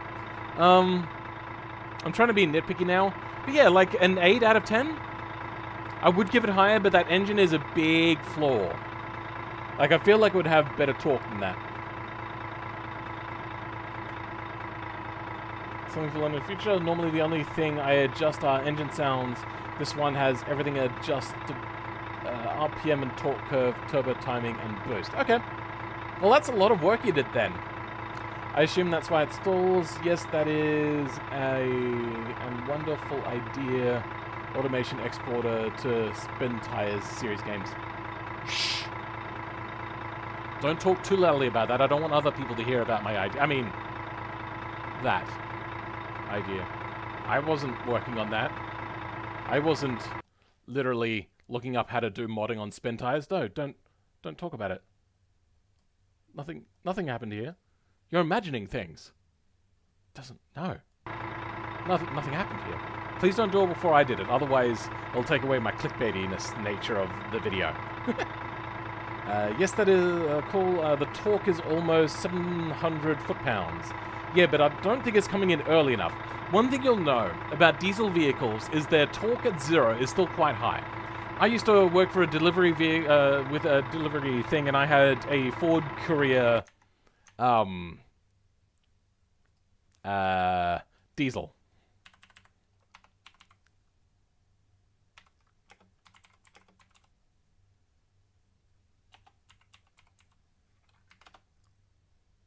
Yes. This was the delivery vehicle they gave me. And I one day wanted to test it out. The car had a really weird torque curve that I just wasn't used to because I'd always driven petrol vehicles. So I parked up, I put the thing in first gear, no revs, dropped the clutch. The thing did a little bit of a wheel spin and drove off. It refused to stall. Any other car with an instant clutch dump like that would normally just stall. So, diesels, do not underestimate them. Also, diesels don't have carbs. They have direct injection. Try driving this for some explosives. Oh, what? Okay, sure. Well, I'm flattered, and yeah, I'm going to keep working on this, fix the idle RPM. Is that why automation cars often stall? Is because they don't have any RPM calculations before idle. So the way in which BeamNG does it is it uses vector correcting. So when I do electric vehicles, I usually have like 4 RPM things to go like a 20,000 RPM range. It's because it fills everything else in around it. So it knows what what torque is below there, but I believe there is a thing for torque level. I'm not sure. Full set it correctly, petrol? Sure. Pretty sure diesels don't need ignition, no, correct? Crap, I meant over, not for. Gosh, this screen is small. I need a bigger second screen. Okay then. No, they don't? What? Pretty sure diesels don't need ignition. Yeah, cool. Okay, yep. Yeah, I like this car. I would like to see it improved. I think you'll find also that it probably would have round headlights. What does the Hummer have?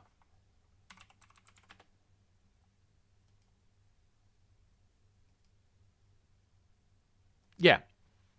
it has round headlights. So, the reason why a lot of these military sort of vehicles will have very basic lights is, one, price. It keeps the price down to have a standardized round circular light. Two, parts will be a lot easier to come by because it is a very common light style. That's just something to keep in mind. You don't need to do it, but it will play better with me if you make it work with round headlights. Let's move on to the next vehicle. What do we have next? The Mono Milano Spider. This looks like a car that would do well in the hills, so we're going to take this one around through the hills to start with. Mono Milano Spider, IM3 Firebird, 1966. This car is free because there is no price listed. Mono Automobili SPA is an Italian generalist auto manufacturer launched as an affordable halo car. Okay, all of their cars are all halo cars. Diesels ignite under pure compression, that is correct. They need a glow plug though to start, not true. So yet they need a source of ignition. That is not true. A lot of diesels will start without a glow plug, but some do need glow plugs and to warm up first. It really depends on how well the engine is designed and what era it is. But not all need glow plugs. But if you're in a colder climate, yes, you very much need glow plugs. How quickly were you able to make that potato car body? The potato car body? Probably did it in a matter of half an hour, maybe, and then the rest of the modding probably took another... Wait, no, there was complications with the modding. So the modding probably took another 2 hours on top of that. But generally it would only take about half an hour. But now I know a lot more, I'll probably be able to do it in that half an hour time.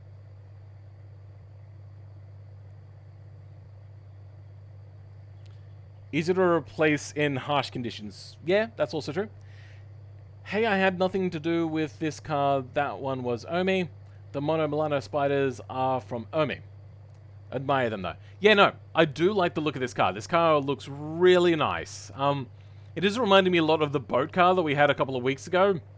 But still, it's pretty cool. I do like it. There is a lot of detail on it. Like, one of the little things that that I like here is, you see this? This is a grill with a bumper. This is not a plastic bumper with a chrome bumper sticking out of it. That is a grill with a bumper inside of it. I think that's just a cool little detail. I like it a lot. Very well done. Also, you'll notice here that they've done a lot to make this light fit as well as they could. And also be at an angle, which is not straightforward and something that even I struggle with. So, this is multiple fixtures per headlight. Just to let you know, they went to a lot of effort here. Foreman, get the potato mod into 4.27. Really? Okay. This is a good one I may have learned quickly. Okay. Literally put my name behind Ome in the car you list. What? Oh, whatever. Thank you, Ome, for the car then. Okay, we have a decent first gear range. Oh, that's right, these also have flat sixes in them. Very quiet sort of engine as well. Ooh. A little bit snappy on the oversteer. But I suppose that's to be expected.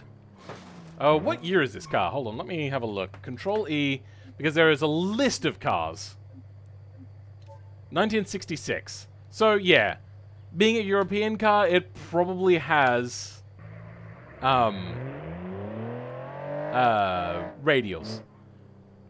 And you know what? They look like accurate sort of radials. It also seems to be on magnesium wheels. So I'm assuming this car is quite expensive.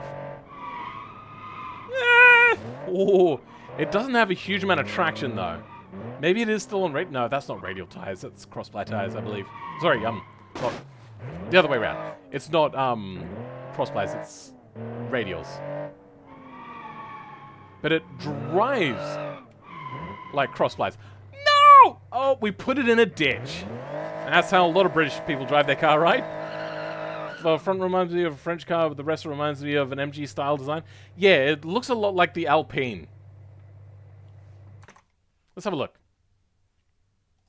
There's a lot of hype about the Alpine recently.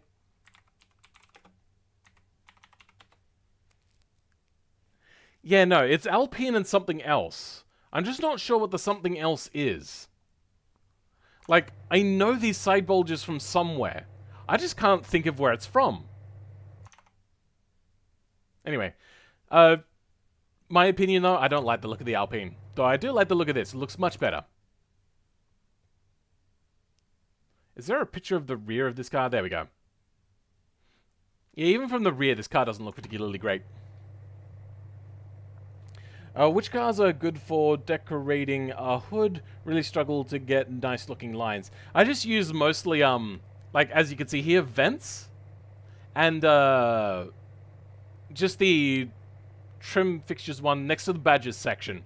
As you can see here, they've got it mirrored on both sides with this lump along here. That is just a mirrored fixture. Yep. A110 is beautiful. I suppose that's your opinion. That's how a lot of British people drive, right? Me, I take offense to that. I'm sorry, Flamesy. There's a lot of British people here in the chat, I'm assuming. Side bulges remind me a bit of the Mercedes. Ah! Yes! The 300 SL! That's what that's reminding me of. Good work there. And E-Type? Eh. That's mostly just the body. It's hard to get away from that. Field of Tea. Welcome! Hi, can you do an campaign because of the turbo update? Sure, I suppose. I could do a series on that. I might do that more as a stream thing and less of a thing. Oh yeah, this thing is chugging out smoke. Yeah, this thing is running very rich. I suppose that's not too much to be concerned about. It is a 1966 car. Wouldn't smell particularly nice, but it is also a sports car, so you'd expect a little bit. Yeah, I like it. Feels quite nice. Little bit tendency to oversteer, which is characteristic of the time, but scary and skittish. Let's try out a different car. We'll try out this one. So what is the difference between these two? Is an Italian general sort of fast winding roads of the coast. Thanks to its flat six, it's just cruising fashion, blah blah blah. Conscious street in Milan. Cool. So this is probably meant for more rich, softer roads. What do we got here? We got the Spider. New fog lights and new tail lights. 1975. Okay then. Bit more power is tuned for more revs. Let's take it to something with smoother coastal type roads. We don't actually have a lot of that. Like, there's East Coast, but East Coast is not a very friendly place to drive. You know what? Let's give it a try. Where's bus stop? They got rid of the bus stop spawn place. Okay. Let's just go here then, because this can get us close to where that is. Pretty sure the 4.27 update is sandbox only. Oh, yeah, I think you're right there, Crownless. Good point. Also, welcome, Chris A. How's it going? And welcome to the stream. I'm trying to think of what the rear is from. Yeah, I'm also getting something from the rear, but I'm not sure. Rob Beamer, I do like this one, but would really, really not want to be driving it in the winter. Yeah, it would be problematic for many reasons, including the fact that it's a convertible. Why, out of all countries, do British like convertibles? I don't understand it. Convertibles are cold and easier to steal. And England has a lot of theft stuff. I think this might be an American variation of a car, because we've got like the bigger crash bumpers now and extra like brake lights, which seems very American sort of thing. I like. Oh yeah, we've also got steering wheel. Do we have pedals? We don't have pedals. Do we have an interior camera? Yes, we do. Oh, we have RPM gauge and speed gauge. Nice. This might actually be a little bit fun to drive with whatchamacallit? A steering wheel setup. You appreciate the sun more when you don't get it as often? Yeah, I kind of get that, but that means that it's really only for rich people that can afford a second car just to park in the garage. You can confirm this sentiment as a swamp person. Oh dear. I posted my 7 to 10 about EV Reddit. Hopefully it shows up in the next stream. Chris, are you the one?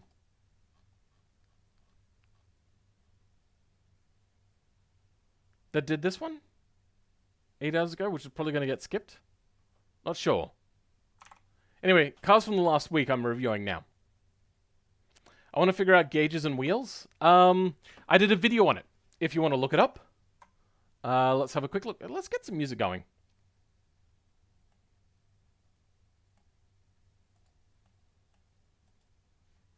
Alright. Content. Let's get rid of this as well. We don't need that up.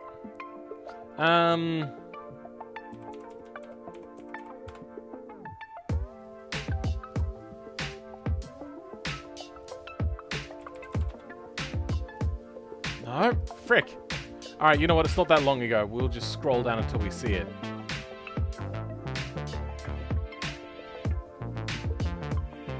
Ah, okay, here we go. It's called Hardest... Oh, let's not mouse over it. Hardest Mod Automation BeamNG Gauges and Wheels. That one will be the one that you'll want to look at for doing steering wheels and gauges. I posted it just a few minutes ago. Okay, cool, fair enough. Jaguar E-Type on 1970 taillights? No. It's the Jaguar body style, but they've done a lot to modify it to not look like a Jaguar. I wish people would stop looking at the body and just go, oh, that just looks like that car. But I get that, but you have to be a little bit more creative when you're working with automation cars. This feels fun in first person. It feels very shaky and jittery though, which is unfortunate. That's just BeamNG exports for you. Oh god!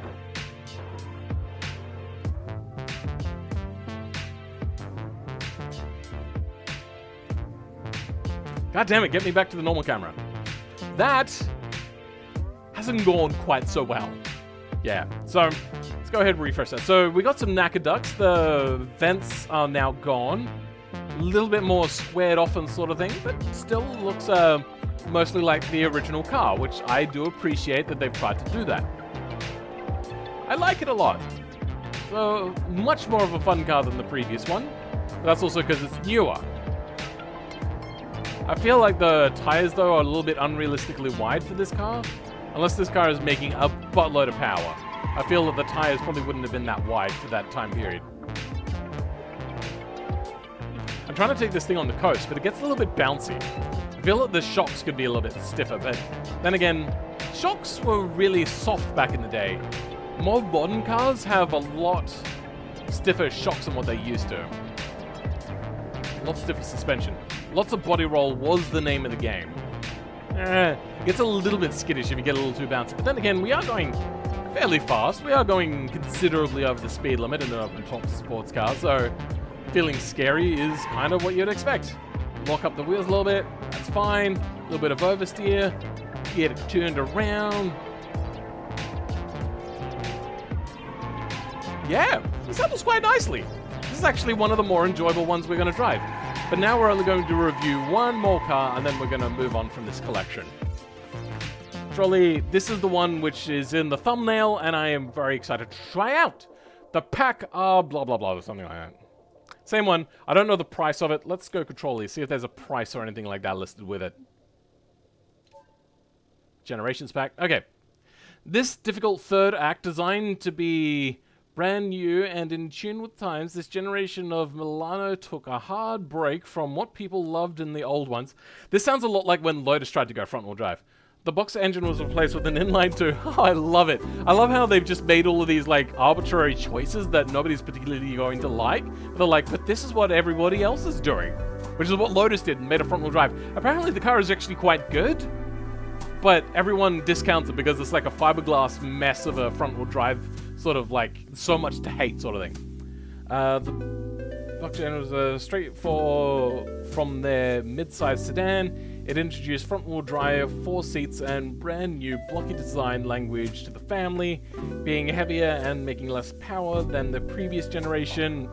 It is considered unanimously as a Partsman special and the worst Milano Spider. Oh, that's heart-crushing because this is my favorite look. Oh, it's 1,500 kilos almost, and mid-80s to late 80s. Okay, so this is actually more of a late 70s to mid-80s design. Not sure if that year range is entirely accurate for the design. But yeah, I like that. That is really nice lore. Well done on the lore. Not a lot of people put like real attention to detail into lore. But I clearly see that you've done that, and you've taken from real-world inspirations. And I appreciate that a lot. That right there is an extra point. The previous car's getting like, what was it? A 7 or an 8 or something like that? This one is getting like a 9. Very well done. So much about this I just love. I've not driven it yet. That could hurt its score though. I want to be your 2,000th subscriber. You deserve that. I deserve you. Okay, that's a weird way to put it. What are we up to? Oh, we lost one. That's fine. That happens. That's just YouTube trying to do its weird, like, not actually numbers sort of game. The first car that I posted on Reddit was posted very close to when you were probably deciding on what car to stream, so it kind of got lost in the mix. Repost okay or uncool. It's up to you whether you think that you're going to get the votes again if you take down your old one and put it up again or whatever. But yeah, don't post generally the day before I stream, because there's a possibility that the times don't line up because I select the previous week, and I may accidentally miss something just before stream time. So, like that day before stream time sort of thing. So it's a bit tricky. 24 hours beforehand, be careful. So this is like the last gen Celica, amazing, but not like the previous ones. No, not the last gen Celica. Celica always had a 4-cylinder, except the Celica Supra, which was a weird one. But the front-wheel drive started in the 80s. So you could say that this is like the first of the front-wheel drive Celicas. That's pretty heavy for an 80s front-wheel drive. Oh, you're right, actually. Yeah, that is very heavy. That is unrealistically heavy. Oh, God. Realistically heavy. I do love the choice of engine, though. It's like this hodgepodge of things, like single overhead cam engine. So it's kind of the new technology. But then they had carburetors, but they were like,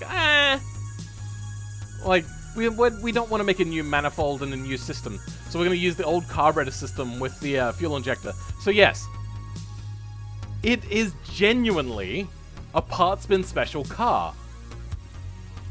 This is so good. This like 80s song is also fitting the genre really nicely. Is that music loud enough?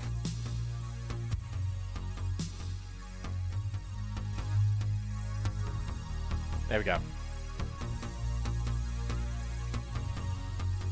Also, wouldn't have time to accumulate votes unless it was super good. Yes, okay.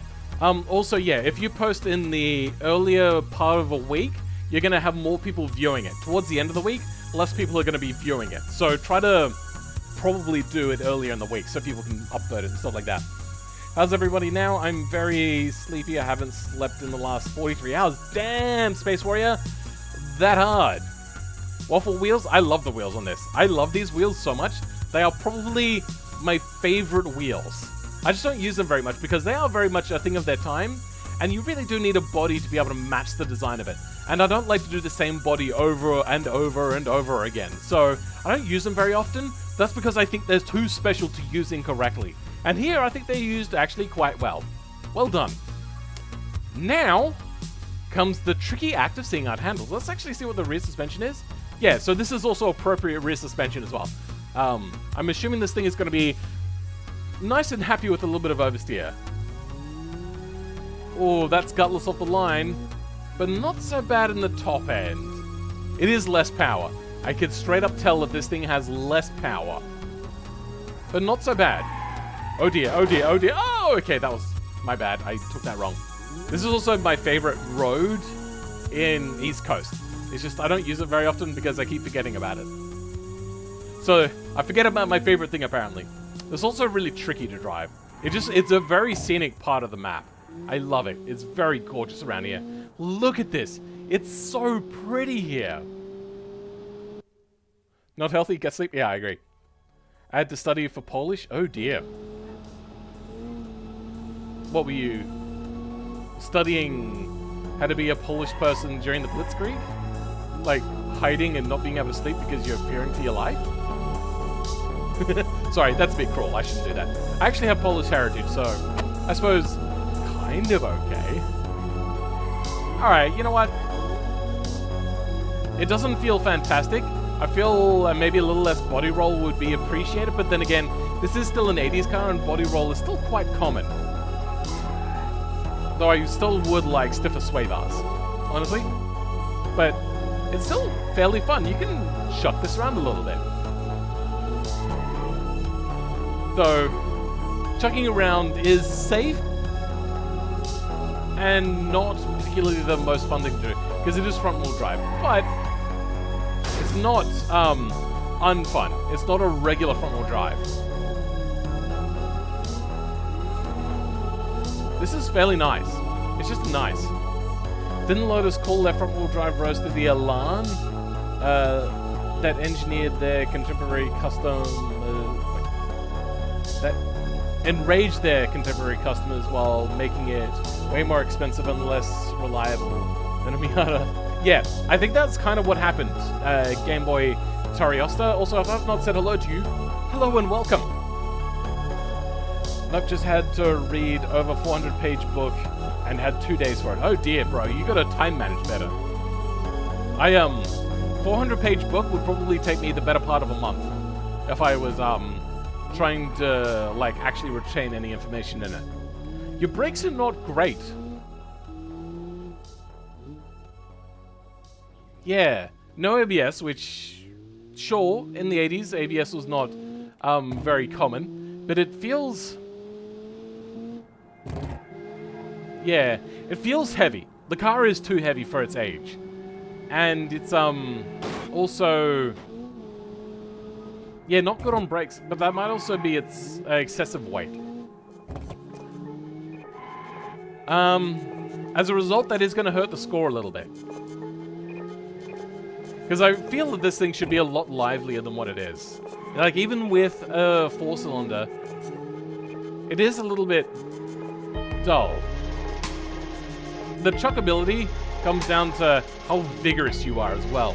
It's not like a simple chuckability. You actually have to plan your corner with lift-off oversteer and all that sort of stuff. But if you get that right, it feels quite nice. And you also have to do a little bit of a Scandinavian flick. It's not just a corner.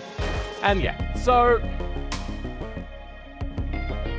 out of your range, this is my favorite for many different reasons. And the handling does feel mostly realistic.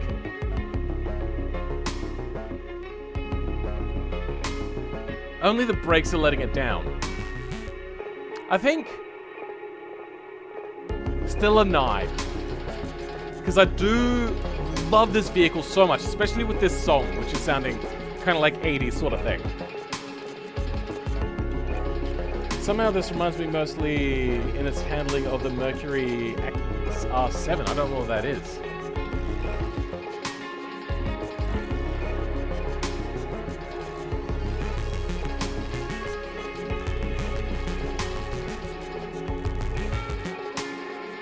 Oh dear.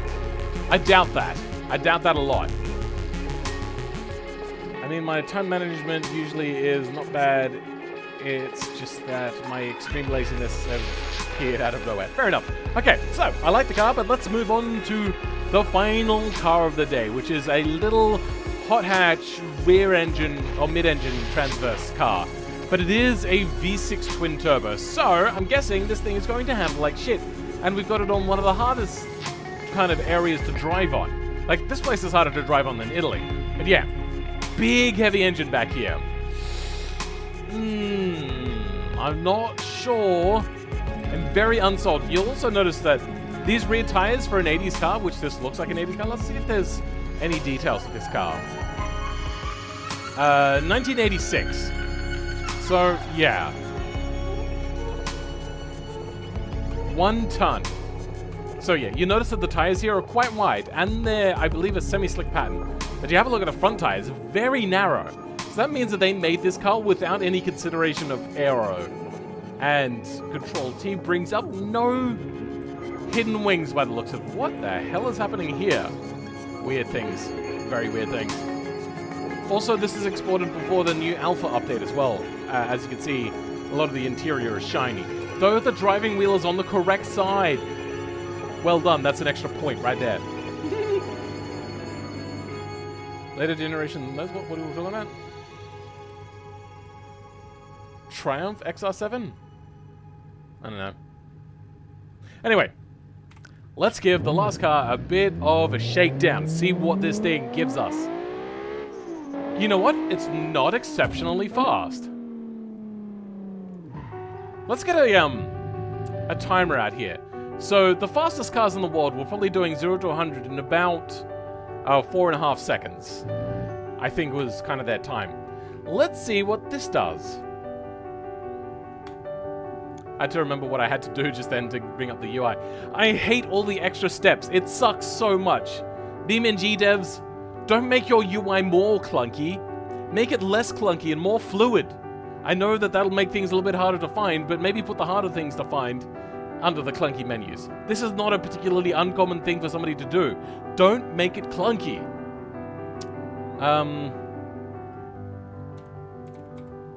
Performance timers. Cool. 0 to 100 without a clutch dump is 6.5 seconds. That's actually very fast for the 80s. That is exceptionally fast for the 80s.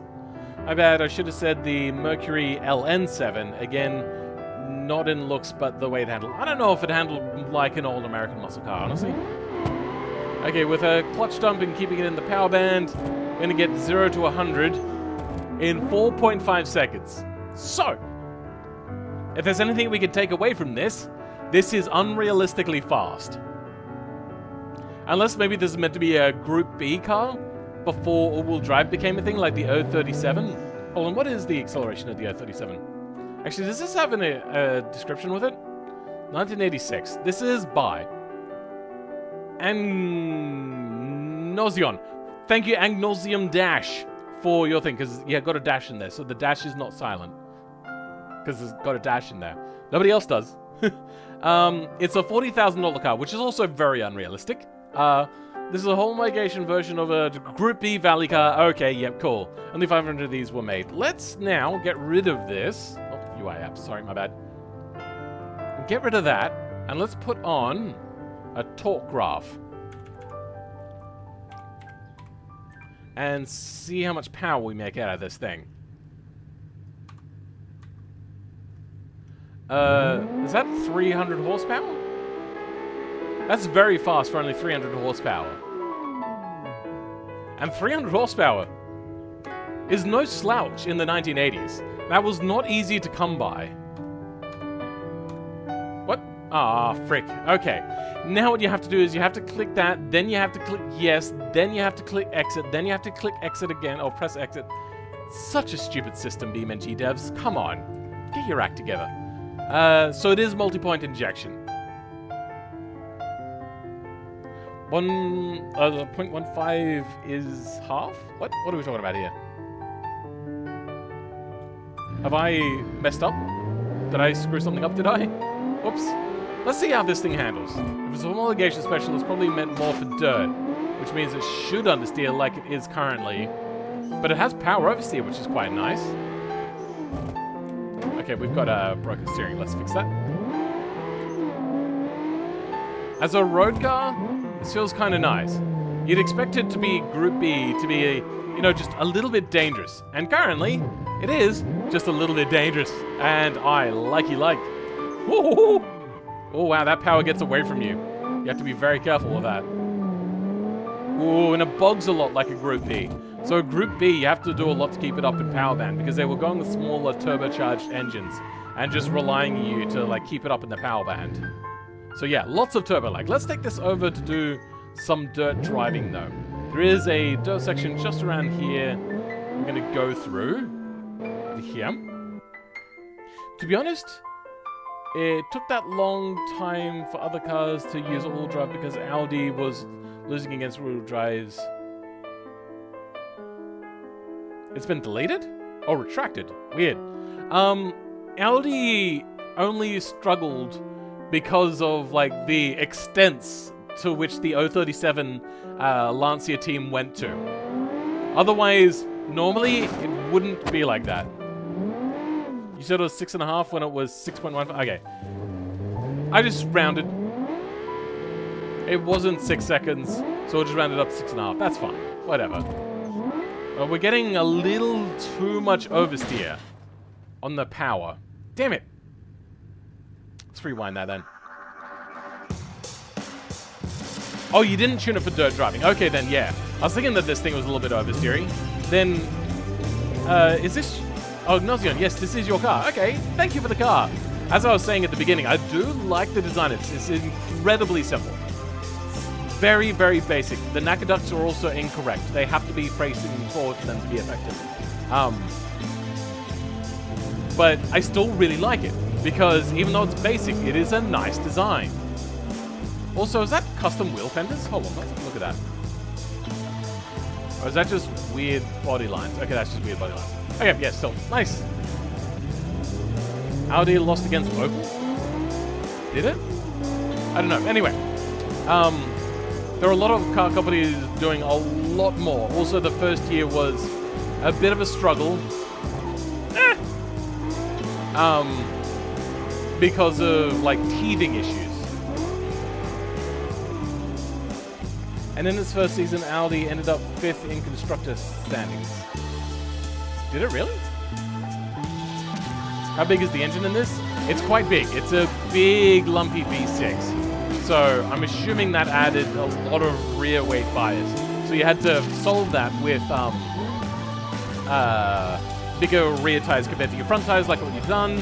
But then you still found that you were having problems, so you added a rear wing. But what that does then, it means that your front then starts to understeer at high speeds. So you fixed your low speed, but not so much your high speed. It starts to understeer quite a bit. 2-liter V6, yeah. That's a very big engine to stick back here. Especially when it's transverse. Transverse means that the weight is even more rear biased. The brakes are also struggling under ABS. So I get the feeling that your brake bias is unbalanced. What are we doing? Oh, yeah, we're having a look at the weight. Yeah, you can see here that there is over 100 kilos difference from the front to the rear per tire. So it's 200 kilos heavier in the rear. In fact, I don't think we're actually level. I think we're level right about here. Yeah, it's about the same. So it's just a little bit over 200 kilos heavier in the rear. And that's really going to hurt, especially considering that the moment of inertia is going to be further back. Okay, it actually fits into regulations, extra points for that. Yeah.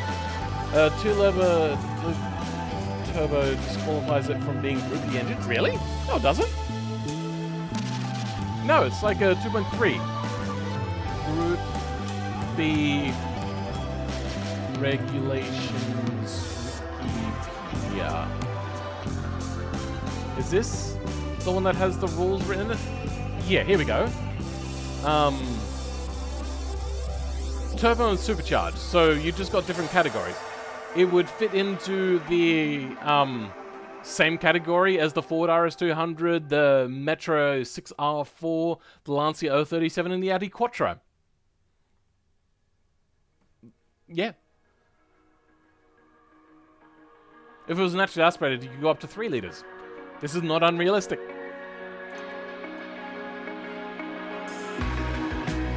And thus a homologation engine. Nope, this is a genuine engine. We have minimum weight. Oh, wait, hold on, you're right. Oh, no. Even it's dealing with the weight properly. The minimum weight it can be is 960 kilos. So it's 40-something kilos over. I still call this homologation. Because I'm assuming when it comes to Group B, they'll take out the heavier seats, comfort, AC, all that sort of stuff. And it would be a little bit lighter again. Back down to its minimum weight. Front track width, front to back, 22 inches.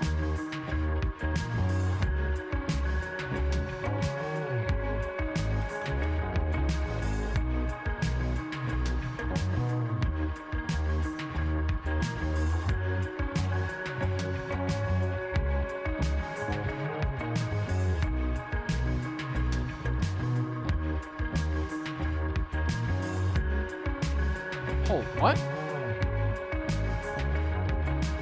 Is that feet? That can't be feet. That's too long for feet.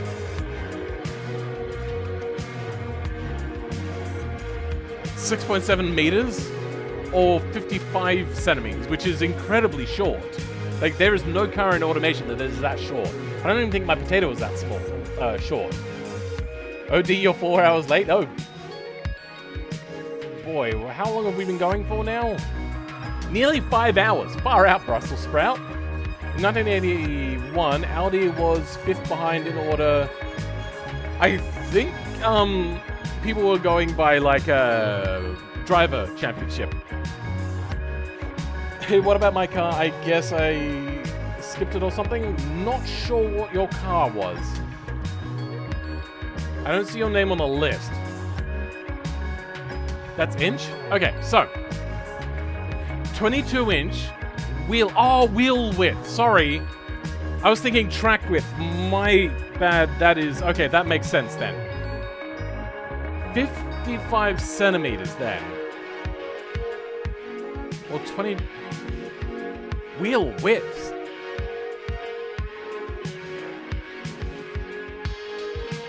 That doesn't make sense. Oh, front and back. That's joined together. Okay. So, we're talking in millimeters then. Sorry, your tire width, 558.8. We'll just do that. Divided by 2.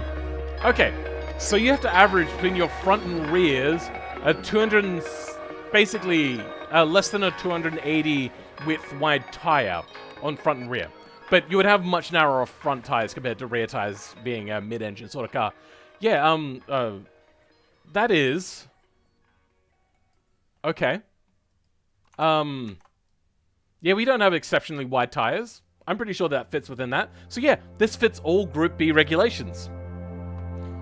Combined tire width. Yeah, I know, my brain just wasn't working. Manufacturer championship is in World Rally since... I know, but I think people were really counting more along a driver championship than a constructors. Not very many people listen to constructor championship victories, really. Kind of in Formula 1, but most people care more about the driver itself.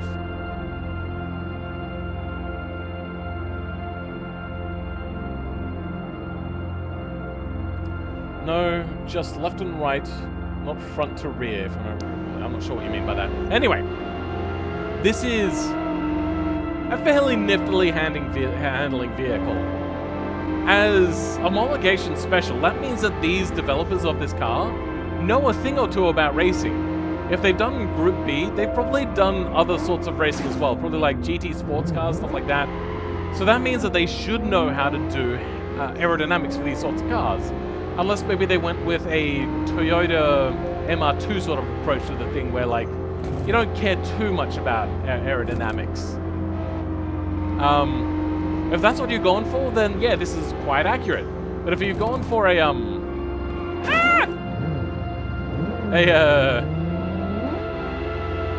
proper, like, full-blown sort of race car where you've got a big, massive aerofoil on the back here, you're going to want to have a balance in aerodynamics, because you see there, I'm understeering at 115 kilometers an hour, which is not great. This is not really the right sort of song, is it?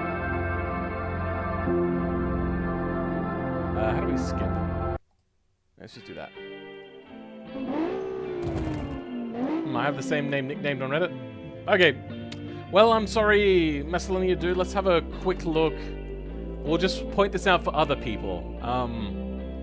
Let's go. You said it would have been in last week, right? So we're going to go top this week.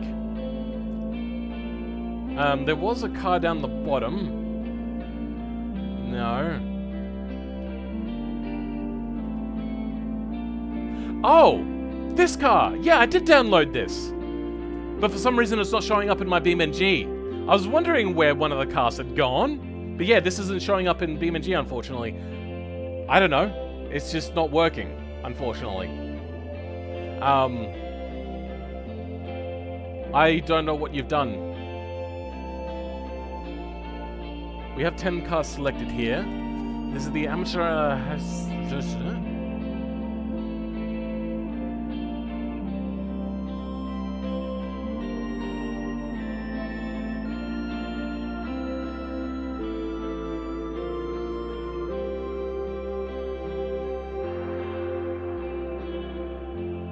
Ah, weird. It's not downloaded. But there's 10 cars here. I don't know what happened. I'm very confused. That is a weird thing. Unless it's got a different name. I had put Hidden Wing on this car just like what I did with the other these ripoff. Is there a Hidden Wing in here? I don't see a Hidden Wing in here. No, no Hidden Wing. Oh, personally would have... Sorry, that's Cramler saying that. Okay. Did they .zip the .zip?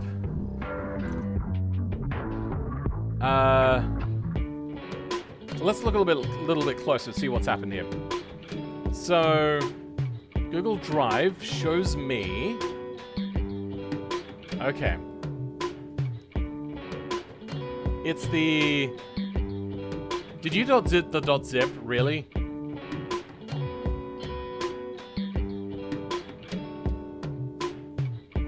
It's just not here.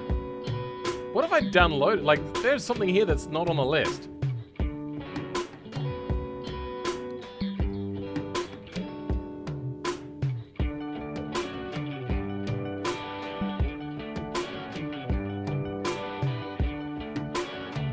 That's weird. 47 megabytes. Okay. Yeah, we'll rectify this, because this was my fault, not your fault. No, it is here. Okay. Whatever, we'll just replace it for now, and then what we're going to do...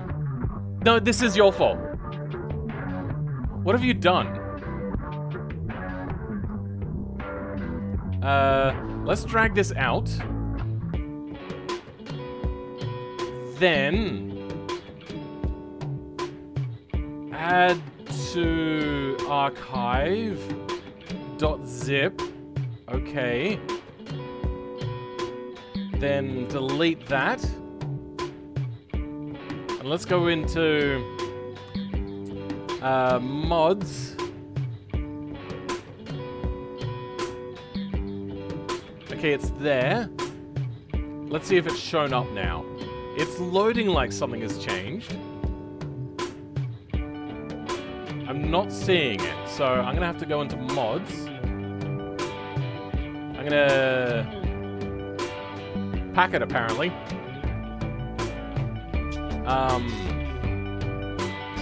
Activate. Yeah, okay, weird things are happening.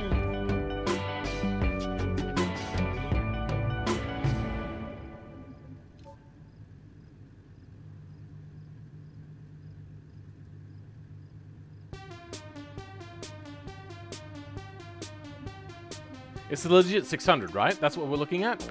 Yeah. Vehicles.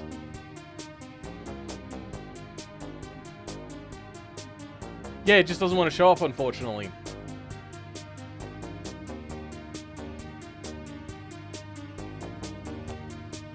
Anyway.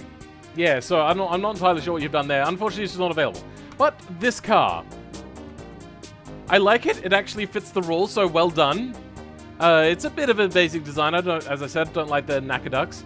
The interior, on the correct side, that's an extra point there. Its funness to drive is moderate. It's fun in some cases, but when you get into high speeds, it becomes understeery and not particularly a confidence-inspiring car. Let's try to like a little bit of more gym kind of sort of area. So let's drive it around, then we'll give it its final score. At the moment, I'm looking to give this thing like an 8. I wonder what it would look like if you had the materials exported the way you wanted them to export. Or ride the gutter? Oh, no, that gutter's a little too big. Okay. Brakes are not great as well. Your brakes are unbalanced. Damn it! Really? Okay, you know what? Yeah. We're just gonna round this one off to an 8. There is so much I like about this car. Just the handling of it is almost good. But just not good enough. Where do we want to go? Is that... Yeah, this is the way into the city. Let's go into the city, give it a little bit of like a drive around in more of a slow... No, even at low speeds, somehow you've managed to make this car feel understeery. And I think that's because you had to go... you went with a transverse engine mount. So, transverse, try to stay away from it. The problem is it moves the weight too far over to the rear, and then you lose the advantage of having mid-engine in the first place. And then, yeah, just have to kind of fix the thing with a whole bunch of, like, understeer. And that's what you've done. Unfortunately, the car just... I wonder what it's like with trail braking. Let's go trail brake. You know what? Yeah, actually, this feels alright with trail brake. But I still do really like it. I'm not trail braking. Damn it. Hit the curb at a corner. So that's going to hurt a lot.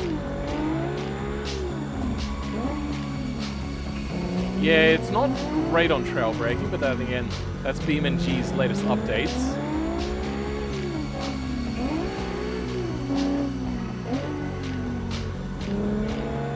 Yeah, alright. Oh god, okay.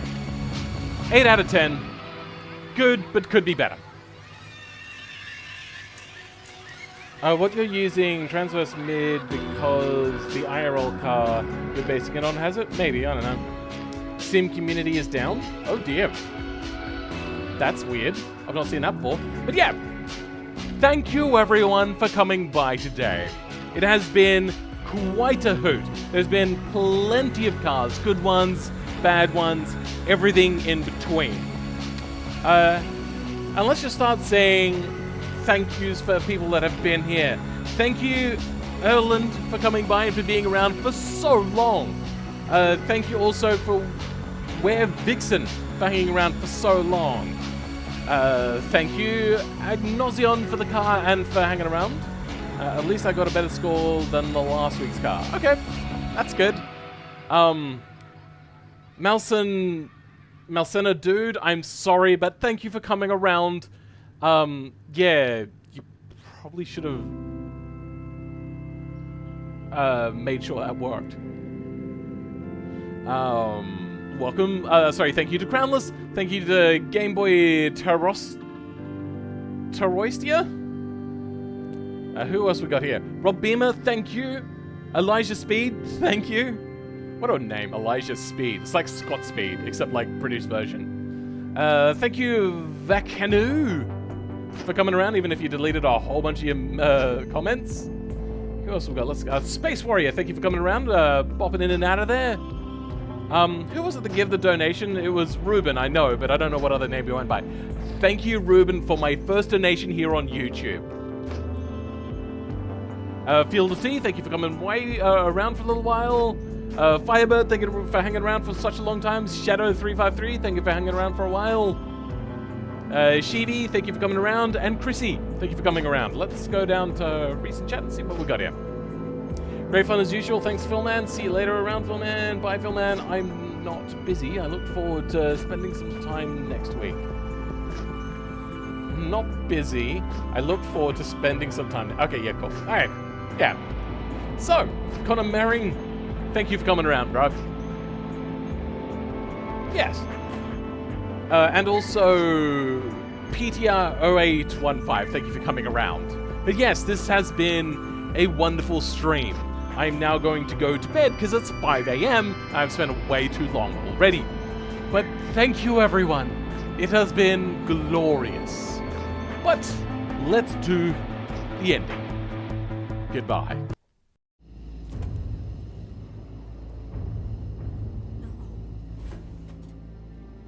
No. I'm sorry, John. I'm sorry. No, it'll be okay. Stay with us. It'll be okay. I have to go away. No, don't do it. Please, don't go. I must go away. Viewers. No! No, wait. Wait, you don't have to do this. Sorry. No, don't do it. Don't go. It has to end here. I order you not to go. I order you not to go. I order you not to go.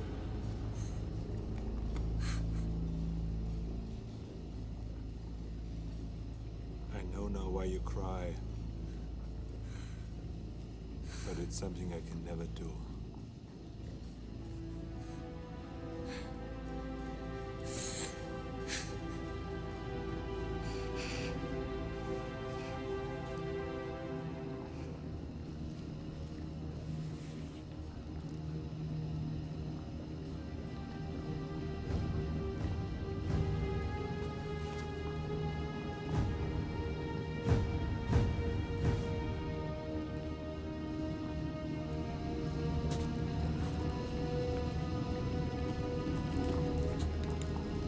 Goodbye.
Oh yeah, a great idea.